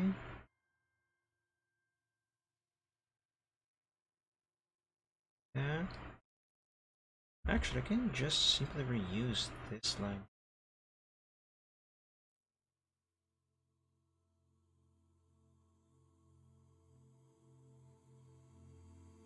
I need to do, however, is to get the perspective correct.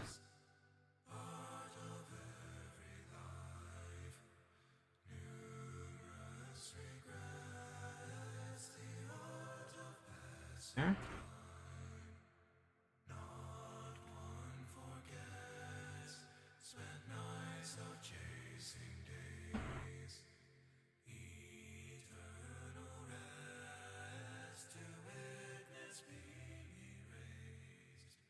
seldom seen.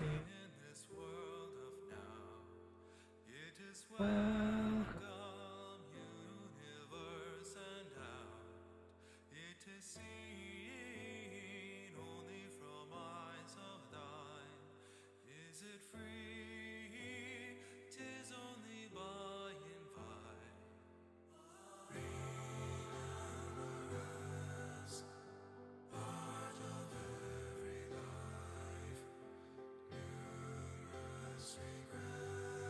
I think this is just what I need, guys. Okay. To remove the black lines from here.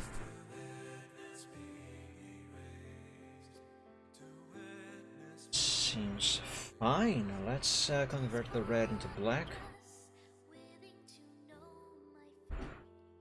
And then extract this wing from here again to see what this looks like and if it is right or if it needs any changes.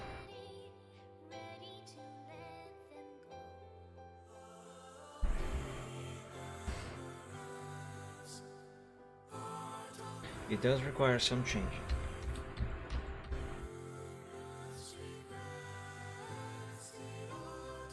Right here. This feather shall overlap this one over here. Like this. And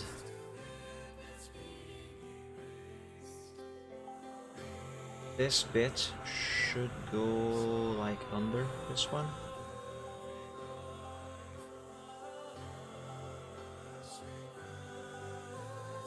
So this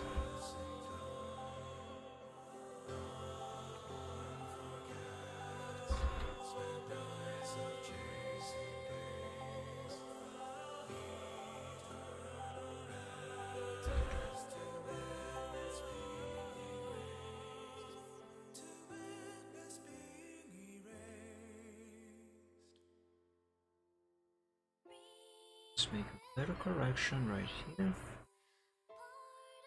And that should do it.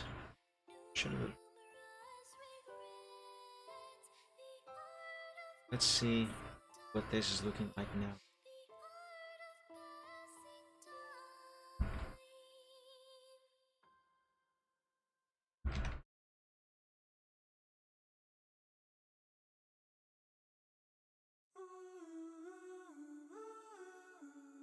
Yeah, that is looking fine.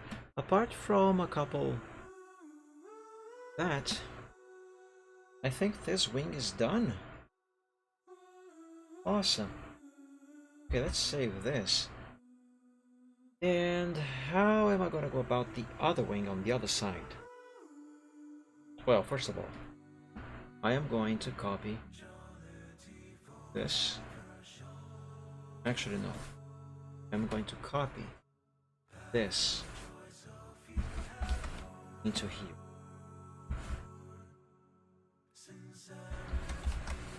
Now I'm going to copy just this wing, put it there,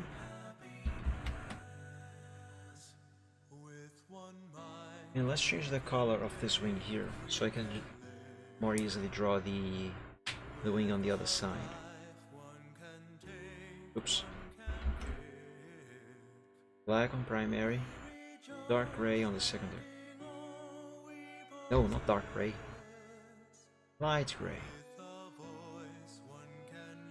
I don't want these colors to mix up. Okay.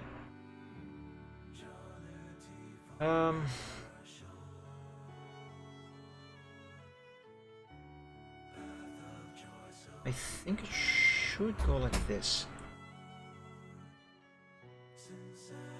Yeah, curve like this.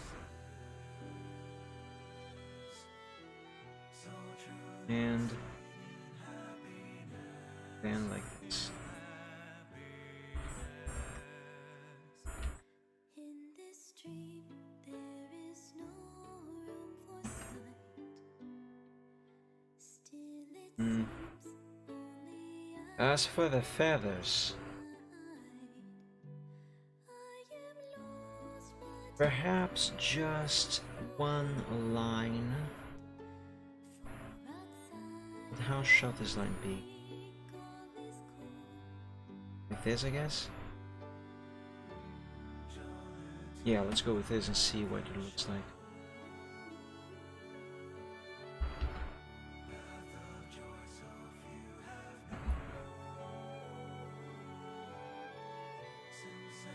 Yeah, I guess that works.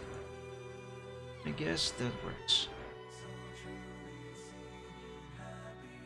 Let's save this to the progress sheet as a backup.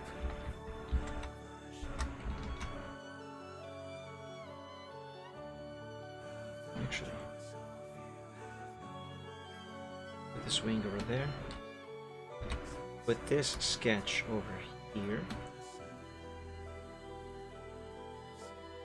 Let's extract this wing out of here.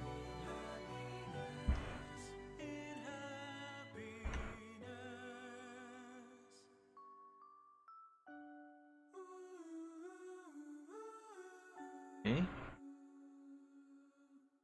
Copy this, paste it there, and now paste it again here alongside the right side wing. Let's have them. Now, this sketch shall go back here and must be placed exactly in the exact same position as the original. Let's remove the transparency. So now this griffin has no wings again. Let's re-enable transparency. And let's copy this sketch over to this one.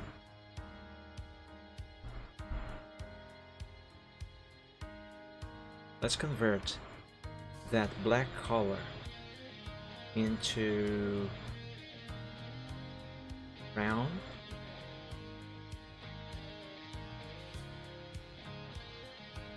Let's pick this sketch again,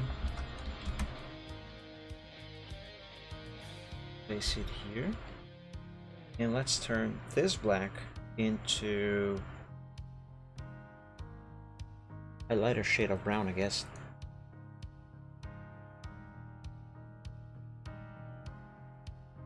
Just so we don't have any mix-up of colors. And now, last but not least, we take this wing and paste it here in the exact same position as the wing in gray over there, because these are the same. The only difference between them is their color. Okay, so now we have this. Now that we have this, I shall copy this sketch over to the progress sheet. Leave it there. This is important because I will need a reference as to where exactly the wings go on his body. And now, frick, I hate it when I put the correct color in the wrong slot. Let's remove the colors that are inside of the griffin's body. Wait a second, am I missing pixels there? The colors that belong to the other wing.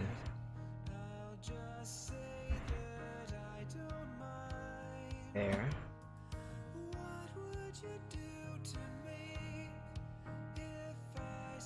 And now let's do the same thing over here, but this time hiding his rump.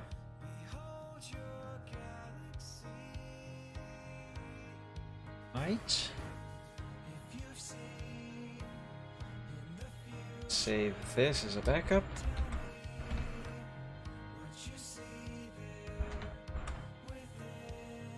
And now let's turn everything black. Because now the wings and the body are not overlapping each other. That is, we cannot see their lines going over or under one another. All we see is the griffin himself. Put that there. And let's give him colors to see what he looks like with colors, or what he should look like when colored on Photoshop. Well, sort of.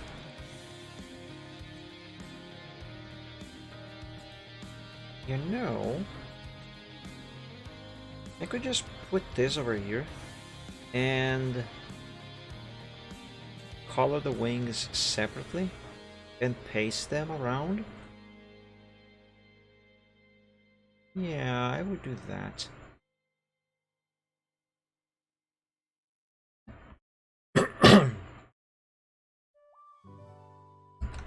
So let's copy these two. And should they be the same color as the floof on his tail? Let's begin with this one and see what this is going to look like.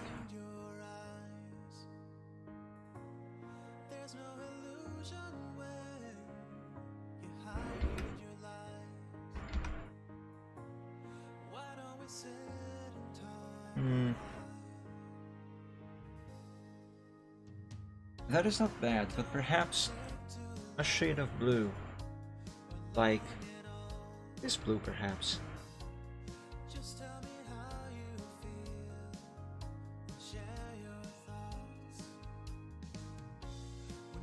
Let's try it.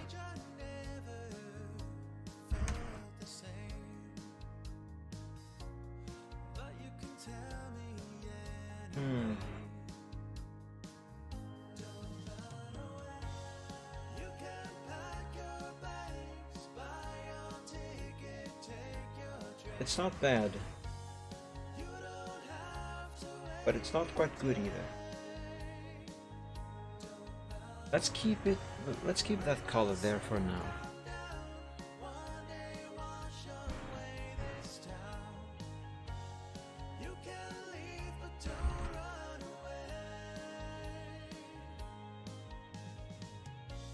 Let's call it this other wing. Oh my god, just click on the correct pixel. There we go. Now let's copy this. Paste it here.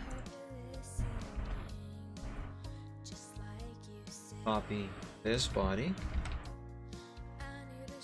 Paste it here. Copy this wing and paste it here.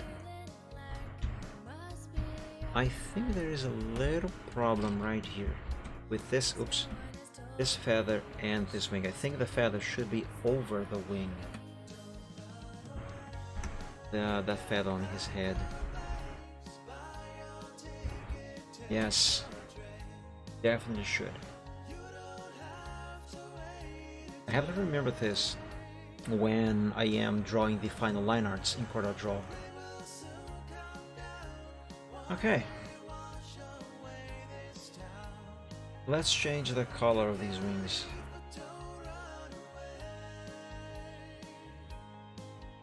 That looks fine, but not as fine as it can look.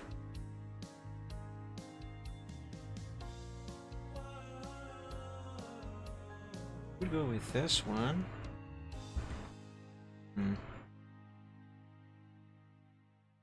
Convinced. Not convinced. What about different shade of his body color? Maybe a darker shade. Yes! Yes! That's it. I got it. Now that's looking quite fine.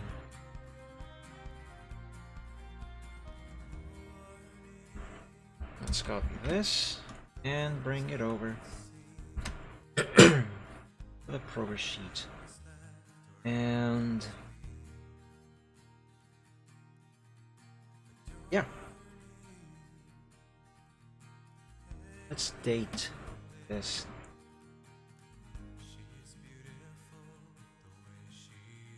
December 19th, 2021, Sunday. Guys, it's finished. I have finished the Griffin. Unless I think of something else to do,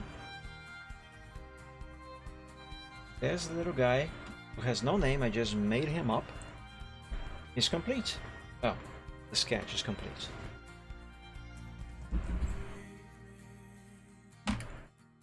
Oh, let's see here.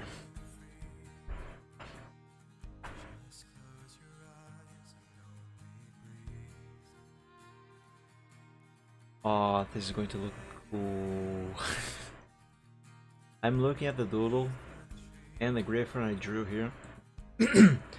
And I am trying to imagine what the final picture might end up looking like. And I like what I see in my imagination. I definitely like what I see in my imagination.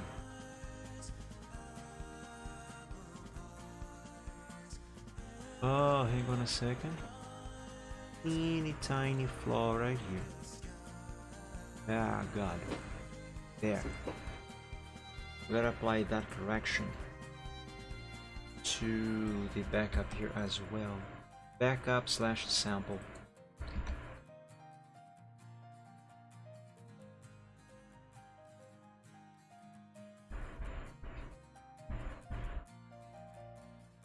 Perfect.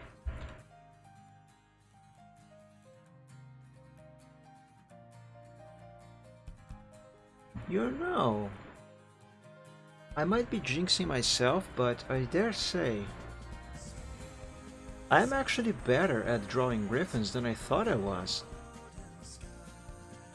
That griffin is looking quite fine. And scared.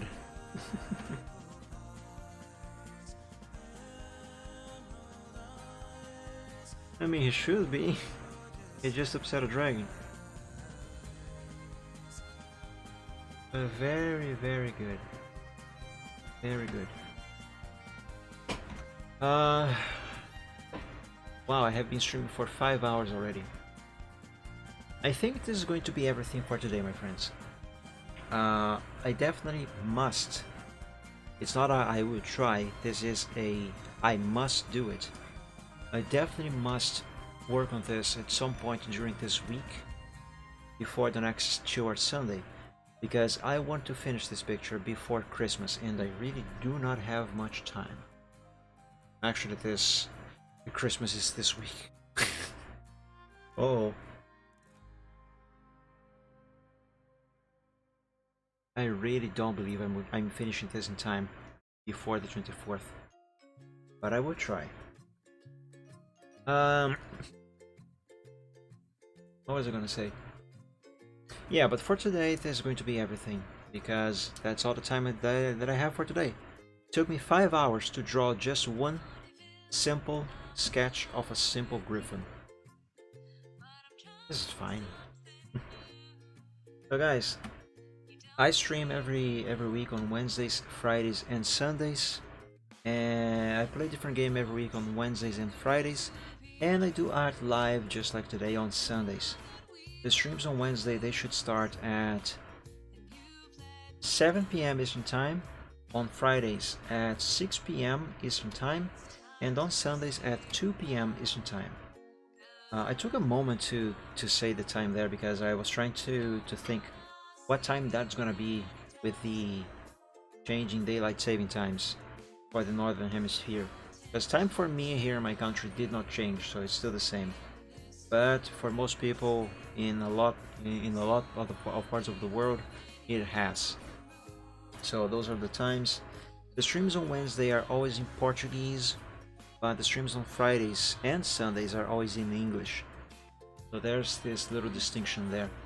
I now have a Discord server called Dragon Realms. There's a bit of everything there, I guess. But the main focus is art, because that's actually my favorite thing. But there's talks about games as well. And you guys are welcome to join if you would like to join. However, the access is currently limited to members of the art group Dragon Realms on DeviantArt and subscribers to my Twitch channel here on Twitch.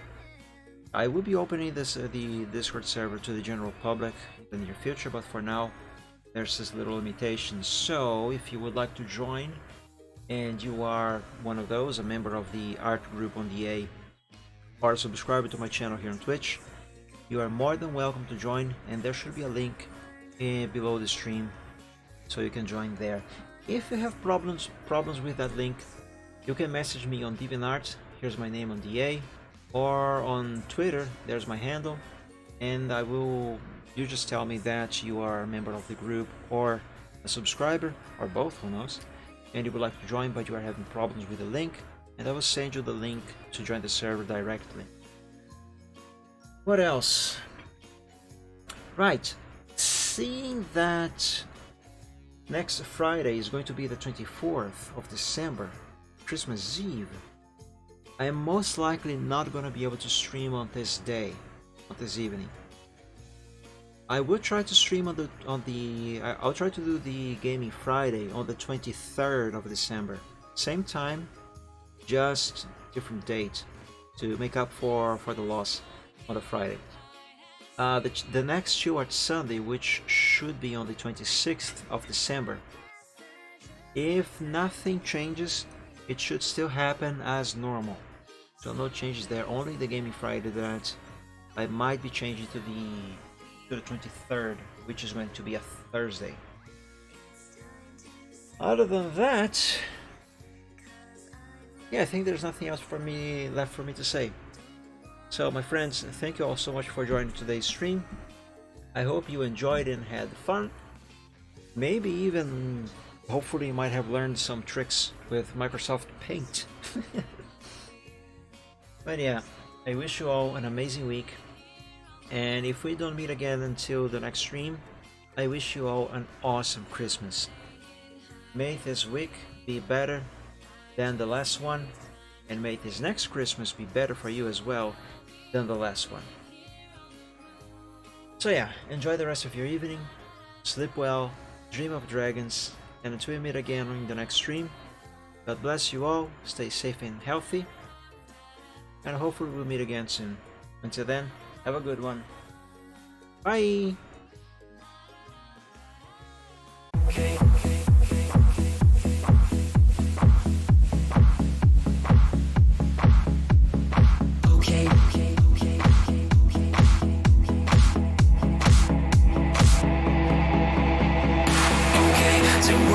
Some problems and we don't know what to do. You've come to find new feelings and exactly what you knew. The odds are stacked quite poorly if without a winning hand. But bear in mind your bearing's only worse if you don't try. But bad on taking trips because I'll turn your trips to trash. You've got to set your sights and hopes on setting not to crash. Citrus can seem quite big if you don't make your plans unfurl. But I will not let that my opinion of such enough. Bet on sinking ships because they'll turn your chips to trash. You've got to set your sights and hopes and set it not to crash. The truth can seem quite bleak if you don't make your plans unfurl. But I would not let that mar my opinion of the fact that if you could fix the failings of the current paradigm, we would have a hero who's supposed to be elusive and on time. Just on time. And then we would all contrive new conflicts, you know. So bet on sinking ships because they'll turn your chips to trash. You've got to set your sights and hopes and set it not to crash. The truth can seem quite bleak if you don't make your plans unfurl. But I would not let that mar my opinion of the show. Bet on sinking ships because they'll turn your chips to trash. You've got to set your sights and hopes on setting not to crash. The truth can seem quite bleak if you don't make your plans unfurl. But I would not let that mar my opinion. Stipulations placed before you to get all the things you really need. Mr. Big may make things hard, but you have got to plant your seeds. Go to war, fight more. Your dreams thrive by competition. You'll find no one famous ever got there just by flinching at their foes. Cling against the torment, claw with all your might at what you know. Don't let go, just glow. Don't wait or play to indecision. Don't bet on taking shots because you've got to